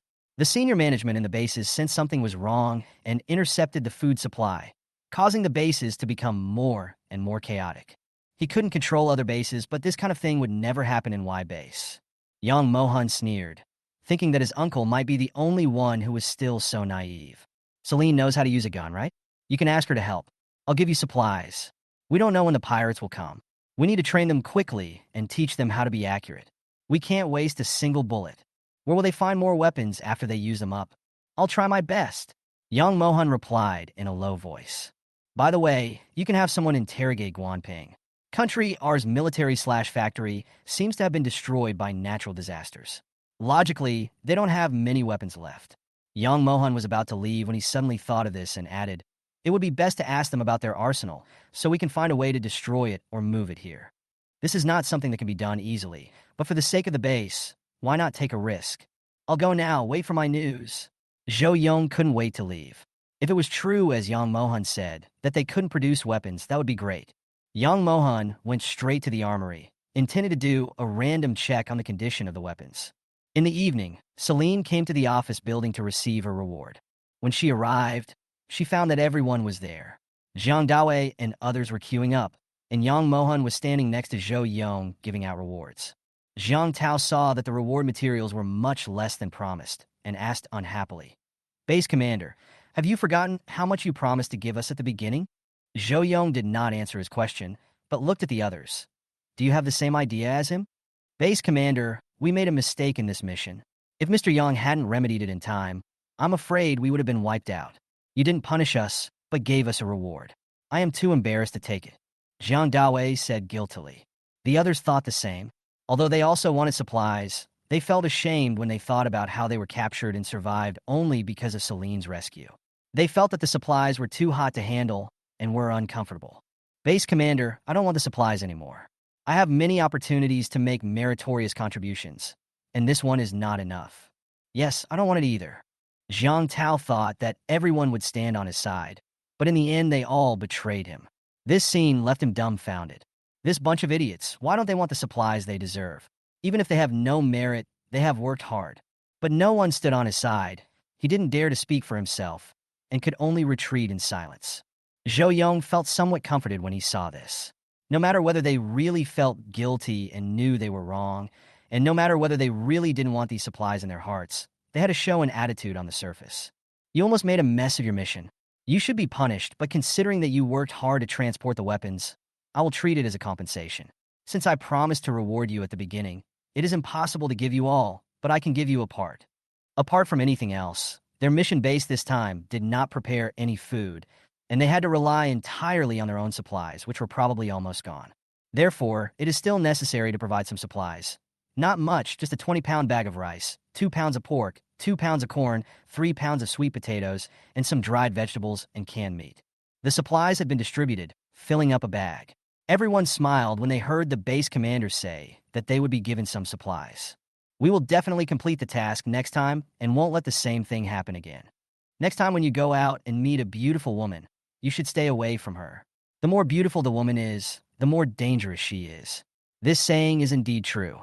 Young Mohan helped distribute the supplies. Celine was not in a hurry and stood aside waiting. At this time, an excited voice came from the office building. Base Commander, we also need supplies. When will they be sent to us? Celine subconsciously turned her head and saw that the door of the office building was locked. There was an electric fence outside, and the people inside could not get out. Everyone stared at the supplies in their hands and wanted to reach out to ask for them. But when they saw the electric fence, they quickly retracted their hands. Zhou Yong turned around and glared at them. They're out on a mission, and this is a reward. If you want supplies, you have to do the mission. There is no such thing as a free lunch. Everyone knows the truth, but they are still envious. Base Commander, I want to go out. Open the gate quickly, someone shouted. Chapter 150 Different Reward Methods. Zhou Yong saw that Yang Mohan was almost done distributing the supplies, so he simply walked over and said, "Who else has an idea? Let me make it clear first. The door of the office building cannot be opened or closed as you like. If you open and close it a few times, the power grid will be ruined." When the people who were shouting just now heard this, they retreated a little because the base commander was not trying to scare them, and it would be difficult for those who had gone out to come in. They only brought some food with them, and the rest depended on supplies distributed by the base, either compressed biscuits or energy bars. These are all free, and some people would rather stay here than leave so quickly in order to save a little money. Raise your hands if you have thought of a way out. If there are too many of you, I will have someone turn off the power and open the door for you. Zhou Yong thought they were troublesome and made trouble several times a day. I told you last time about the weapons transport. Now that the convoy has returned, we may have a big fight with the pirates at any time. For your safety, I advise you to stay inside. We are not treating you as prisoners. This is for your own good. Observe for a few more days. If we are sure that the pirates will not come, we will take down the power grid. These words instantly quieted the noisy crowd. They were skeptical about the weapons the base commander mentioned, but when they saw that the people outside were not panicking, they calmed down. Forget it, I just said it casually. It's not necessary to go out. Everything is fine here, except that I can't take a shower. Yes, there is food and drink, there is a bathroom, and you can sleep anywhere you want. Apart from the poor environment, it's not that unbearable. I heard that the pirates have already landed, otherwise they wouldn't have been able to break into the base. I'd better stay here quietly. If you don't leave, I won't leave either. Since you're not leaving, I won't leave either. If you don't leave, I can't leave either. When Zhou Yong walked over, he found that Yang Mohan had already distributed the rewards, and those people took the supplies and went back happily. Celine, the supplies for you and Mohan will be calculated separately. Come with me, Zhou Yong said. The two followed him, and the three of them came to the warehouse where supplies were stored in the base. The area around the warehouse was full of armed guards. The gatekeeper saw the base commander coming and immediately opened the door for him. You can choose 20 items from the warehouse, or you can take 20 bags of rice, Zhou Yong said with a smile. It was the first time for Celine to participate in this kind of reward method. Zhou Yong pushed two supermarket carts over from the side. Don't be in a hurry. Choose carefully and pick carefully. The warehouse is very large and is divided into several small warehouses. There are so many things inside that it is dizzying. The rice alone takes up about 500 square meters. Celine selected very carefully. She had a lot of rice in her space, more than she could eat in her lifetime, so she didn't need to take more. So she chose some that she didn't have or had less stock in stock. She hadn't made her choice yet when she turned around and saw that Yang Mohan had taken a whole cart. He had taken 5 bags of rice, weighing 100 kilograms alone, which counted as the 5 items. Why? There's nothing you like? Yang Mohan raised his eyebrows. He had a small space, so he could only store as much food and meat as possible. Celine nodded and said in distress, I have all these supplies. I also have those that are not here. After looking around, she really didn't know what to take. Finally, Celine chose snacks. I took a can of mung bean porridge, a can of 8 treasure porridge, a box of peanut milk, and a bag of dried fruit. 20 minutes later, they pushed the cart out. Zhou Yong came here rarely and was asking the people guarding the warehouse about consumption and so on when he turned around and saw them coming out. Have you chosen? This is really fast. When most people see so many things, they will definitely take what they want first. If they see something they like more, they will then pick and choose. Zhou Yong looked at Yang Mohan's cart, which contained rice, pork, chicken, duck, ribs, ham, as well as potatoes, sweet potatoes, and other easy-to-store items. He nodded with satisfaction and knew how to live. Turning back to look at Celine's cart, there were all kinds of snacks, but there was no grain or meat. Celine, why don't you go in and make another choice? I know you little girls like to eat these, but times have changed. These days, only food can fill your stomach. If you really can't give them up, just leave a few behind and get more rice. A bag of rice weighs 100 kilograms. Zhou Yong lowered his voice when saying the last sentence. Fortunately, it was Celine. If it was someone else, he would not want to remind her. Opportunity is fleeting. Once lost, it will never come back. Celine knew that Zhou Yong was doing this for her own good, so she shook her head and said, I still have food at home, and we can earn points and buy more. Zhou Yong couldn't help but look at Yang Mohan, asking with his eyes, You don't care about it? Yang Mohan curled his lips. She likes to eat these. Since it's a reward, of course she chooses what she likes. We still have a lot of points, enough to buy food. Seeing this, Zhou Yong stopped trying to persuade them and asked someone to register the things they had taken away. The two of them had too much stuff to carry back, but luckily Zhou Yong drove over and said, I'll take Celine back first. Yang Mohan hummed and helped Celine put the things in the trunk. In the car, Zhou Yong couldn't help but ask, Celine, what did your family do before? Why did they let a little girl like you learn how to use a gun? It's no wonder he felt strange. There were many women in the base, but less than 1 out of 100 could use a gun. He was even more amazed after hearing Yang Mohan describe her marksmanship. Zhou Yong secretly looked at Celine's delicate and fair face again. She didn't look like a tomboy at all. My family is in business. I didn't know how to do it at first, but as I experienced more, I learned it. Celine said vaguely. Zhou Yong couldn't help but sigh when he thought about this chaotic world. He didn't ask her in detail what had happened. Is there any news from Guanping? Celine asked again. He's very tight-lipped. It will probably take a few more days. Zhou Yong snorted. Their countrymen are very bold. Don't think that we can let them do whatever they want just because there's chaos here.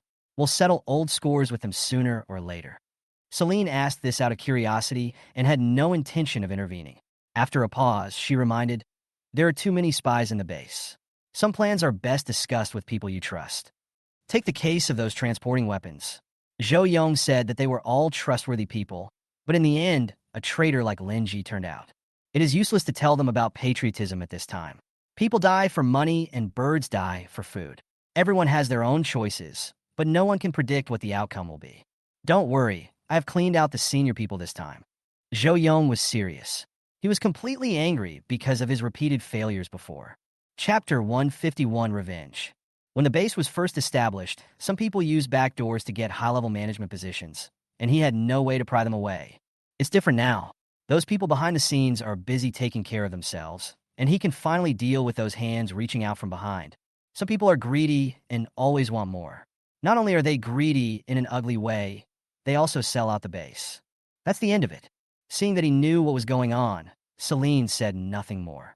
To her, if this base could not be defended, the worst that could happen was that she would leave. When I got home, my parents and two brothers came to greet me and asked, "Is this your reward?"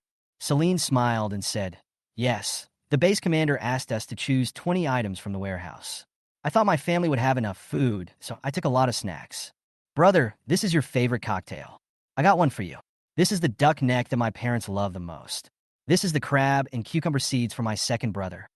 Her mother helped her carry the food into the house and said with a smile, "You don't know what others think of you if you don't take any food.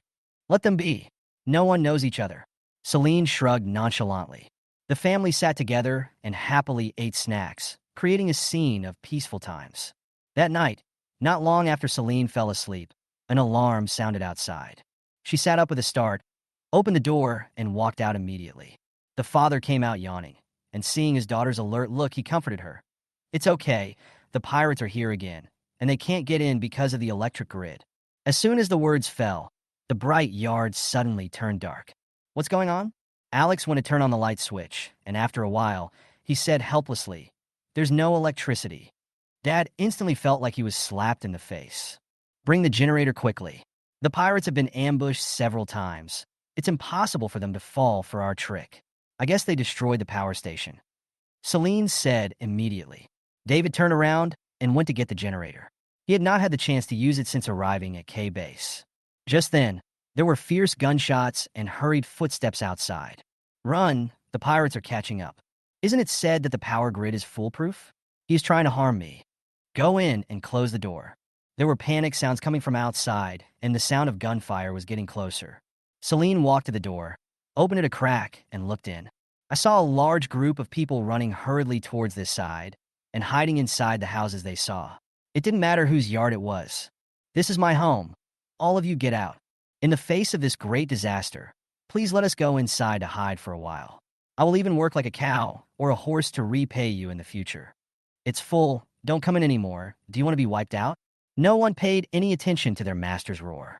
They just wanted to find a place to stay and get through the night. The independent courtyards in this alley are packed with people, and those who can't squeeze and can only find other places to hide. Someone saw that the Wynn family had opened a crack and ran over in joy. Celine said coldly from inside, "Our house is equipped with an electric grid, so if you are not afraid of electric shock, just come over." A dozen people who were rushing over stopped abruptly when they heard this. Seeing that the pirates were about to catch up, the people outside had not found a place to hide and could only keep begging Celine, "Please let us hide in there for a night. We should help each other in times of crisis. We are all compatriots. Can you bear to see our countrymen bullying their compatriots? There is strength in numbers. We must unite. Those pirates are killing people without mercy. To put it bluntly, more people will distract their attention. You still have a chance to escape, right?" Celine showed no sign of wavering and coldly reminded them, "If you don't leave now, the pirates will catch up with you." When those people looked back, they found that our countrymen had indeed caught up with them, and they were so scared that they ran away. Celine closed the door again. Fortunately, the generator stored electricity in time, and the power grid can still be used normally. Listening to the gunshots outside, my mother said angrily, "Our countrymen have gone too far and owe us a blood debt. I really want to go out and take revenge." If it was any other enemy, she would not want to meddle at all, but it had to be Country R. Her hatred for the people of Country R was ingrained in her bones. Dad was equally angry and said, "Find a way to attract them here and electrocute them to death using the same method we used last time. Their people deserve to die. Then what are you waiting for?" People say that it's never too late for a gentleman to take revenge. In the past, when the environment was stable, wars were not easily started, and there was no chance for revenge for decades. Now that they have come to our door, it's too late. We shouldn't be polite to them. Celine said coldly. Mama's courage was aroused, and with Dad's support, she immediately decided, "Let's go and get revenge." "Wait a minute. Attract them here first." Dad grabbed his wife, who was running out with a machine gun. He looked around and finally looked at David. "Go and lead the people over here." "David, just call him directly. Why go around in circles?" and finally let him go. He touched his nose, walked out, and opened the door. Seeing 8 pirates approaching cautiously not far away, he immediately shouted in panic, "Ah!" Several pirates immediately looked over at him, and David made sure they noticed and immediately shrank back. "Turn off the current first." Alex immediately walked over and pressed the current switch, and the power grid failed instantly. Outside the door, several pirates knocked hard. Open the door, I'll count to 3. Seeing that no one paid attention, the person outside kicked the door hard. The door didn't move at all, so the rest of the people went over and kicked it hard. Turn on the current. A scream was heard outside. Seeing how well they cooperated, Celine knew that this trick was used a lot. After waiting for a few minutes, there was no movement outside. Alex walked out to open the door, and as expected, there were corpses all over the floor. You deserve it. You have to invade others. Mom spat. Do you want to take these bodies away? David asked. Alex chuckled and said, No, it's fine to stay here as bait. The family ignored the corpse outside and went back to stay there, waiting for the next wave of fish to be caught. Before, the base set up an electric fence trap on the road they had to pass, and many pirates were killed in it. Now the power station has been destroyed by them, and the power grids in the office building and Ziyuan building are no longer functioning. I'm afraid there will be countless casualties tonight. Mom sighed. Speaking of which, the guards at the base are not just rubbish. The enemies have sneaked in from inside and outside, and they have never been able to hold the base. David frowned. Celine thought about it and said something on behalf of the base commander. We can't blame them entirely. Spies don't have these 2 words written on their faces. Plus, more and more people are moving in, so it's not that easy to tell. Chapter 152 Competition. The Wen family was waiting for the enemy to come to them, while Yang Mohan was very busy. Jiang Dawei was responsible for bringing the people to a safe place. Yang Mohan led people to carry weapons, and Zhou Yong led people to fight the pirates. Zhou Yong prepared for a rainy day and had built air raid shelters and refuges long ago. They were originally intended to defend against natural disasters, but who knew that pirates would come first, and now they come in handy. The enemy's firepower is too strong. It seems that those bastards are planning to completely occupy K base tonight. The person in the front came to report. There was a constant sound of fierce gunfire, flames everywhere, and people kept falling down, which made one's scalp tingle. Where are the weapons? Why haven't they been delivered yet? Zhou Yong's face was gloomy. As he was speaking, Yang Mohan led people to move over a dozen boxes of weapons. I have checked these. There are no problems. You can use them without worry. Bring over those that haven't been checked. We can't care about so many things now. The people sent by the other side are 10 times more than in the previous times. They keep coming over. We have to beat them back first. Zhou Yong asked someone to come and get bullets and explosives. Yang Mohan was about to leave with a sniper rifle, but Zhou Yong grabbed him and asked, Where are you going? The danger level outside is no joke. They can hardly bear it anymore. I'm going to kill their leader. We have to capture the leader first. Fighting like this is not a solution. It will only result in losses for both sides. After saying this, Yang Mohan took the gun and left. Zhou Yong couldn't take care of him and could only let him go. After the Wen family waited for 10 minutes, pirates passed by outside again. The pirates who came to search this time were a small team of about 20 people. Bang, bang, bang. There's someone in here. Break the door open. Several pirates immediately rushed up and kicked the door, and the people hiding inside trembled with fear. It's over. It's over now. We're going to be discovered. Boom, the door was not that strong and was finally kicked down. The people in the yard huddled together, looking at the people outside in horror. Take out the supplies, and I'll spare your lives. The captain smiled sinisterly. Regardless of whether this was true or false, the man who still wanted to survive took out 2 compressed biscuits from his pocket and said, That's all I have. That's all. Seeing this little thing, the captain's face darkened. Baka. Bang. A gunshot rang out, and the man fell to the ground instantly. Everyone took several steps back with pale faces. The people standing in the front wanted to squeeze to the back, but there was still no way to retreat. If you don't obey, this is the end. The captain showed them a perverted and sinister smile and made an exaggerated gesture. Death, death, understand? Captain. A pirate walked in from outside, leaned close to him, and whispered something.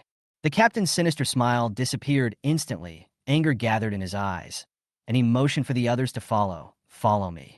The people in the yard breathed a sigh of relief when they saw them leave. At this time, someone shouted in disgust. You actually peed. Where did they go?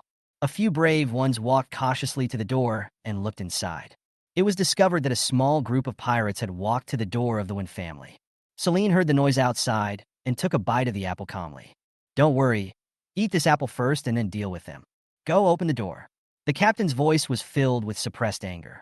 The 2 pirates walked over immediately, and the moment they touched the door, the electric current immediately flowed through their bodies. Before they could even shout for help, their bodies twisted and they fell to the ground, twitching the next second. Be careful. This door is electrified. The same trick again. Wasn't the power station in the base destroyed? How do they have electricity? The captain asked angrily. The others were unable to answer and stood aside with their heads down in silence. Shoot! Open the door. The 5 men immediately raised their guns and fired wildly at the gate. Finally, the gate was broken down by the bullet fire. A pirate brought a large rock and smashed it. The gate was completely opened and the power grid was damaged. Just as the people outside were about to go in, gunshots were heard in the yard, and the people walking in front all fell down. The person behind him dodged in time, and a hole was torn in the captain's trouser leg. The sword was just a little bit away from hitting his leg. The gunfire stopped abruptly. You go in and take a look. The captain directed the 2 people. The 2 men were also afraid, but they could not disobey the order, so they walked along the wall, took a look inside, and quickly shrank back. There was no gunfire, and the 2 men became a little bolder. Just as they were about to walk in cautiously, a woman's voice came from above their heads. Go in if you have the guts. I'm anxious watching you. The group of people were startled, and just as the captain was about to shoot, a gunshot was suddenly heard behind him. The next second, the captain was dead. The others immediately panicked and ran away. Dad and Mom rushed out and shot at them. One squad was completely wiped out. The people hiding in other yards heard no movement outside, so they quietly came out to take a look and found that all the pirates were dead. They looked at the Wynn family with admiration, but considering their personalities, no one dared to disturb them. Celine ignored their gazes. She beat their people for revenge, not to save them. She went to check the power grid and found that several wires were broken. The power grid is temporarily unusable. Anyway, we have weapons, so we are not afraid.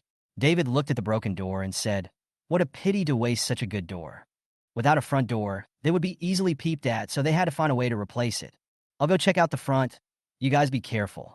Hearing that the gunfire on the other side had not stopped, Celine decided to check the situation. Okay, be careful. If the other side has more people, don't confront them head on. Dad warned. Celine hummed and turned to leave. As soon as she walked out of the alley, she saw pirates coming down from the mountain behind her. Celine's ears moved. Someone was approaching her. She turned around suddenly and pointed the gun at the man. It's me, Young Mohan said immediately. Celine looked at him in surprise. Why are you here? There was a battle ahead, and I noticed that their troops were increasing in strength, so I wanted to find out where they came from. And then I saw you. Young Mohan explained quickly. Stop talking. We have to interrupt their reinforcements quickly, otherwise we won't be able to finish the fight. Celine saw that the pirates were still walking into the base and raised her gun. Let's play a game to see who can hit the most people. Be honest and don't make false reports. Okay. Young Mohan agreed immediately. The two separated and felt a little restrained when they were together. Celine found a place to lie down under cover and set up the machine gun. Chapter 153, Sloppy. Young Mohan hid in the corner.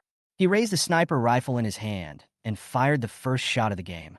As one person fell, the pirates immediately became alert, but before they could take any action, the sound of machine gun fire rang out.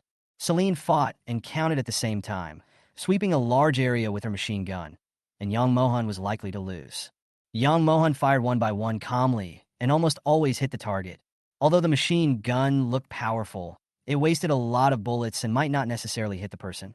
The two were competing on their own, and the pirate who was suddenly attacked also started to defend. Unfortunately, they had more people and suffered more casualties.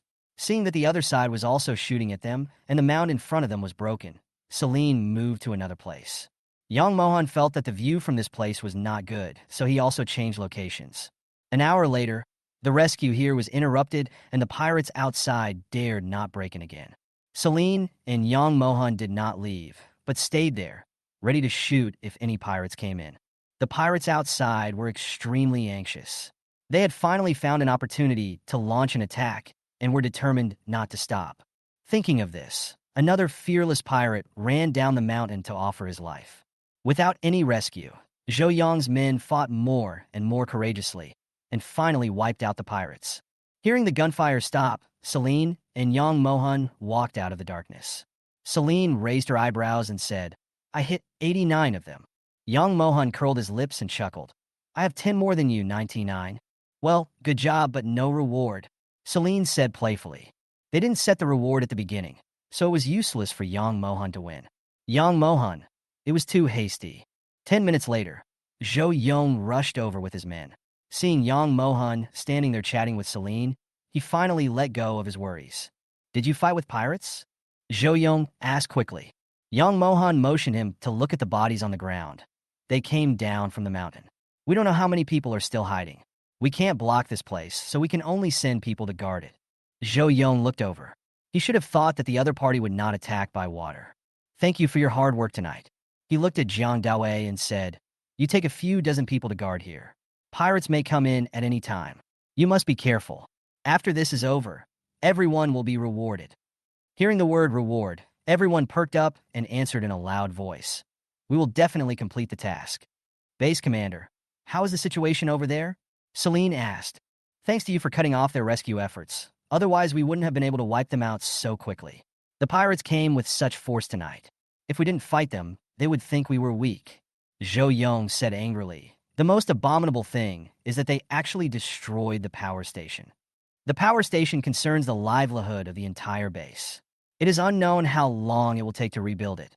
The most important thing is that there is no talent in this area in the base. After thinking for a while, he looked at the all-rounder Yang Mohan and said, I'll give you a task. Go and fix the power station. Yang Mohan rarely argued with him. After hesitating for a moment, he nodded. Okay. Zhou Yong stared at him in amazement. You really know how to repair it? It is undeniable that his nephew is very talented, but it is impossible for him to know everything, so he just asked casually. Yang Mohan looked at him speechlessly. I've studied it myself. I don't know if I can fix it. Don't have too much hope in me, lest you end up disappointed and upset. Brad, I don't know you. Since you agreed without hesitation, it means you have the ability. Zhou Yong looked as if he had seen through me. Celine heard their conversation and couldn't help but laugh. Okay, I still have to clean up the mess. I don't have time to chat with you guys. Celine, you should go home early too. Zhou Yong left after he finished speaking, in a hurry. Celine said hello to Yang Mohan and left.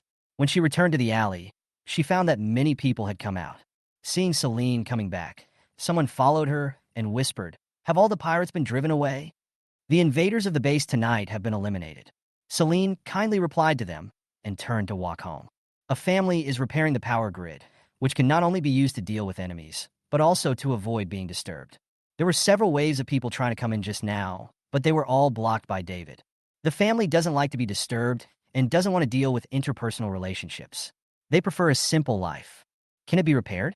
If not, let Yang Mohan take a look. Since he can repair a power station, he should have no problem repairing a power grid. David refused without a second thought. We don't need him. Let's do it ourselves. Besides, don't you hate owing others? Why are you so rude to Yang Mohan? Celine felt a little embarrassed for some reason. This was exactly what she had said. Yang Mohan is different. He's my friend. Celine explained and walked into the room. After a while, she took out her phone, found a video about repairing the power grid, and handed it to the father and his two sons. Watch the instructional video first before you start. The father and his two sons, who had been thinking about it all night, said, if you have a video, please post it sooner. Celine gave them the phone and left. She had been busy all night and was sweating all over. She would feel uncomfortable without taking a shower. She had just taken the tub out when she heard a noise behind the house, and she pricked up her ears to listen. There are people climbing the wall outside. Celine put down the bathtub and walked out, picking up a bamboo pole as thick as a fist. The person outside probably thought he had spoken quietly enough and would not be discovered, so he blatantly climbed up the wall and was looking for a place to jump down when a bamboo pole suddenly hit him. Help! The man on the wall was hit several times by Celine and screamed in pain. He wanted to jump down, but he was standing on the highest wall and hesitated for a moment. Do you want to jump down by yourself? Or do you want me to knock you down? Celine stood at the foot of the wall, staring at him coldly. The man didn't expect that his plan would be discovered before it even began, and he cursed several times in his heart. The next second, Celine hit him with the bamboo stick in her hand again. If I hear you scold me again, I'll show you how I'll deal with you. The man looked at her with a dull expression and stopped the action of jumping down. Can you hear what I'm saying in my heart? Of course, Celine couldn't hear it, but she didn't have to think too hard to guess that he was definitely scolding her. What do you think? Celine smiled sinisterly, looking very weird. The man was so scared that he jumped off the wall and howled when he fell to the ground. Celine threw the bamboo pole aside and brushed off the dust on her hands. The power grid needs to be reinstalled quickly to avoid those clowns from bothering us all the time. Chapter 154. Something will happen. The next day, the base released a battle report from the previous night. A total of 506 enemies were killed, of which Young Mohan and the Win family killed more than 200. In response, the base praised and rewarded the Win family and Young Mohan, and called on everyone to unite and bravely fight the enemy. Everyone was greatly encouraged by seeing this battle report. However, some people are skeptical and believe that the base is fake. It doesn't matter whether the data is true or false. I want to leave K base and go to another base. They are too optimistic. Even if they win this time, what good will it do? The pirates will come again next time, and the base may be taken down at any time. I think so too. K base is not safe anymore. Let's leave now. Advice to people to leave can be heard everywhere, and many people have begun to think about leaving. After Zhou Yong found out, he issued another statement, which roughly meant that anyone who wanted to leave the base could leave, and they would not try to keep them, but the points in their cards could not be exchanged for supplies. After seeing this statement, some people were angry. In their eyes, these points were earned through their own labor, so why shouldn't they be exchanged for supplies? There was no point in their protesting, as that was what the base meant, so those who had thought about leaving gave up. No matter what, you have to use up all the points before leaving. The base also said that the purchase of supplies must be limited. People with few points will run out of supplies after just a few days, while people with several thousand points will have to stay for at least a month or two. Those people stayed unwillingly. That night, Young Mohan and Zhou Yong had a rare chance to have dinner together. Zhou Yong didn't bother to talk to him. He just sat down and started eating. I haven't eaten for a day. I'm starving. What is the base busy with? Young Mohan asked puzzledly. Zhou Yong looked up at him and put a piece of vegetable into his bowl. Post-war reconstruction is a huge project. The supplies in the warehouse are flowing out like water, and there is no money coming in. He was almost worried to death when talking about this. If there was no other choice, he could only form a team to go fishing. I heard that the base has formed a sea guard to protect the fishermen. I'll tell you later. Young Mohan noticed that Zhou Yong had lost a lot of weight, so he pushed the pork rib soup in front of him. Zhou Yong didn't hesitate to pick up a piece of pork ribs and started eating. He continued the previous topic only after he was full. After we beat those pirates once, they probably knew our strength and didn't dare to provoke us again, so they retreated. While they are still somewhat wary of us, we should hurry up and go fishing. Otherwise, the base will be depleted sooner or later. Zhou Yong found experienced old fishermen and asked them to lead them fishing, while he organized a sea guard team to protect their safety. Young Mohan pondered for a moment and said, I'll go too. Okay, I'll sign you up. Zhou Yong hesitated for a moment, then thought that he didn't need to worry about his nephew at all, so he simply agreed.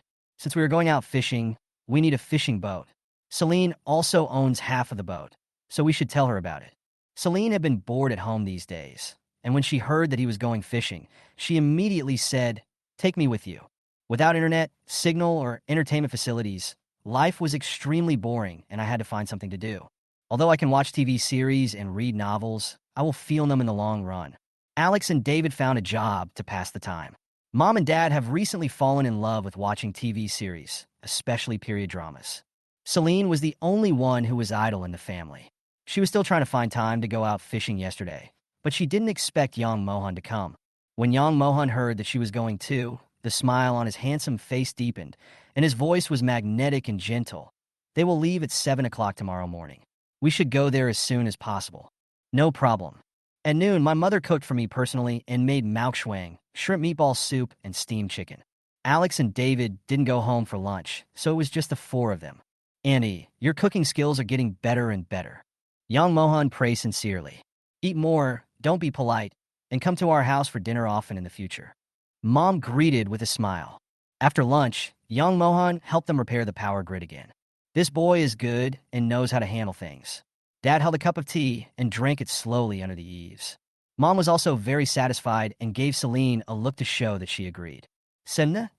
The next morning, Celine sat on a rock and ate a meat bun while watching the fishermen moving things not far away. When Zhou Yong led his men over, he saw her at the first sight. He walked over suspiciously. Celine, what are you doing here so early in the morning? Young Mohan and I made an appointment to go fishing. Celine thought for a moment and reached into the luggage bag next to her. Using the cover, she took out 2 buns from the space and handed them to Zhou Yong. I've eaten it. Zhou Yong glanced at the bun in her hand. At this time, a sea breeze blew over, bringing with it a smell of meat. After struggling for a few seconds, Zhou Yong took it and asked bluntly, "Is it a meat bun?" Celine, "Yes." When Yang Mohan arrived, he saw them eating happily. A minute later, the 3 of them stood together neatly and ate meat buns. You must be careful when you go out to sea this time. Those pirates returned in defeat and are holding a grudge against us. Try not to run far away. Zhou Yong warned them before they boarded the ship. Yes, I have all my weapons with me. After all the fishermen are in place, the fishing team sets off. The sea was calm, it was still early, and there was some fog in the distance. Yang Mohan was in charge of driving the boat, and Celine simply went to catch up on her beauty sleep. The fishing team sent out a total of 8 boats this time, and the Sea Guard's boats formed a protective posture on both sides. We braved the wind and waves and arrived at the fishing spot 2 hours later. This is a fishing spot, but there aren't many fish. We'd better split them up. This is what the fishermen all thought. No one wanted to make a wasted trip, so they had to split up and go to other locations. But once separated, the protection force of the Sea Guard will definitely be dispersed, and if they encounter pirates, they will be finished. At this time, someone stood up and said, "We are acting together this time. It is not easy to separate, otherwise we can come one by one, and the ship that occupies the nest first." We boat number 5. 2 fishermen standing on the deck raised their hands. Captain Highway nodded and said, "Okay, let's start with you. You guys make the first nest, and we'll help you fish. We'll switch boats when we get to the next nest. This will be fair to everyone, and no one would object." While waiting for the fish to bite, the other boats formed a circle and waited quietly. Celine felt much better after taking a nap and started to study grilled chicken wings since she had nothing to do. She took out the air fryer and put 6 chicken wings in it, along with 4 half-finished egg tarts. Chapter 155, Seawater Pollution. Yang Mohan came over when he saw this and said, "Do you want some seasoning? I have some here." Celine chuckled and said, "No, I have some here too. I'll roast a few sweet potatoes to try later. This is my first time making them." She usually doesn't cook unless necessary. Before long, the aroma of chicken wings filled the boat and even drifted out. "What's that smell? Who's baking? Oh no, there may be pirates lurking nearby. We have to be careful. It smells even better like grilled chicken wings, which my wife used to make." The Sea Guard also became alert. However, the 2 people in the cabin were unaware and were immersed in the delicious food. "It tastes good," Yang Mohan praised. Celine raised an eyebrow, in a good mood. "Eat quickly, we'll be pulling the net soon." Knock, knock, knock, someone knocked on the cabin door. The 2 of them turned their heads almost at the same time and saw the captain of the Sea Guard, Zhao Ming, standing there. Celine finished the last bite of chicken wing, took out a tissue to wipe her mouth, and walked quickly to open the door. "Captain Zhao, what's wrong? Are you barbecuing?" Zhao Ming smelled the rich smell of meat the moment Celine opened the door and couldn't help swallowing. Celine thought that the smell from using an air fryer wouldn't be too strong, but Zhao Ming could smell it. She smiled and said, "Sorry, the smell is off your chest." Zhao Ming said in a cryptic way. The fishermen outside all thought it was pirates who were ambushing nearby. Just this once, Celine turned around and walked back, wrapping a chicken wing in oil paper for Zhao Ming. "There aren't many ingredients, please try it." Zhao Ming, who hadn't eaten meat for a long time, looked around. Celine's ship was at the back and no one could see it, so he took it and said with a smile, "Thank you, but you should not make food with strong smells. It's not good to attract other people's attention." What is worrying is not the lack of food, but the inequality, especially when the fishermen who came out together only brought dry food, and only 1 or 2 brought rice, salted fish, and pickles. They eat meat openly, and they don't know what others think, but they can easily make others hate them. Celine knew this, needless to say, but this time was an exception, so she made a note of it. After Zhao Ming left, Celine gave up the idea of roasting sweet potatoes. "We can't eat the baked sweet potatoes anymore. Let's make something else." Celine put away the air fryer and planned to make some sweet soup. "We'll go help them after they finish collecting the nets and bring back a fish to grill." Yang Mohan knew that Celine wasn't really craving for these. She was just killing time. Celine smiled and nodded. "Okay." After waiting for a full hour and seeing no movement outside, Yang Mohan walked out and looked around with a telescope. Just then, he noticed something floating on the sea. As those things got closer, Yang Mohan's face suddenly changed, and he shouted to remind others, Hurry up and see if those floating things are dead fish. Everyone looked in the direction Yang Mohan pointed. They didn't have a telescope, so the view couldn't be real. They could only vaguely see a patch of white. It really seems to be a dead fish. Zhao Meng ordered the boats to approach Yang Mohan's fishing boat and asked seriously, "Can you lend me the telescope to take a look?" Yang Mohan handed the telescope over. Zhao Meng's eyes fixed, and his expression became even uglier. After a moment, he returned the telescope to Yang Mohan and said, "Thank you. I'll take someone to check it out." Yang Mohan thought about it and walked into the cockpit, driving the boat to follow. The other fishermen also wanted to know what was happening and followed in their boats. When they arrived at the place where the dead fish were concentrated, they found that the water here was very smelly. There were a large number of dead fish with their bellies turned upside down, piled up so densely that the water below was almost invisible. "It stinks. Why are all these fish dead? No wonder there were no fish coming to eat after we had been laying the bait for so long. It turns out all the fish are dead. How did these fish die? Nothing like this has ever happened before. It's definitely not a natural disaster. There were tsunamis and earthquakes before, but no fish died. Then the fish in the sea cannot be eaten?" This realization made everyone panic. Base K was close to the sea, and all supplies could only be obtained from the sea. If the fish in the sea are no longer edible, what will they eat in the future? This news made everyone feel depressed. Young Mohan scooped up a glass of water and planned to go back and study it. Several boats returned the same way, and other fishermen waiting at the same place asked, "How is it? Is it a dead fish?" "Yes, a large number. It is estimated that most of the fish in the sea are dead. We need to go back and investigate the specific reasons. You should stop fishing for now," Zhao Meng warned seriously. This news made all the fishermen silent, and they sat at the bow of the boat with a haggard look on their faces. "Could it be that our countrymen poisoned it?" a fisherman muttered. "It shouldn't be. If they really want to poison someone, how many packages of poison would be needed to fill such a large sea area? Maybe it's due to environmental reasons. It's not that scary. Yes, let's not scare ourselves. The water over there is clean, so let's go fishing there." While they were discussing, Yang Mohan turned back to the cabin, then took out a set of equipment from the space to test the composition of the glass of water. Celine watched him from the side. After a while, she asked softly, "Is the radioactive element exceeding the limit?" "That's right." Yang Mohan untied his gloves and frowned. "I guess the earthquakes, tsunamis, and other natural disasters in the past few times caused the nuclear wastewater from country are to be discharged into the sea. The fish in this sea area can no longer be eaten," Yang Mohan said with a serious face. "Go tell them to give up their fantasies," Celine said softly. "It seems that soon, Base K will also fall into turmoil. Not only the fishermen, almost half of the supplies for the entire base are obtained from the sea. If we lose the supplies from the sea and cannot grow food, we may not be able to hold out for another year or two. Maybe this is the reason why our people are in a hurry to capture the base. The seawater around them has been polluted, and the living environment is not optimistic. They can only seize other people's territory," Yang Mohan said coldly. Celine pursed her lips. Yang Mohan found Zhao Meng and told him the results of his test. Finally, he said, "Notify the fishermen to return. If you don't believe it, you can take some water back." Zhao Meng stood there disheveled in the wind. In the end, they had no choice but to return the same way, empty-handed. Zhou Yong rushed to the dock after receiving the news. "Let's talk about it when we get back." Yang Mohan glanced at the people watching around. "Don't cause panic." When Zhou Yong saw his expression, he knew that the matter was serious, so he asked them to leave with him. The group came to Zhou Yong's office. "Tell me what happened?"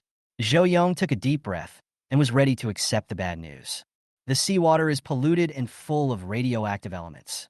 Chapter 156 Panic. Zhao Meng added, "Not only that, there are also many dead fish in the sea." "How could this happen?" Zhou Yong's hands trembled. As a leader, he has imagined the impact of not having aquatic resources replenished. If this news gets out, everyone in the base will leave, and the base will no longer exist. You've also heard about the nuclear wastewater in Country R. I guess it was contaminated from there. Yang Mohan rubbed his brows. "Let's keep this news secret for now. Maybe there's a solution." The fishermen looked at each other in bewilderment. They didn't think that such a small base could do anything. However, they had no intention of leaving the base and could only follow the arrangements and promised not to tell anyone. "You have worked hard. Go back and have a rest. If anyone asks you, just say you encountered pirates." Zhou Yong couldn't think of a better solution for a while, so he could only agree with Yang Mohan and suppress the matter. Zhao Ming and others went out, leaving only Yang Mohan and Celine in the office. Zhou Yong sighed dejectedly and shrugged helplessly. Is there really a way to remedy this? No. Yang Mohan didn't want to discourage him.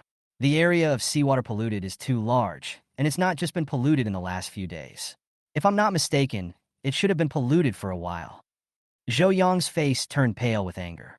Their people are so despicable. They polluted our water resources and are trying to seize our territory. I wonder why they are so impatient. Now Zhou Yong gets so angry when he mentions their people. Celine listened to their conversation silently, without saying a word. We definitely can't rely on water resources.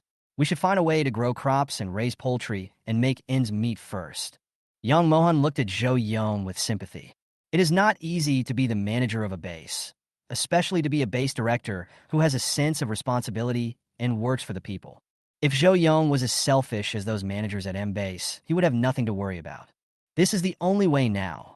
Zhou Yong sighed and forgot about controlling the seawater. He was not a leader above, but just the chief of a small base. He had no ability to govern and could only try to develop more land around it. Celine returned to the courtyard, and the family was surprised to see her. Xin, why are you back? Could it be that you encountered pirates and you couldn't defeat them, so you had to escape back? David became nervous when he said this. It's not because of the pirates. Celine could only recount what happened and finally reminded. If someone is selling fish or dried fish recently, don't buy it or eat it. We don't know when the water resources were polluted. Since we have no way to tell, we can only not drink it. Mom patted her chest and said, Fortunately, I haven't bought fish recently. 3 days later, the base announced that seawater resources were polluted. Everyone was shocked when seeing the news. No wonder they suddenly came back 3 days ago and didn't catch any fish. So this is the reason. I heard that not long after they came back, the base sent another ship out. I have a cousin who is in the Sea Guard. I heard that they went to extract water for testing. In the end, they found that there were too many radioactive elements. It is harmful to the body if consumed. I knew about this news a long time ago. My uncle is a fisherman. He came back that night and called a family meeting to tell us not to eat fish. Does this mean that I can no longer eat any seafood? Can I go fishing in other waters? Don't even think about it. The entire ocean is polluted. Soon all the ocean water in the world will be polluted and no one will be able to eat it. For a time, everyone in the base was in a panic. Some people thought that the base would soon be depleted of its aquatic resources. On that day, many people lined up to leave the base. Zhou Yong stood upstairs and watched them leave, unable to do anything but sigh. He was confused about the future direction of the base. Some people advised him not to care about the people in the base and that it was enough for him to have food and drink, but he always felt that it was a responsibility and that since he was the base director, he had to live up to the position. If it's so annoying, just quit your position as base commander. Yang Mohan's voice sounded behind him. Zhou Yong turned around and said unhappily, It's not as easy as you say. Besides, I built this base, and I won't give up. When he first became the base commander, there were not so many tall buildings. They were all built bit by bit under his command. Just when everyone was finally becoming wealthy, life was getting better and better, and they had more and more prospects, this happened. If you don't want to give up, then try your best to hold on.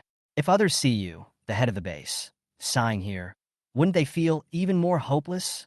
Yang Mohan handed him a cigarette. Go ahead and smoke it. Zhou Yong. He was silent for a moment, but finally took over. When do you think the natural disaster will be over? I don't know, Yang Mohan said lightly.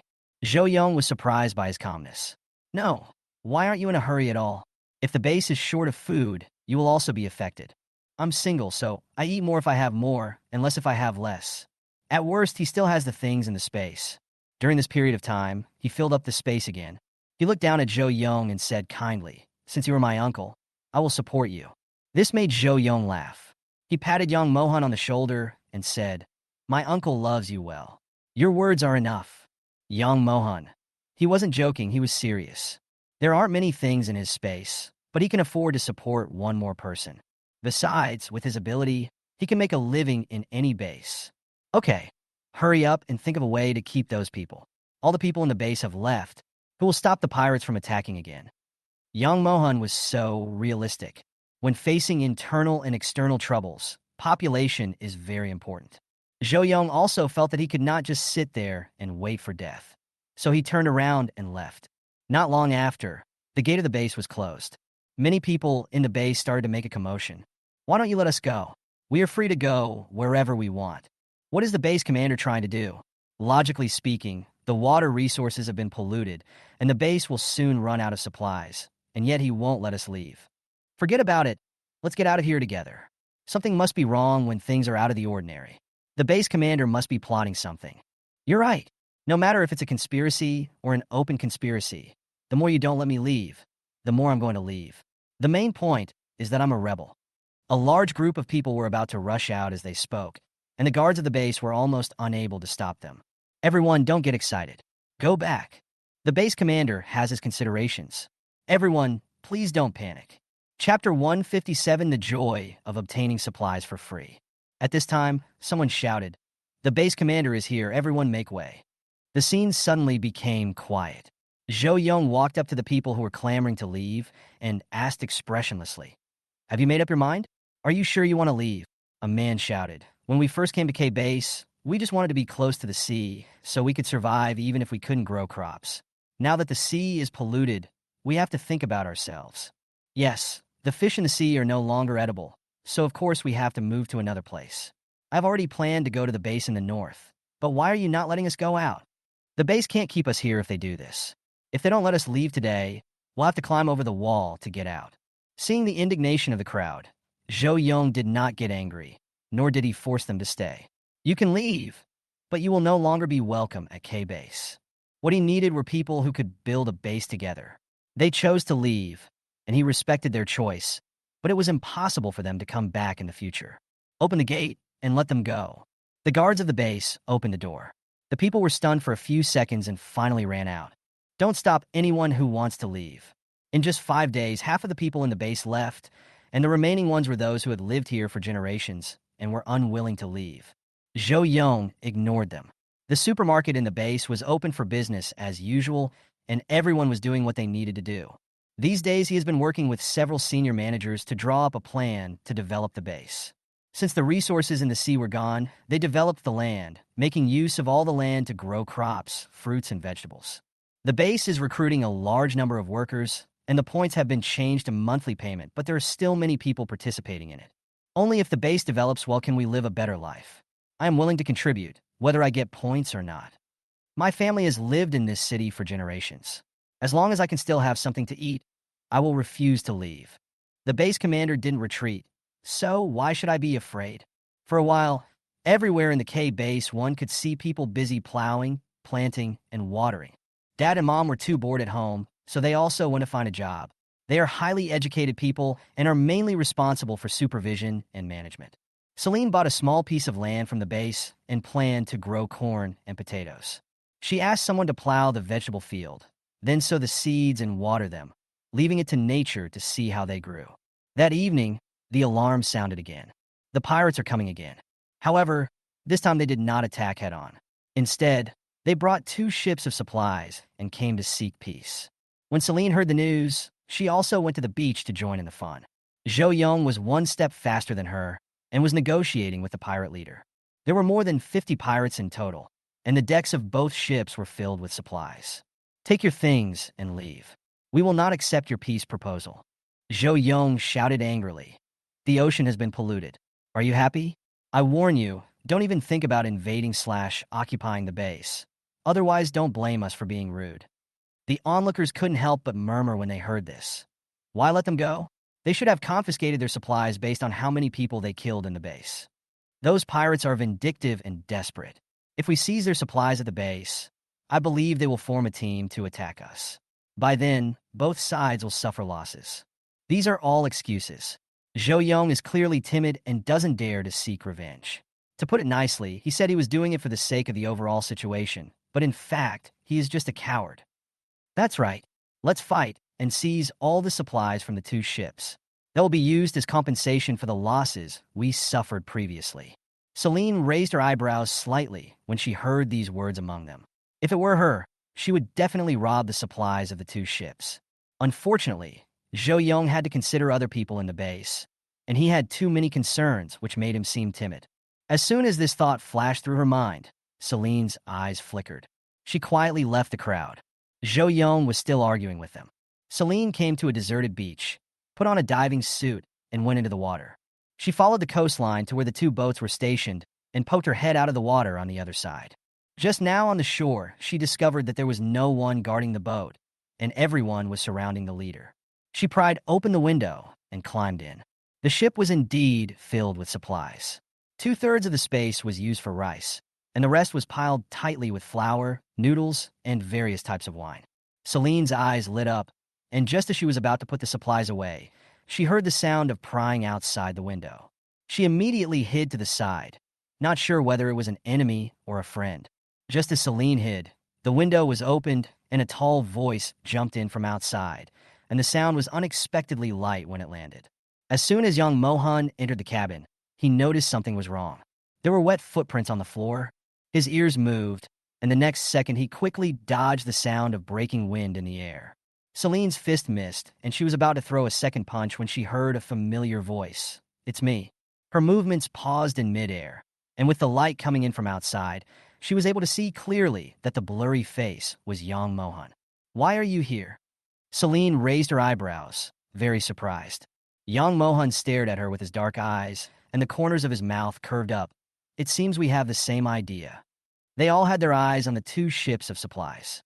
"What are you waiting for? Collect it now." Celine's soft voice was filled with excitement. "Okay."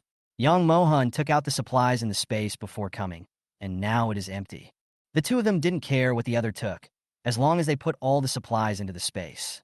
10 minutes later, the ship that was originally full was now empty. If you don't see it with your own eyes, you will never believe it. Hurry up and get to the next ship. The two men quietly jumped into the water from the boat and swam towards a boat behind. This ship has more supplies.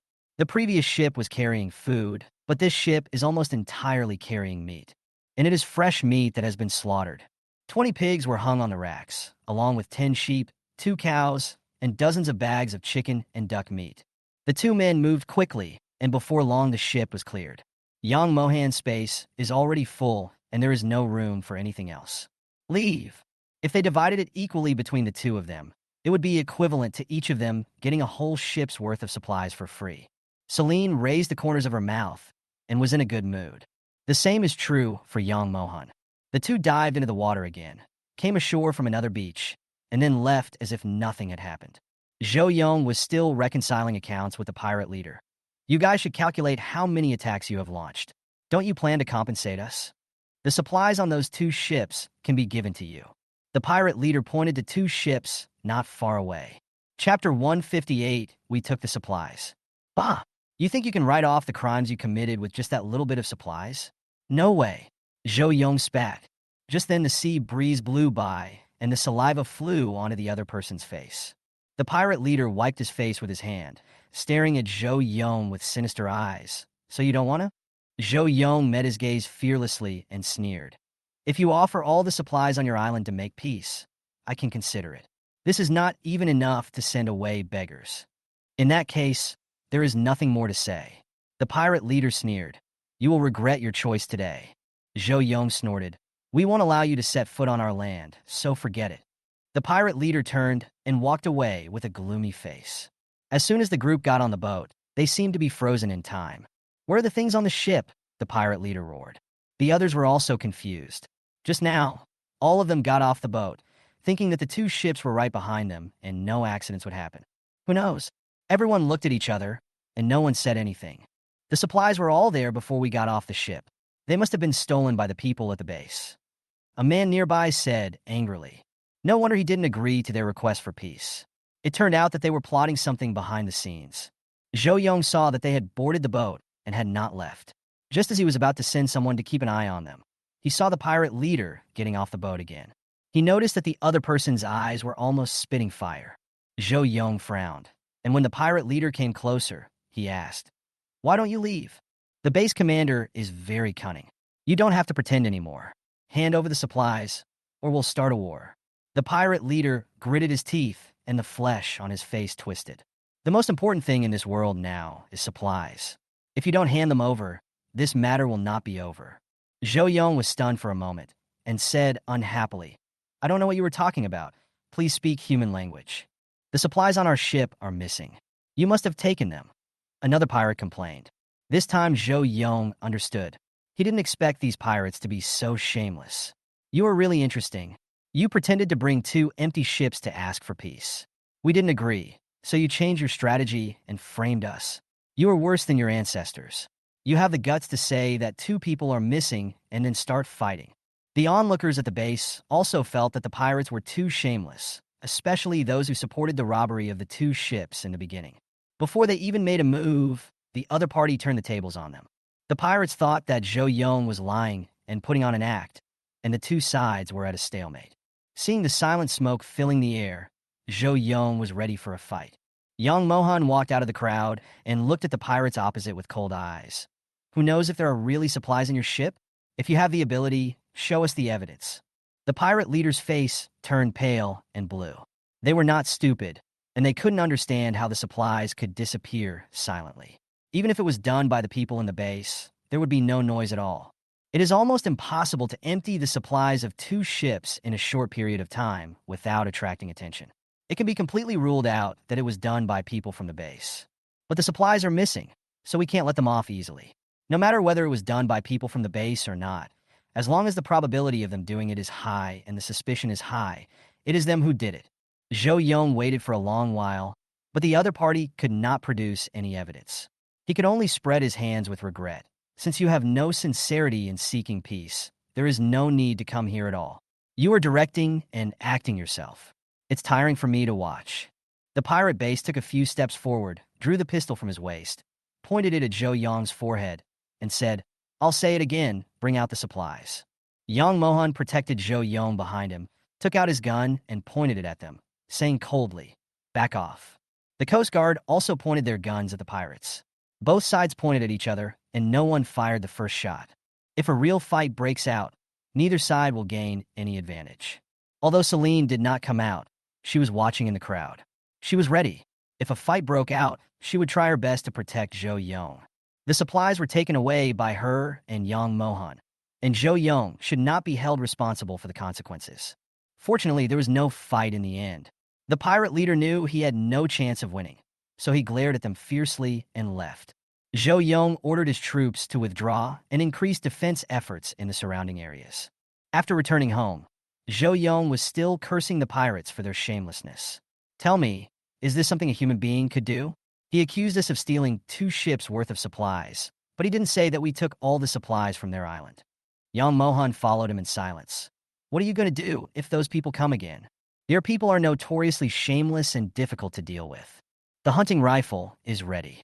Come on, wolves, tigers, and leopards. I will treat them to peanuts." Zhou Yong said angrily. "Just wait. The wicked will be punished by God. Believe it or not, if there are a few more tsunamis and earthquakes, we won't have to do anything to deal with them. They'll be finished on their own." The Wen family also heard about this. Mom didn't doubt Celine at all and thought it was a trap set by our countrymen. No wonder they suddenly became so generous. They knew we wouldn't agree to their request for peace, so they planned to find another excuse to attack us. Alex pondered for a moment. Why do I feel like something is wrong? Celine listened to their discussion for a while and finally sided with Alex. Brother is right. This matter is indeed strange. You are all overthinking it. It must be a trick of the our people. Don't make excuses for them. David retorted. Celine, what if I tell you that Yang Mohan and I took the supplies? When family, let them take it easy. Mom's eyes widened. I heard there were dozens of pirates. How did you get up there? Celine told the story again and finally smiled sheepishly. Don't doubt it. It was your daughter who did it. Why didn't you tell us earlier? You made us analyze it here for so long. Dad said helplessly. I want to hear your opinions. This matter only needs to be known among our family members. Celine reminded. With so many things like this happening, keeping secrets becomes very natural. I am no longer as cautious as before, always afraid that I might say the wrong thing. Little sister, how much supplies are there on that ship? David asked curiously. Celine counted as she put it into the space. There are several thousand kilograms of rice alone and hundreds of kilograms of other flour and noodles. The rest of the things are very scattered, so I won't mention them one by one. The Wen family was also very happy to hear this. Who would complain about having too much money in the past? And who would complain about having too many supplies now? Mom was so happy that she cooked another big table of delicious food tonight. Chapter 159 Dispute. The next day, Celine went to the vegetable garden to check on the seeds she had planted and poured a few buckets of water into the garden. When I was tired, I sat on the stone next to me, took out a chocolate bar and ate it slowly. Just then, she noticed two sneaky figures walking into the vegetable garden next to her, pulling out two vegetables while no one was paying attention and running away. Not long after, the owners of the vegetable garden came. They were a middle-aged couple. Seeing that two vegetables were missing from the field, the woman was immediately furious and yelled, "Who is so wicked as to steal other people's vegetables?" She even dared to steal Wang Shuqin's vegetables. She must be tired of living. "Don't let me catch you, or I'll skin you alive." Her husband Gao Yi pulled her back and sighed. "Forget it. We will never find it again. I will build a shed tomorrow and live here from now on." Wang Shuqin cursed for a few minutes and finally stopped because she was thirsty and tired. She turned around and saw Celine resting not far away and immediately walked over angrily. "Did you steal the vegetables from my house?"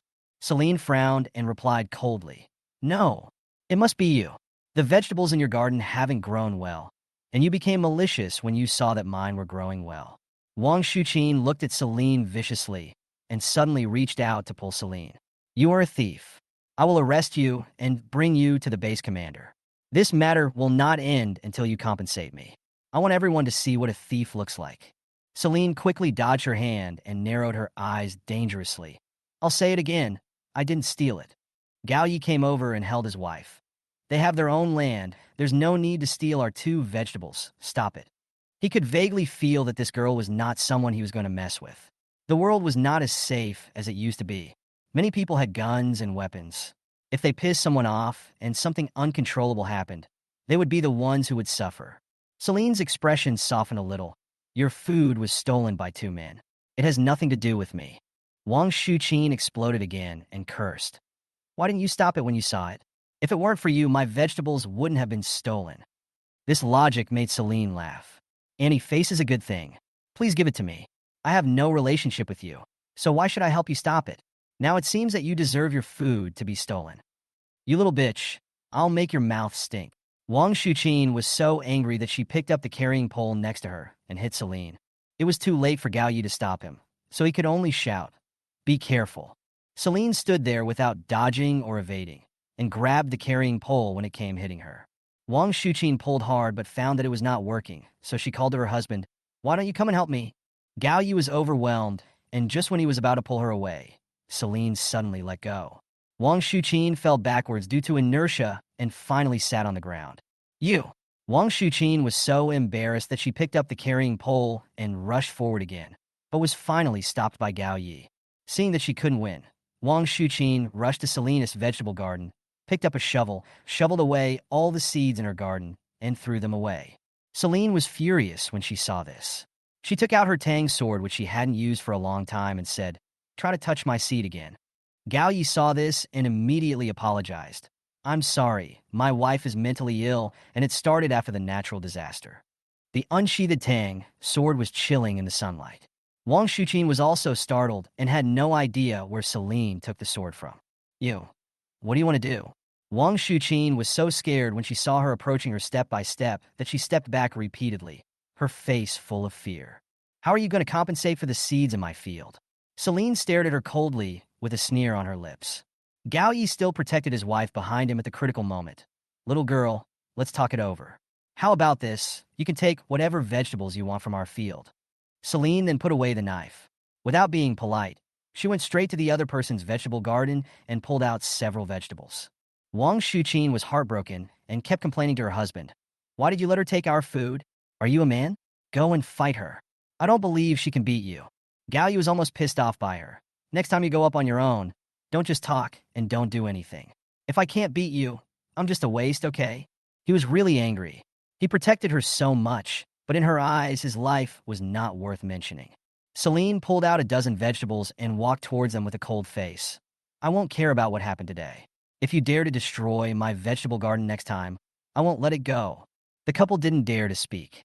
Celine put the vegetables into the basket and was about to leave when she suddenly thought of something. "Also, if my vegetable garden is destroyed in the future, I don't care who it is. I will assume that it was you who did it." Why? Wang Shuqin was also afraid of Hua Tian, so she yelled at him, unconvinced. Just based on your bad character, I don't trust you, Celine said coldly. Gao Yi also felt aggrieved, but thinking that he could not afford to offend them, he kept saying nice things. Don't worry, we won't damage your land. We will come to water it every day and help you watch it. Celine said nothing more and left with the basket. After she left, Gao Yi picked up the shovel, walked over to tidy up Celine's land, and planted the seeds back there. She doesn't care what you do, and you still want to farm for her. Are you attracted to that vixen? Gao Yi couldn't stand it anymore, so he walked over and slapped her. Shut up, it's all your fault. If you hadn't wrongly accused them, how could we have lost more than a dozen vegetables for nothing? The couple had a big argument, and Celine, who was not far away, saw it and turned away. She deliberately didn't go far, just to see if Wang Shuqin would destroy her land. It didn't matter that the land was destroyed. The key was that she didn't have many seeds left, and if she wanted to cultivate the land again, there wouldn't be enough seeds. Fortunately, Gao Yi is a reasonable person. Otherwise, she would have definitely given the couple a good lesson. When she got home, her mother saw the fresh vegetables in her basket and asked in surprise, "Where did you buy these vegetables?" The supermarket and vegetable market at the base only sold dried goods and only occasionally fresh items. As for green vegetables, she had never seen them in all the time she had been here. People at this base didn't like farming before, reportedly because the soil was too salty and they couldn't grow anything, so they could only make a living by fishing. It was not until recently, when the seawater was polluted and they could no longer fish, that they began to think about growing vegetables. Celine recounted what had just happened. These vegetables were picked from them. The seeds are very precious. She would not be so stupid as to not ask for compensation. It's true nowadays, there are all kinds of people. Mom scolded. Chapter 160, The Typhoon Comes.